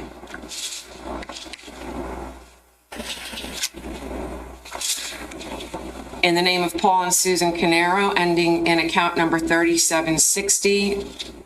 The statement period covers December 24th, 2017, and the last date is December 28th, 2018. S35. These are bank statements from TD Bank in the name of Caitlin Caneiro and Paul Caneiro. The account number ends in 3886. The statement period covers December 14th, 2016, and the statement period concludes on January 13th, 2018. Okay, and S36. Are statements from TD Bank in the name of Caitlin Caneiro, Paul Caneiro, ending in account number 3886. The statement period begins on December 14th, 2017, and the last date is December 26, 2018. And the last two, S37. Are statements from TD Bank in the account holder is ATF Keith Caneiro Irrevocable Trust Agreement dated July 27th, 1999.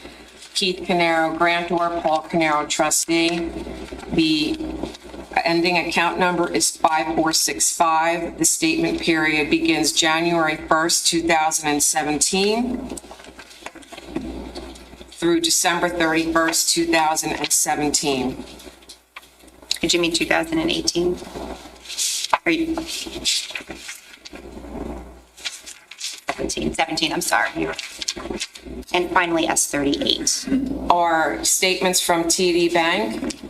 The account holder is listed as ATF Keith Caneiro Irrevocable Trust Agreement dated July 27th, 1999. Keith Caneiro grantor, Paul Caneiro trustee.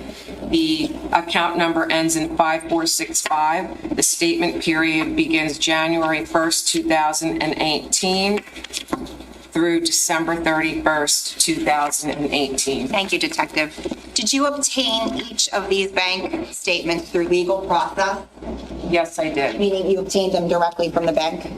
Yes, I did. And did you review each one of them in terms of your conducting your analyses? Yes, I did. Now, what, if anything, did you do to memorialize your analysis with regards to what you had mentioned earlier, the defendant's revenue, sources of revenue, and sources of income for the years 2017 and 2018? I prepared a report, and then I also prepared a supplemental report. Showing defense counsel S39 and S40. I'm showing you what's been marked as S39 and S40. Let's start with S39. Do you recognize that? Yes, I do. What is that? This is a summary of sources of revenue and income and expenses for the period 2017 and 2018. Okay, is S39 though, is that a report? It's That's your report, right? it's my report. Okay, what's the date? This is dated July 21st, 2025. Right, and how about S40? Do you recognize that? Yes. What is it? This is a supplemental report dated December 8th, 2025, and this includes corrections. Okay, and those, just to be clear, those are both your reports that you created, right? Yes. Now, what if any summary charts of your analyses did you create? I created a summary chart of revenue for 2018, and I created a summary chart of expenses for 2017 and 18. And where are those summary charts reflected? They are reflected in the most updated summary charts are reflected in the December 8th, 2025 report. So S40? Yes. Specifically, I'm going to draw your attention to pages 3 on that report. Yes. What are we looking at there? Page 3 lists the sources of revenue and income for the years 2017 and 18. How about pages 4 and 5? What does that reflect? 4 and 5 reflect expenses for the years 2017 and 18. Are you aware of whether there were any boards prepared to reflect pages 3 through 5 of your report? Yes.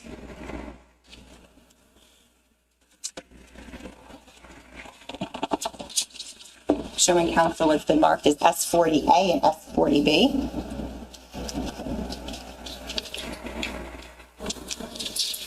May I approach Judge? You can. Let me just start detective with S40A. Do you recognize this? Yes, I do. Or what is that? That's the chart I prepared of sources of revenue and income for the years 2017 and 18. And is this board, is this in the same exact condition with the same exact substance as what is in your report on pages? Yes, on page 3. Page 3. I'm showing you what's been marked as S40A. B, I'm sorry. What is this? This is the chart of the expenses for the years 2017 and 2018. And is this reflected on pages 4 and 5 of your report? Yes, it is. And is it in the exact same condition as it is in your report? Yes, it is. I'd like to start with expenses, permission to publish S40B. Any objection?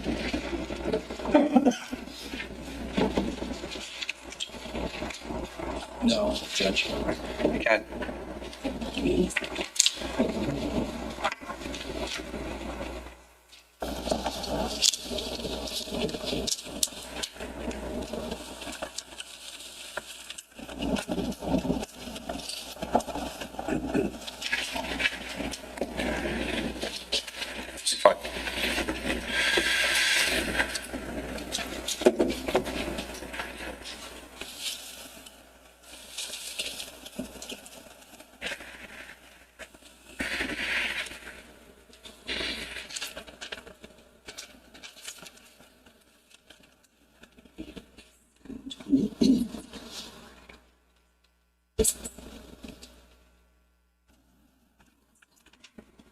It's fine. Sorry, Judge. To make it easier, I'm going to show you, I'll show counsel just what's been marked as S28. Just a copy of that word. Can you just tell us what that is? This is the listing of the 9 accounts that I previously spoke about and are listed on the board over there. Okay, so that is, I forget the number, it's going to be clear for the record. A reflection of S28. Yes. I'm going to ask to keep that with you just so you have it to reference. Okay.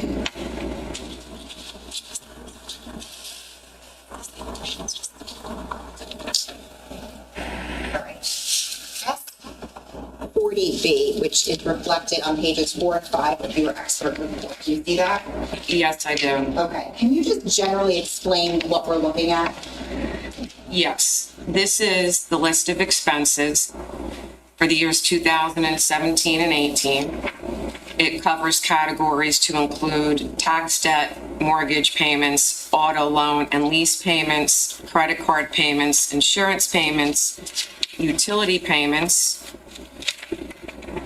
educational costs, and miscellaneous payments, as well as payments made to Canada Life Insurance Company.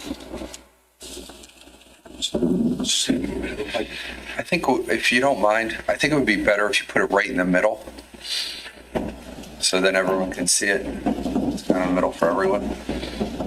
Thank you, sir. With a total listing per year for 17 and also 18. Okay, so there's essentially the categories that go down through 2017 and then 2018? Yes, Okay, and then each category has a total, is that right? yes, And then is there a total expenditure reflected for 2017 yes, and 2018? yes. Let's start with the first category. What does that say, the first category at the top? Tax debt. Okay, and what is listed under tax debt? These are payments made to the Internal Revenue Service. Payments were made in amounts of approximately $1,265 a month.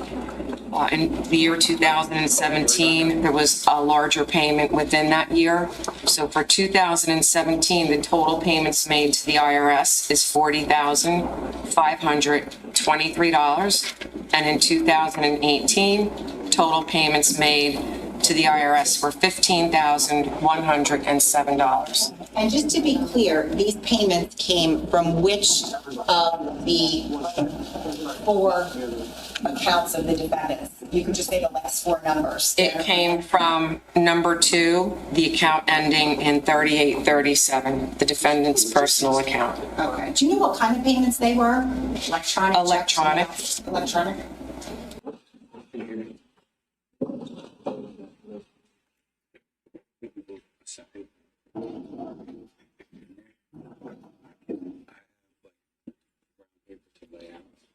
So that when you open up the night, it's top ready. Okay. And then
Yeah, she's fine.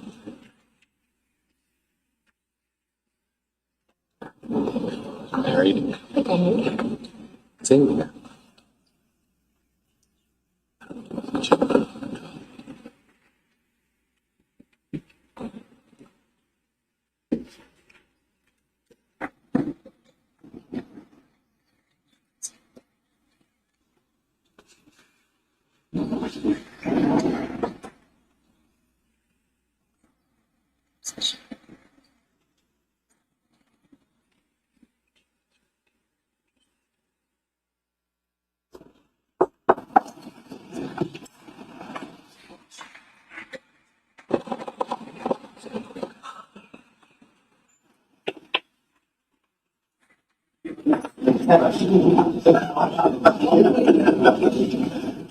We'll never get it back.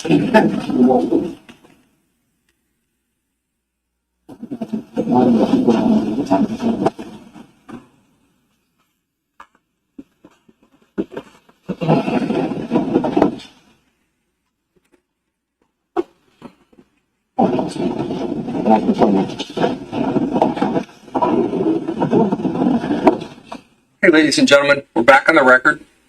With State of New Jersey versus Paul Caneiro. It's indictment 19-020283. The attorneys are here. Mr. Caneiro is here. Just before the lunch hour, 2 questions were provided to the court. Now it's been marked as CJ number 4. Is there a count 10? The answer to that is no. There is not a count 10 for you to consider. We did not mess up the verdict sheet. There is no count 10. The second question is marked as CJ number 5. Indicates, can we see exhibit S313? S313 is the knife. So this is what we're going to do for you. We have some brown paper that we are going to put into the jury room. The sheriff's officer is going to do that. He's also going to bring in a bunch of nitrile gloves for you to use if you want to use that. And then also the box that has the knife inside that.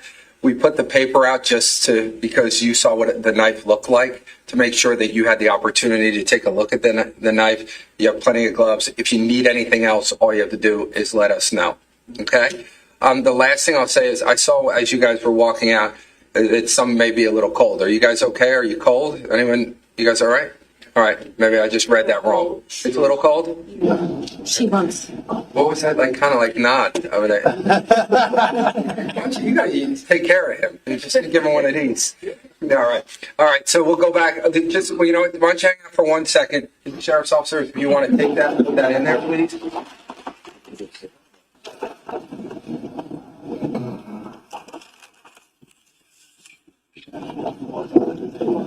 you want us to put it on the table? No, it's okay. You can do whatever you want in there. We just want to give you all the things. You can do whatever you want.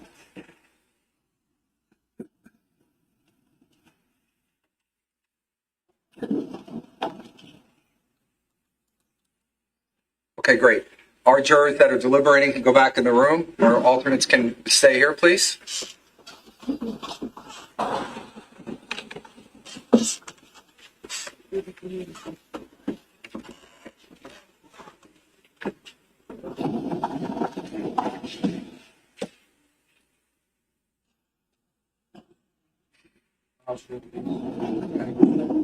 Our 4 alternates, you can go with our officer, please. Can I have the white noise on, and can I see the attorneys, please?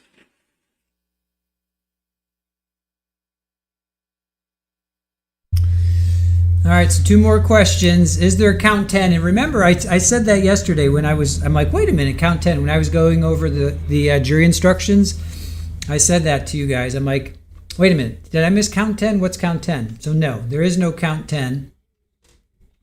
And that was CJ4, and then CJ5 is, can we see the knife?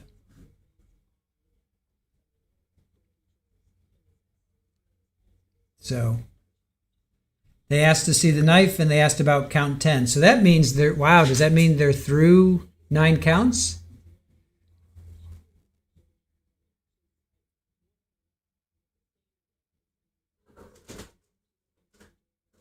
So does that mean that they are through the first 9 counts?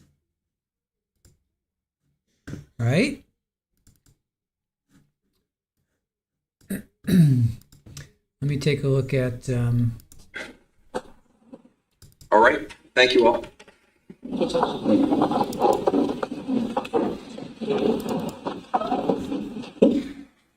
And just make sure that...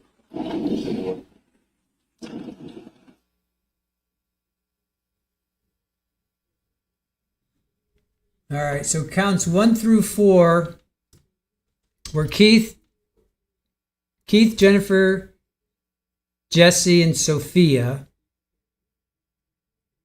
Count 5 and 6. Count 5 was Jesse. Count 6 was Sophia. That had to do with arson. Count 7 was aggravated arson. of Keith's house. Count 8 was arson with Paul's house. Count 9 was possession of a firearm. There was no count 10. Count 11 was possession of the knife. Count 12 was unlawful possession of the knife. Count 13 was theft. Count 14 was misapplication of entrusted property. And count 15 and 16, that was hindering apprehension. So is it possible that they've gotten through 9 counts? Is it possible? What do you guys think? You think they've gotten through 9 counts?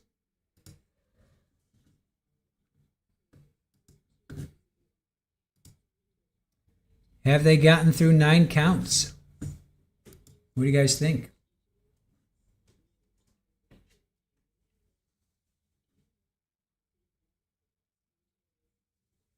Yeah, so if they got through 9 counts, they're like, where's count 10? So counts 1 was Keith, 2 was Jennifer, 3 was Jesse, 4 was Sophia, 5 was Jesse with arson, 6 was Sophia with arson. So that's felony murder with arson, because remember they died with smoke inhalation. Count 7 was arson of Keith's house. Count 8 was arson of Paul's house. Count 9 was the firearm. No count 10. Count 11 was the knife. Count 12 was the knife. Count 13 was the theft from the trust. Count 14 was misapplication of entrusted property. And count 15 and 16 was hindering apprehension. So they should be out of lunch. They should be out of lunch. At this point, they should be out of lunch. They break usually at like 12:30 to 1:30, so they're probably staying with that. Yeah, Joanne, fingers crossed. They're done with 1 through 9. They're done with 1 through 9. Yeah, Raj, I think so. Count 11 now. Right?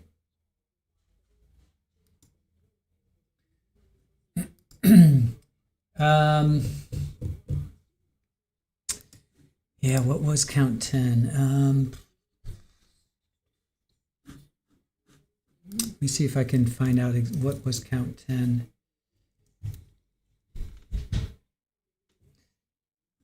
Yeah, there's no count 10.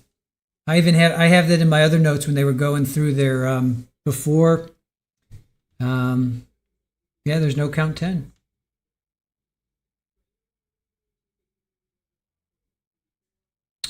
There was just no count 10, or state dropped it. Whatever it was, the state dropped it. Even in their before they're finalizing the verdict form, they even said back then, excuse me, they said no count 10. So there was no count 10. Sherry, there's 16 minus the 1, so there's 15. So there's 16 altogether, but minus count 10, so 15 counts. So yeah, count 10 was dismissed. Yep. 16 counts, no count 10. Yep. Shirley's, yep, that's it. 16 counts, but no count 10. So they've made it through, I think they made it through counts 1 through 9. And those are the big ones. Those were the big ones. That's taking out Keith, Jennifer, Jesse, and Sophia. Now they're into possession of a knife times 2. Oh, and they want to see the knife. They want to see the knife. Wow. Oh, they want to see the knife. They're on to count 11, you guys. They're on to count 11. The incredible shrinking count, right? Right. Sure. So, yep, counts 11 and 12 are the knife. Yep, they're on to the knife. And then after that is theft from the trust, and then misapplication of entrusted properties, and then hindering apprehensions are counts 15 and 16. Wow. So if they wow, think about that. They asked where count 10 is, and then they asked, can we see the knife? Think about that for a minute. Counts 11 and 12 are the knife. That's it. That's it. if you could read the tea leaves, read the room. They got to count 10. They said, "Hey, where's count 10?" And then they asked, "Can we see the knife?" Which just so happens to be counts 11 and 12. Now, I'm thinking it's only 2:00, 1:45. They still have 2 solid hours before we get to 4:00. So they have six more counts to go through. So, yep. Interesting. All right, you guys. Let's go back to One of that document. Page 1 is the cover sheet for the whole life insurance policy. Okay, page 2. Page 2 is the table of contents, Page 3 is what? policy details. Should the state receive permission to publish as 42? Any objection?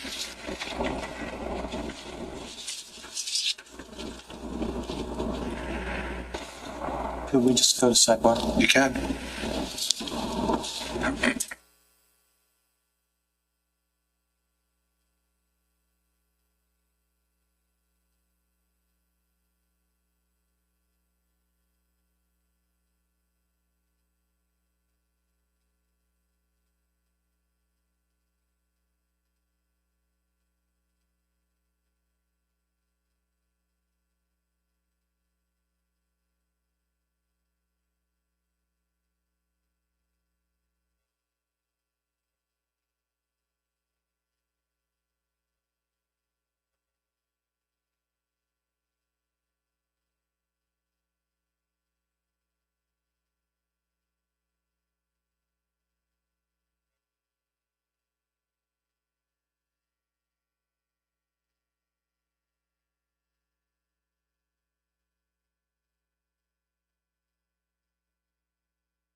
All right, ladies and gentlemen, before we get into this, we're going to take our mid-morning break now, just to give everyone a chance to take a break. We'll start back up at 10 minutes after 10, first time reading a clock.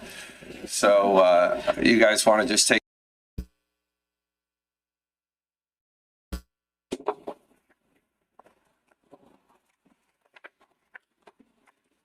Prosecutor, go ahead. Thank you, Judge.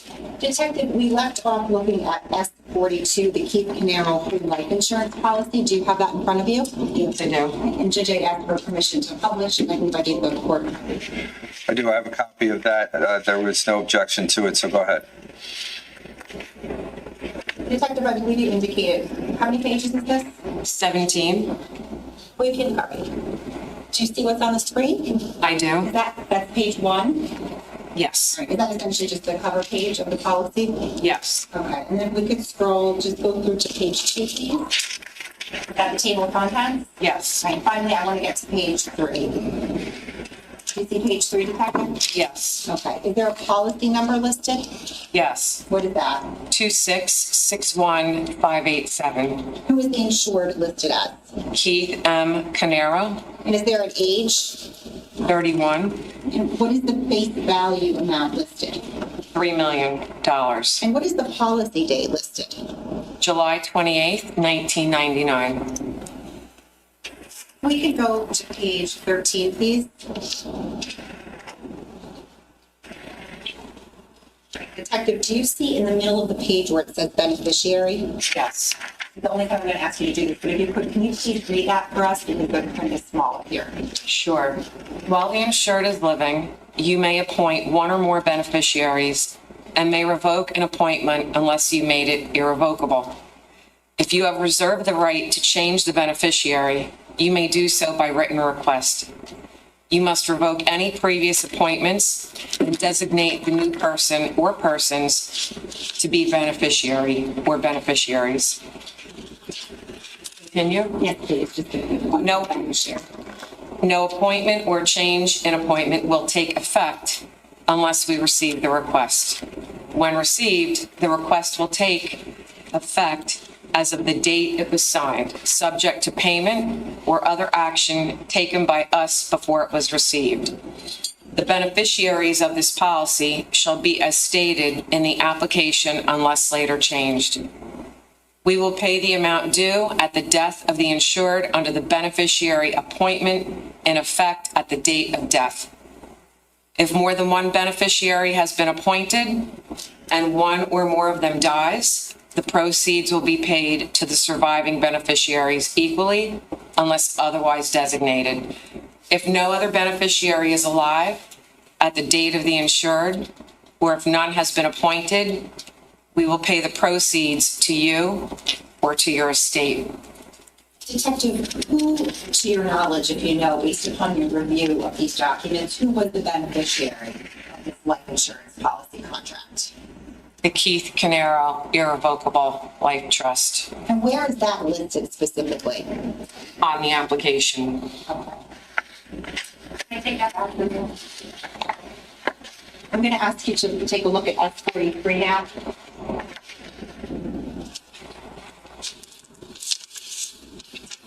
You see that, Detective S43? Yes, on my copy. Okay, and what is that? This is the application. The application? Okay, and how many pages is it? This is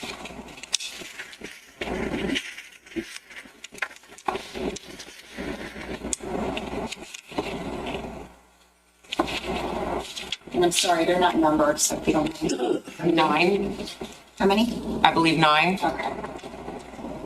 Judge, permission to publish. You can. We've already discussed that with defense counsel. If we could just go down to page 6, please.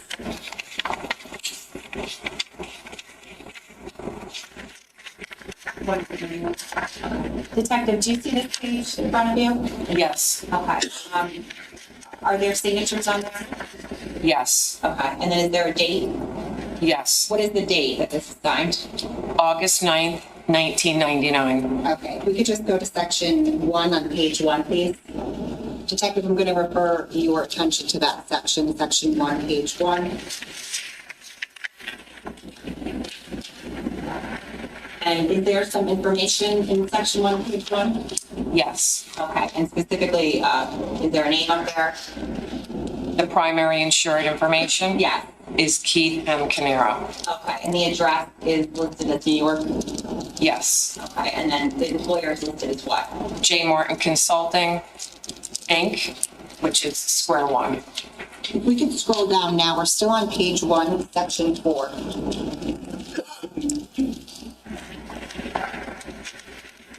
You see where it says owner information? Yes, Okay, and what does it say up there as to owner information? the owner is Keith Caneiro, Irrevocable Trust Agreement dated July 27th, 1999. And what is the address listed as? 27 Tilton Drive, Wayside, New Jersey, 07712. Okay, and what's listed in front of that address though?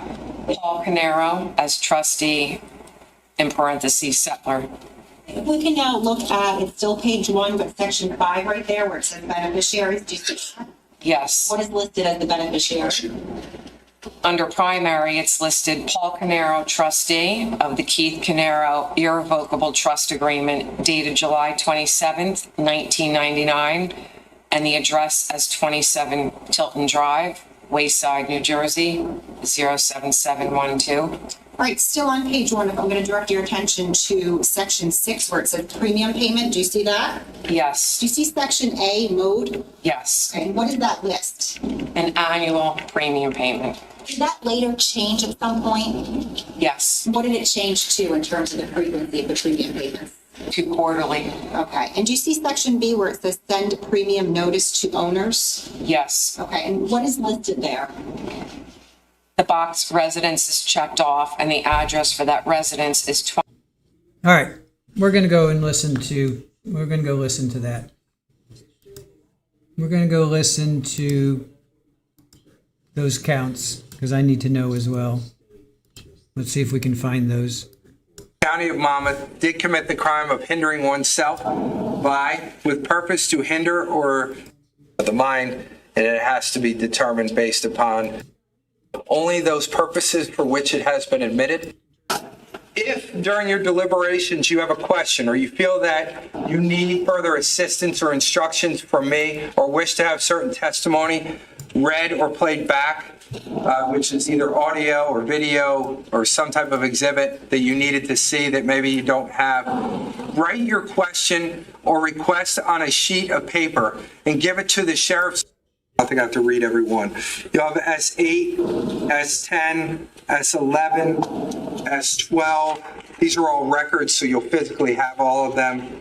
S17, 18, 19, 26, 28, 29.1. If we have to get something electronically, you got to give us a minute to put it together.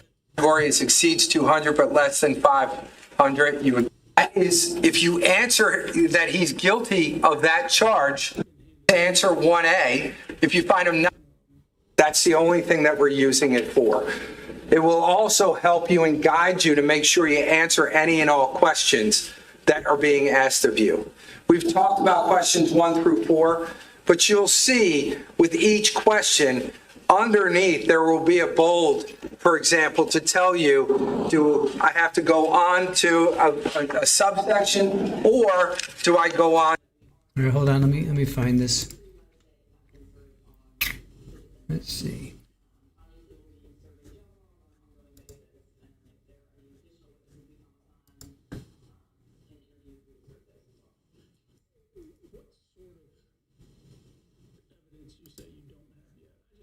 Count 13 for a minute, which is on page 14 of the verdict sheet. If you found him not guilty of count 7, then you would go down to 7A and answer that question. Then the 13A is the amount that you find, and that should be included at that point. If you find him guilty, then the 13A is the amount that you find. Guilty of that charge, you would not answer A and B of 14. If you find him guilty of it, then you would go down to 14A. That should be included at that particular of that charge. And C. C is located on the next. D is located on the next page. And then you see. If you've gone through question 1, A, B, C, and D, then you see underneath it says go to count 2. Same thing applies for each count. Let's go to, for a minute, giving that out right now. It's brutal, innocent, or guilt or not guilty on a particular charge. It is your duty as jurors to consult with one another and to deliberate with a view to reaching an agreement. If you can do so without violence to individual judgment, each of you must decide the case for yourself, whatever it may be. Was as brutal as it was for me to say it with my voice. But here's to that, even though I could have just read it myself. That's not the way it works, ladies and gentlemen. I have to know, Mr. Caneiro has to know, all the attorneys have to know that you use as a reference to be able to go back and listen for the elements when you're talking about a particular. I have to go on to a subsection, or do I go on to the next count? So, for example, as we talked about in count 1, how do you find as to count 1 of the indictment charging the defendant Paul Caneiro with the murder of Keith Caneiro? It's either guilty or not guilty, or in the lodging of charges against him, or prevents or obstructs by means of force anyone from performing an act which may be of a charge against him. And 3, that the defendant acted with purpose to hinder his own with murder, and/or theft and/or misapplication of entrusted property. I've already defined knowingly for you, and I've told you that it's a condition of the mind, and it has to be determined based upon inferences from the defendant's conduct, words, or acts. The second element the state must prove beyond a reasonable doubt is that on November 20th, 2018, that the defendant suppressed discovery or apprehension for you.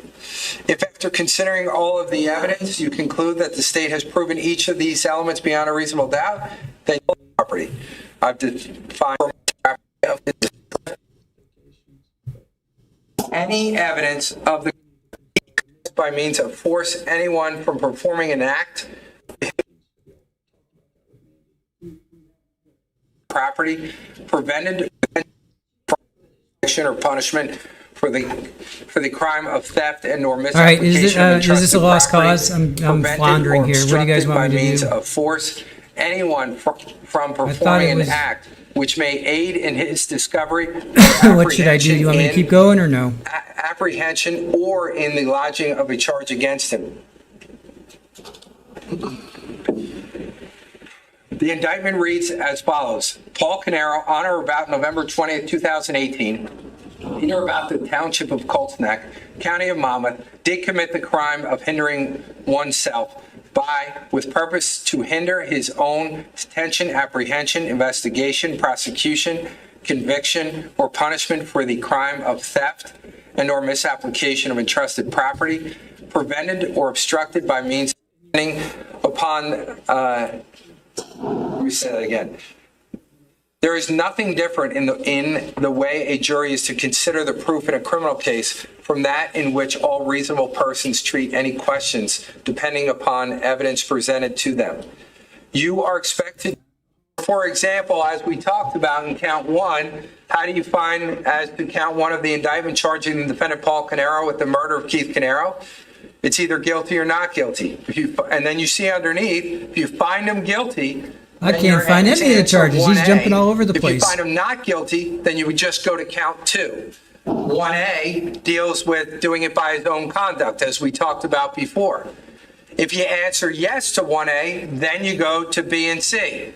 If you answer no to 1A, well, then you would not answer B and C, which is exactly the bolded as to the weight or effect of evidence solely because of the opinion of your fellow jurors or for the mere purpose of returning a verdict. You are partisans. You are not partisans. You are judges of the facts. You may return. Yeah, he gave instructions, to each and then crime he went into charge the a counts. I verdict of can't either find him not because now guilty he's or talking about. Remember all of that. Each one of you will have your own binder that will have the charge and elements of all the crimes charged. All it gives you is basically an answer key of Keith Caneiro. It's either guilty or not guilty. And then you see underneath, if you find him guilty, then you're to answer 1A. If you find him not guilty, then you would just go to count two. 1A deals with doing it by his own conduct, as we talked about before. I thought it was much more If you clear answer yesterday. yes Right to now, it's 1A, clear as then mud. you go to B and C. If you answer no to 1A, well, then you would not answer B and There's a C, verdict which in? is exactly the bolded parts underneath. And again, it goes to 1B and C. C is located on the next, D is located on the next page. And then you see, if you've gone Thank you, through Michelle. Appreciate question it. You got 1, verdict. A, B, C, and D, then you see.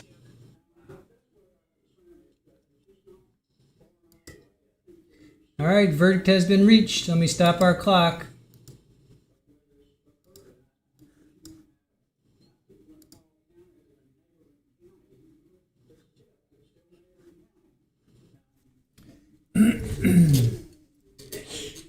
Bless you.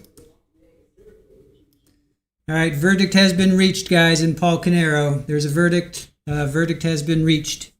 You guys want to come over? Verdict has been reached in Paul Caneiro. All right, I'm going to get rid of our clock because it's off. And so 4:57. All right, 4:57. Verdict has been reached. 4 hours and 57 minutes.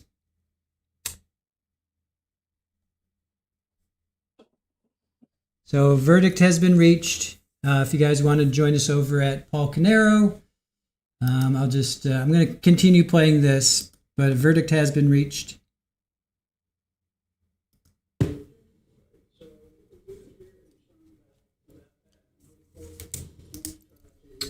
All right.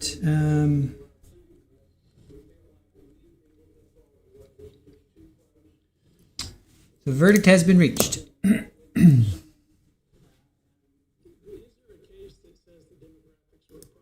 Specifically, when you say the demographics aren't the same, is there a specific allegation? Because I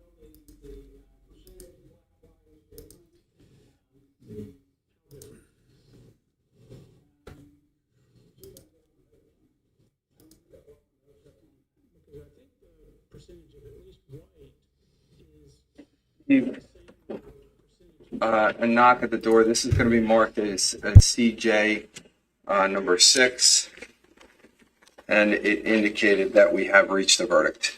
So what we're going to do is we're going to bring our alternates in. We'll bring the family in. You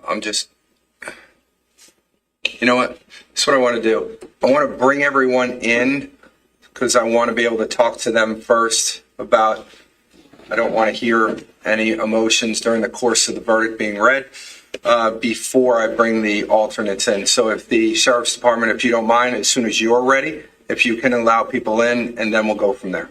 All right? So I'll wait for you. Whenever you're ready, you can do that. Yep, you can bring everyone in.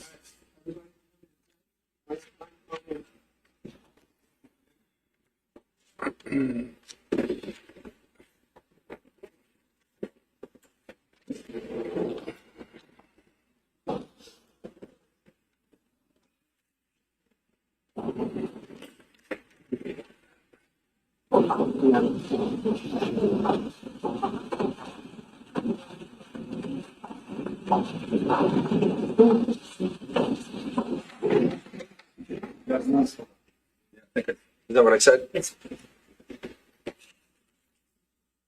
Yeah.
Folks, just double check your cell phones, please. Make sure they're on silent or off completely, please.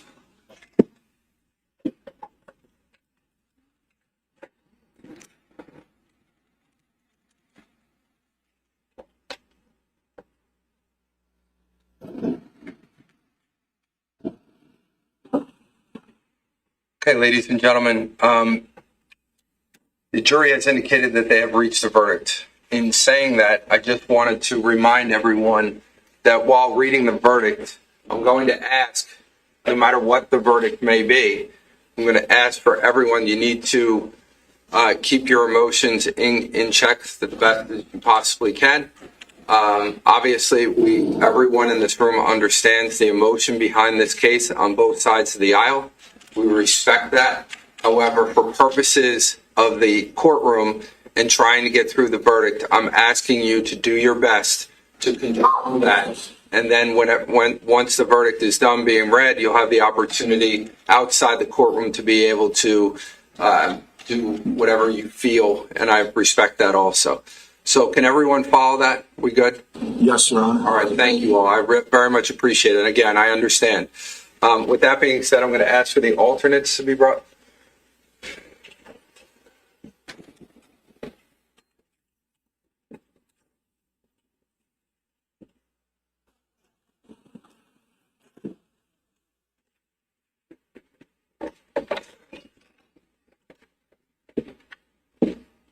And just let me know.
All rise, court is back in session. Okay, we can have.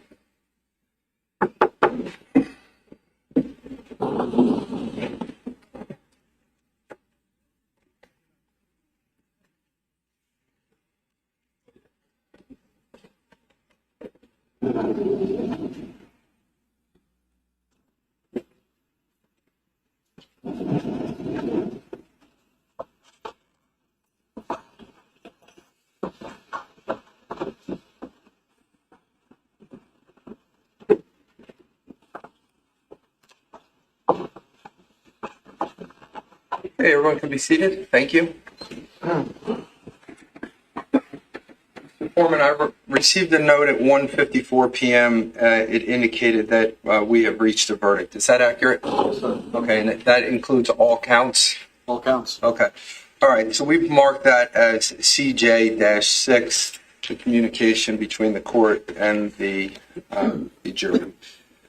So I'm going to go through each one of the questions with you one by one, and you'll just answer the question after I read it, okay?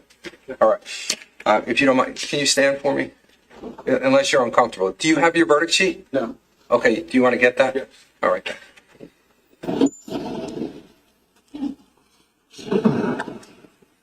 As long as he has his, you guys don't all need yours.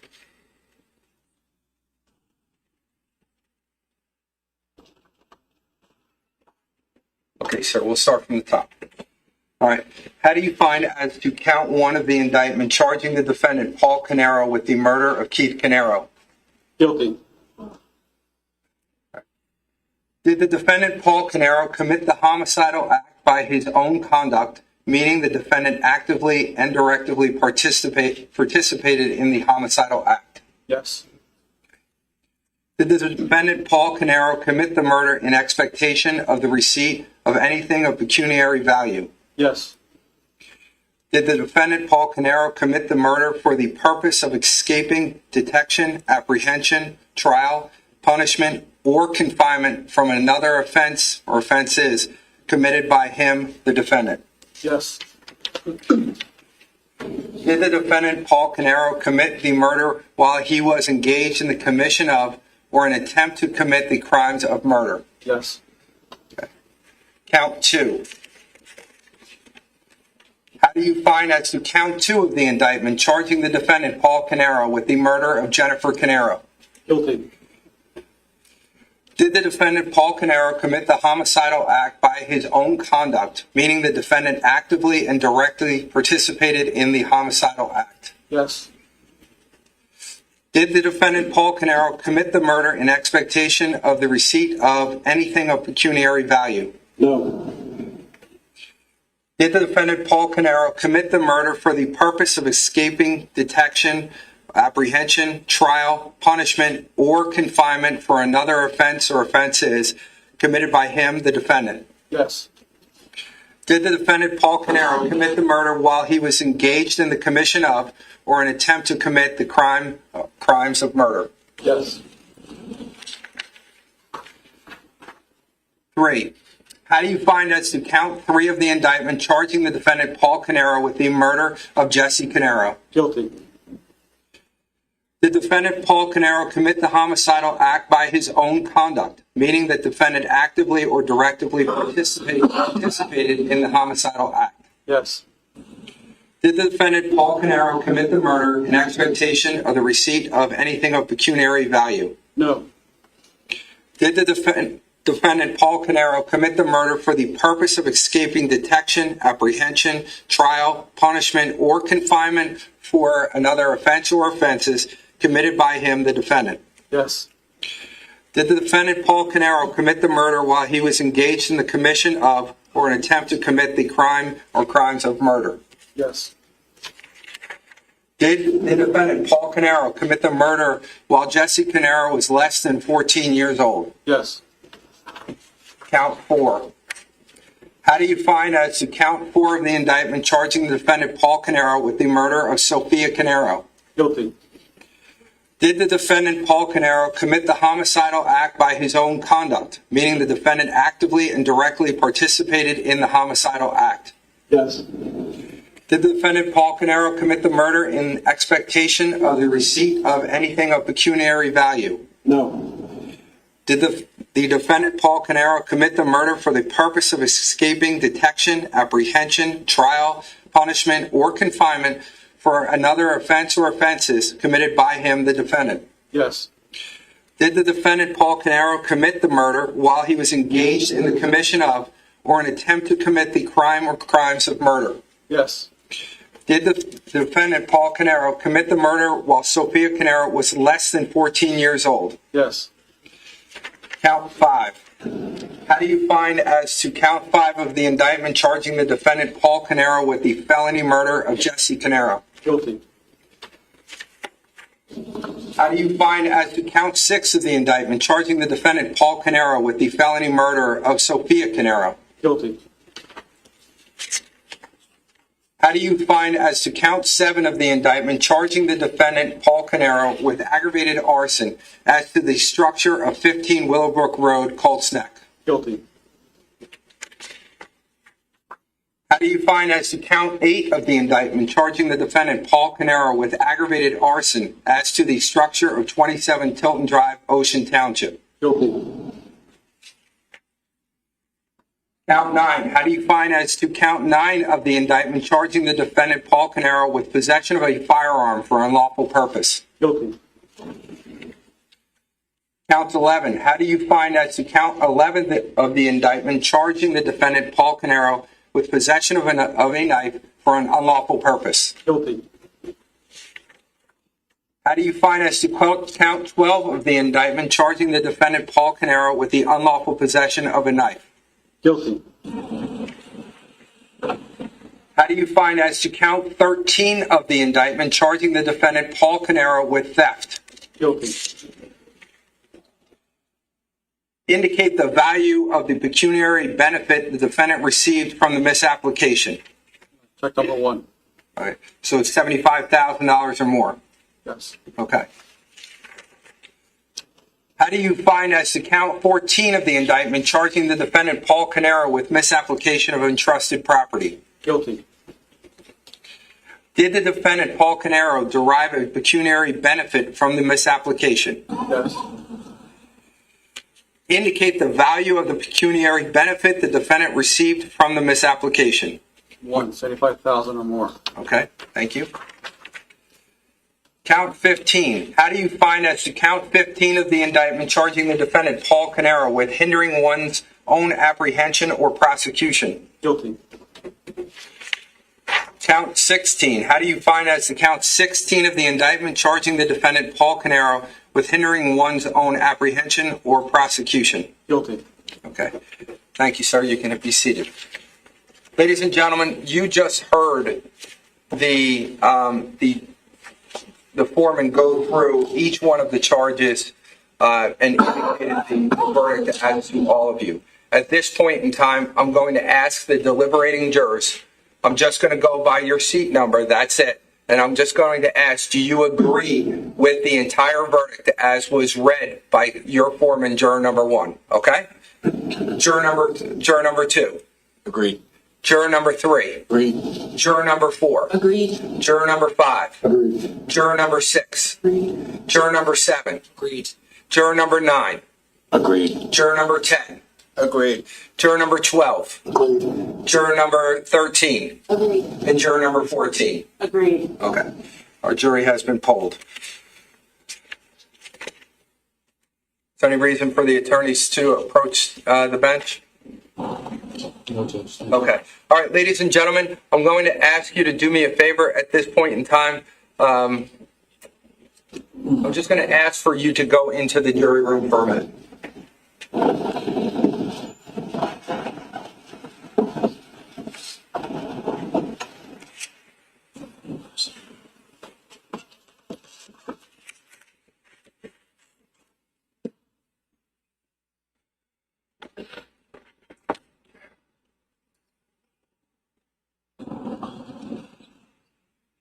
You can all go in. I'm sorry. I wasn't looking up. I apologize.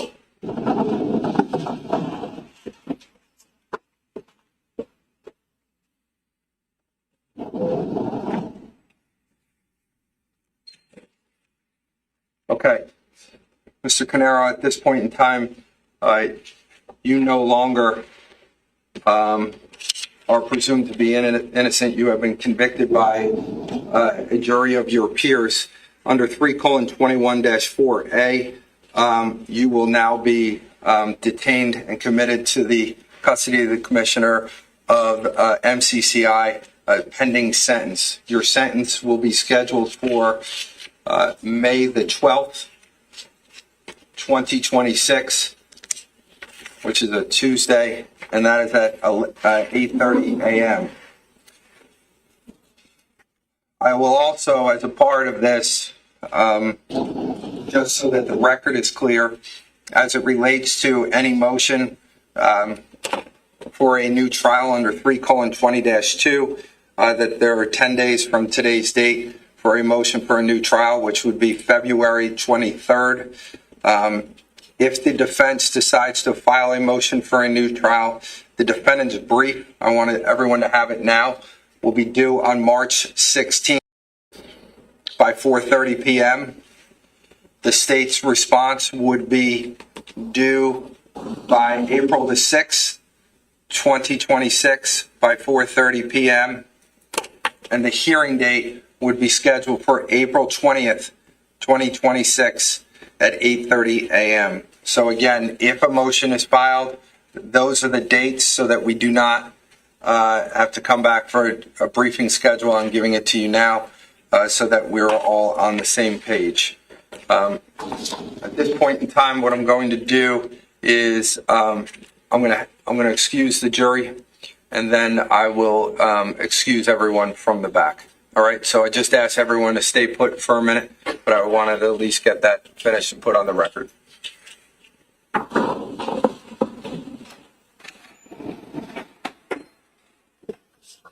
You can grab all your stuff. Yes, you can grab everything. No. Back in here.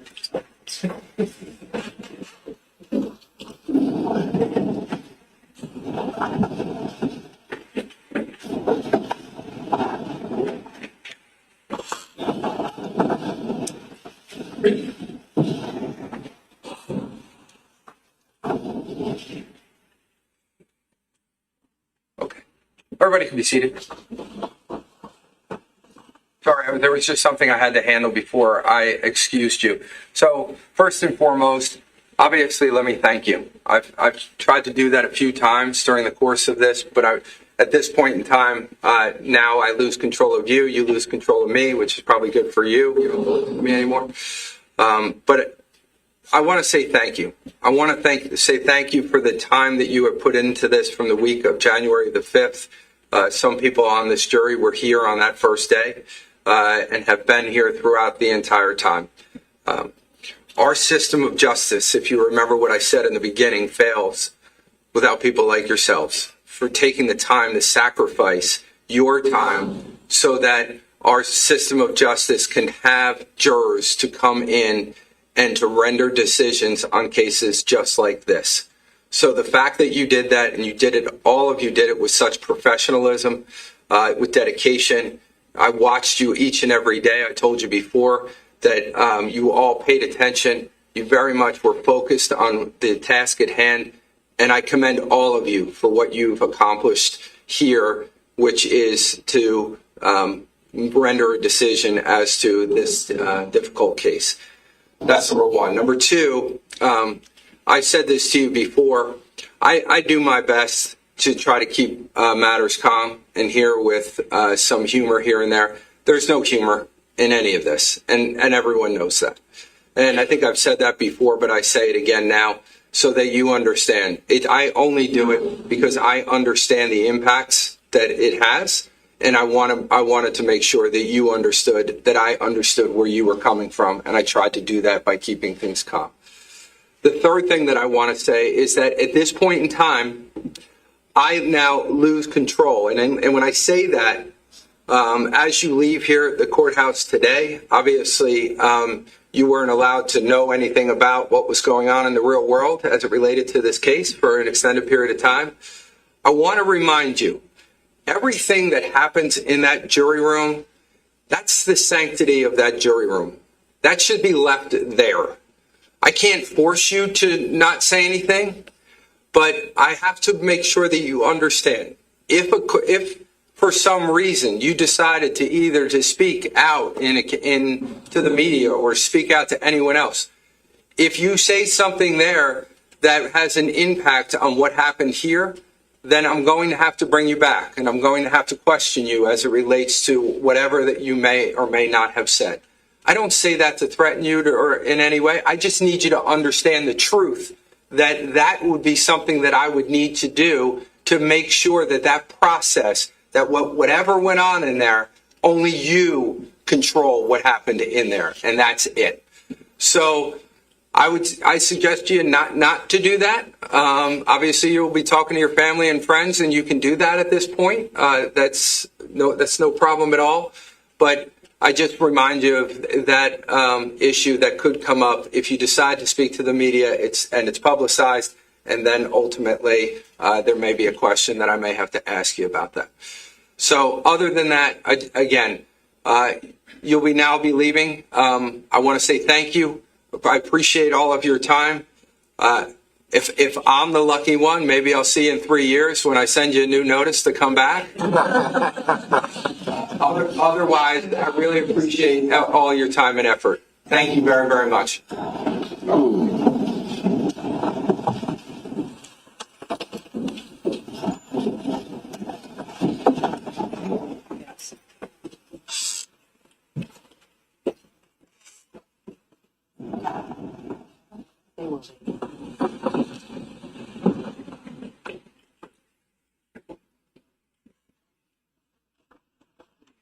All right, guilty on all counts. The only thing they said no to was the pecuniary value. So he didn't take them out in receipt of pecuniary value. So he didn't kill them to get money. But he kind of did. But anyway. Thank you.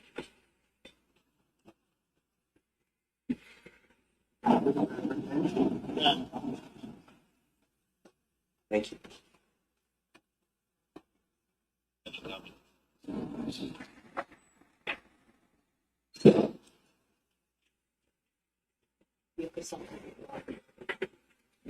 Okay, what we'll do is, everyone can be seated. What we'll do is, at this point in time, Anna will go in. She will make sure that take out any notes or anything that may possibly in there so that they are immediately destroyed.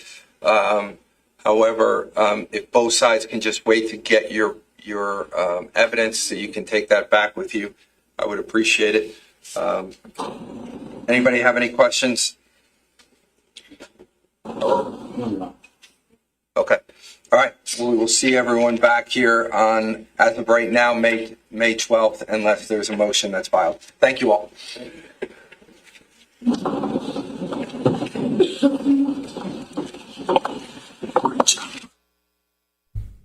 All right, so for those that know us, that have been with us through trials, we're going to stick around for a press conference.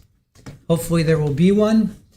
All right, to recap, and while we wait, we watch the family members hug each other there. Paul Caneiro found guilty on all charges. So it was Jennifer, Jesse, and Sophia that they answered no. It was by his own conduct, yes. An expectation, receipt of pecuniary value, no. Purpose of escaping punishment, yes. Commission of the murder, yes. So with Keith, they did say yes to the expectation of receipt of money value, and the other three, Jennifer, Jesse, and Sophia, that's where they answered no. But then everything else. Felony of Jesse, felony of Sophia, aggravated arson for both Keith's house and his house, yes, yes. Possession of a firearm, guilty. Possession of knife for unlawful purpose, guilty. Unlawful possession of knife, guilty. Theft, the value was $75,000 or more. Excuse me. Misapplication of trust, guilty. Benefited, yes, the value of $75,000 or more. Hindering apprehension was 15 and 16. Both of those he was found guilty. So, all right, we're going to hang out for what do you call it? Press conference. I'm sure they're going to have a presser, so we're going to wait for a press conference.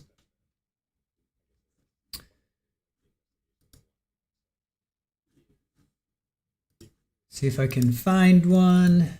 Let's see.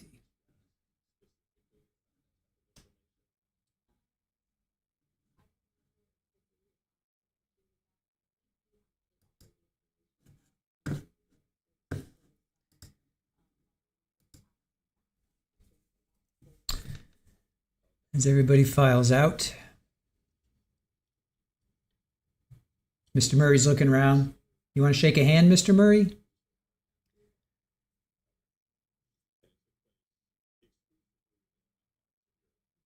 The lawyers are looking at each other, but is the state going to extend a hand? No.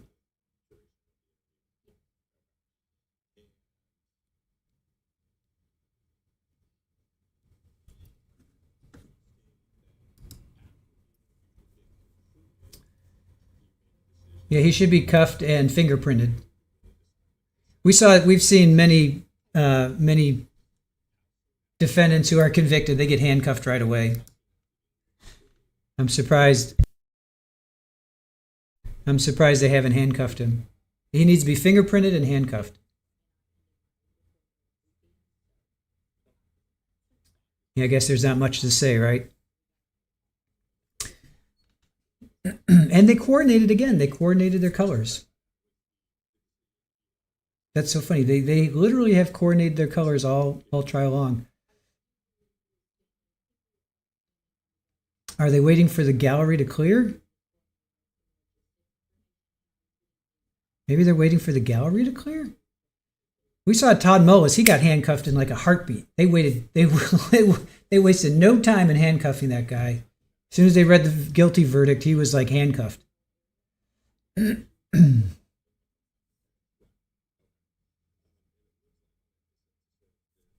Oh yeah, Missy, they need to take his tie.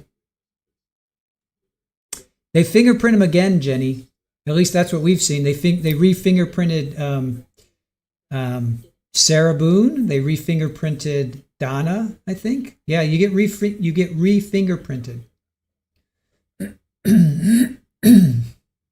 They re-fingerprint you after you're convicted. At least that's what we've seen here in Florida. I don't know if they do that in New Jersey. Yeah, they got to take his belt.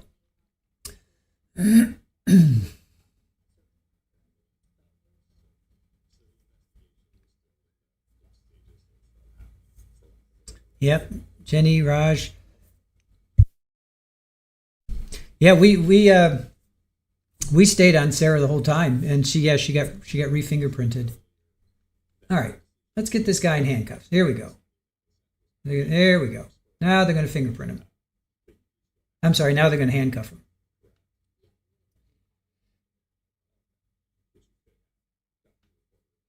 Well, maybe they'll just handcuff him and then take him. And I mean, he's got to change. They got to put him into the jumpsuit.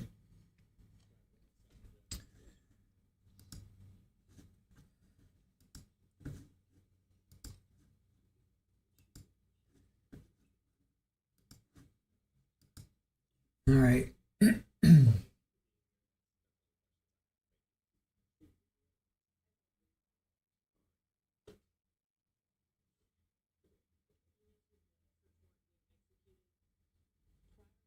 Well, he certainly is resigned to his fate. We'll put it that way.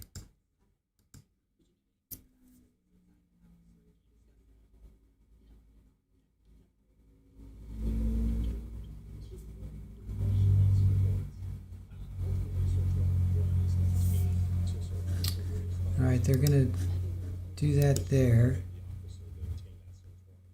I'm going to stick around for a press conference.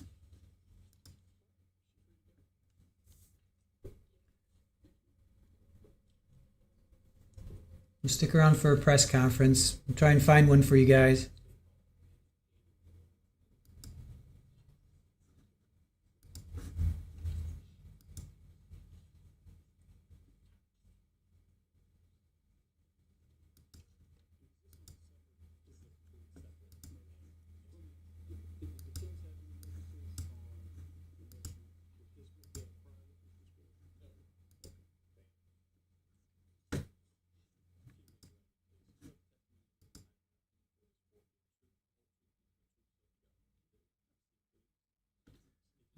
We're going to look around for a press conference.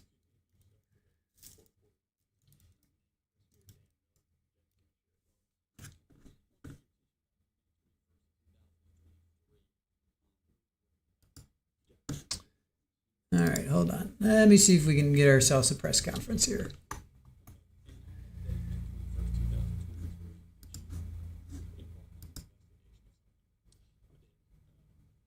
We'll hang out for a few minutes because it usually takes about 5-10 minutes, sometimes longer.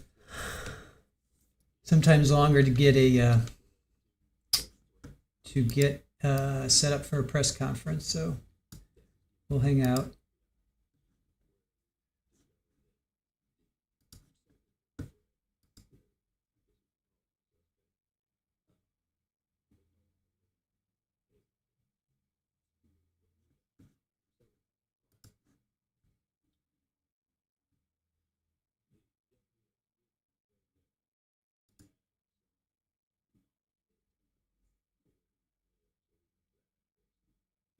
All right, so while we wait, okay, so he's guilty on all counts. The only time where they said no was for Jennifer, Jesse, and Sophia. Counts 2, 3, and 4 was he did it in expectation of receipt of pecuniary value, which just means he did it for money. So, but he did kind of, because they were next in line. I wonder why they chose no on that. And then as far as that, when they went through the roll call of was he guilty or not, I heard 1, 2, 3, 4, 5, 6, 7. There were 7 males, but the foreman was male. And then there were 4 females that I heard. And which is interesting because that was the beginning, was 12 male, 4 female. So apparently all 4 females got chosen, got picked. Not a single one of them was an alternate. And then he's going to be sentenced May 12th, Tuesday. May 12th, Tuesday at 8:30. Of course, he has 12 days to appeal. We'll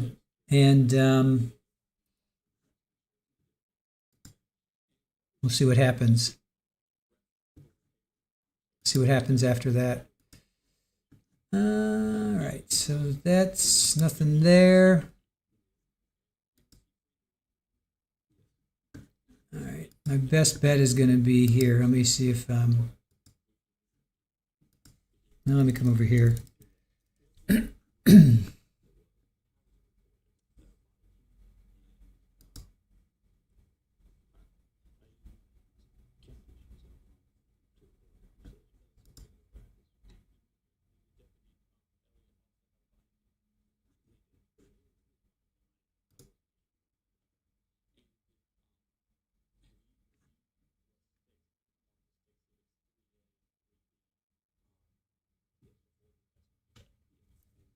I'm just going to hang out for just a minute.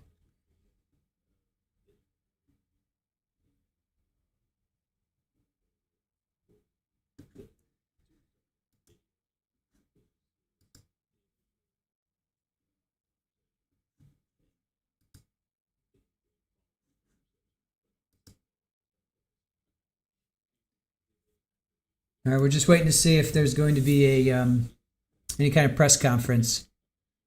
Sometimes it takes him, well, not sometimes, it takes him a while to get set up, sorted out.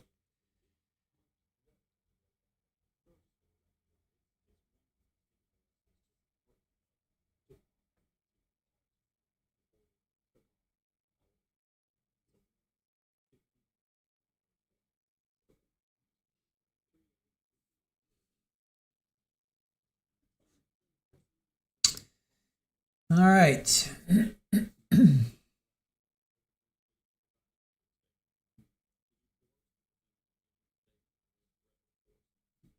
Yeah, thanks for being with us, you guys. Really appreciate you hanging out with us through this trial.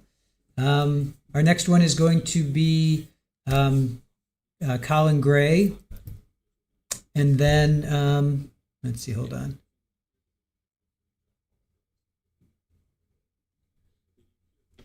Colin Gray and then Corey Richins, of course. All right. It's not looking good for a press conference, at least on the big channels. Maybe maybe when there's smaller channels we'll have.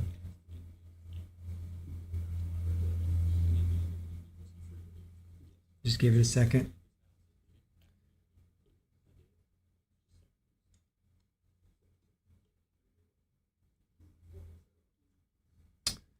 All right, nothing there.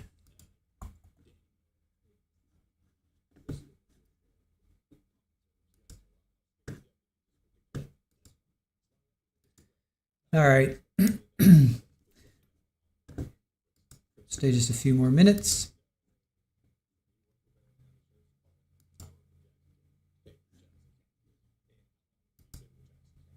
I guess, we could always, if there's a press conference, we can show it before a sentencing or something.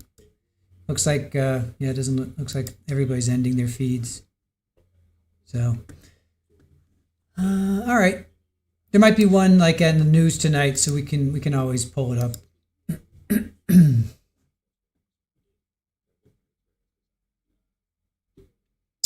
Danielle, yes, sentencing should be live.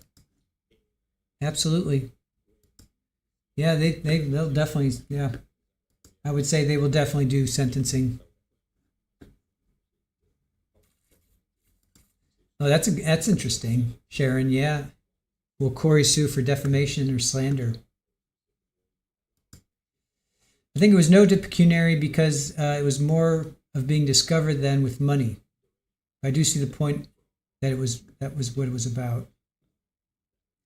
Yeah, it was weird because they were yes on it for Keith, but they were no on it for Jennifer, Jesse, and Sophia.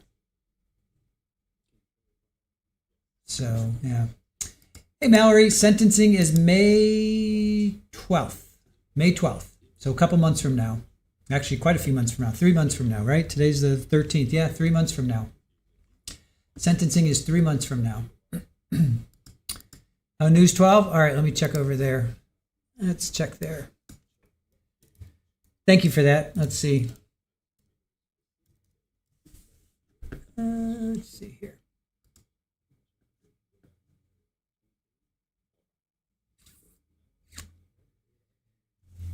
All right, they're definitely not talking about definitely not talking about it now. I'll stay here for a minute or two. They're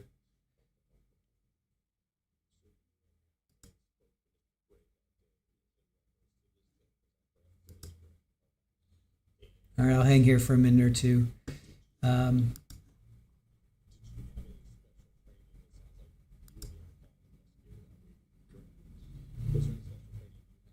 And I suppose we can always show it before sentencing or whatever.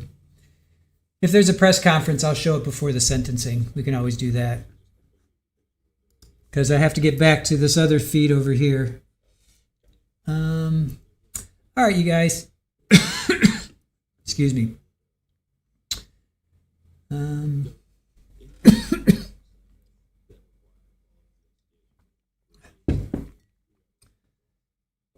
All right. If they have one, we'll show it before sentencing. We'll just do that. Yeah, Kim, he did. I don't know how many and what their ages were, but that was his alibi. He was at his in-laws with the kids the night of. So, I don't know how many kids he has and what age they are, but that was his alibi. That was his alibi. We will, yes. Claire and I, we have to do a recap of the verdict, so we got to sort that out. Claire and I will talk about that, whether it's, I don't know, tonight, over the weekend, but yeah, we'll get another recap. Danielle, yes, we will be covering it. Yeah, no, we'll definitely cover it. Yep. It will be streamed. I'm sure somebody will stream it, and we will pick up on that. So, Linda, thank you. Appreciate that. And Claire, absolutely. Thank you. Thank you for that. All right, guys, we have a redirect set up. We're picking up on a new trial that's starting on Monday, and we're doing a deep dive over here. So I'm going to head back over here. Now we can put Paul Caneiro to bed. So thank you for spending your day with us. Really appreciate you spending your entire time with us on this trial. It was 20 days of trial with the verdict coming in on the 20th day. Paul Caneiro is guilty on all charges, 15 charges in total. And the jury found him guilty in just shy of 5 hours. They started deliberating today, and they came back with a verdict round 2.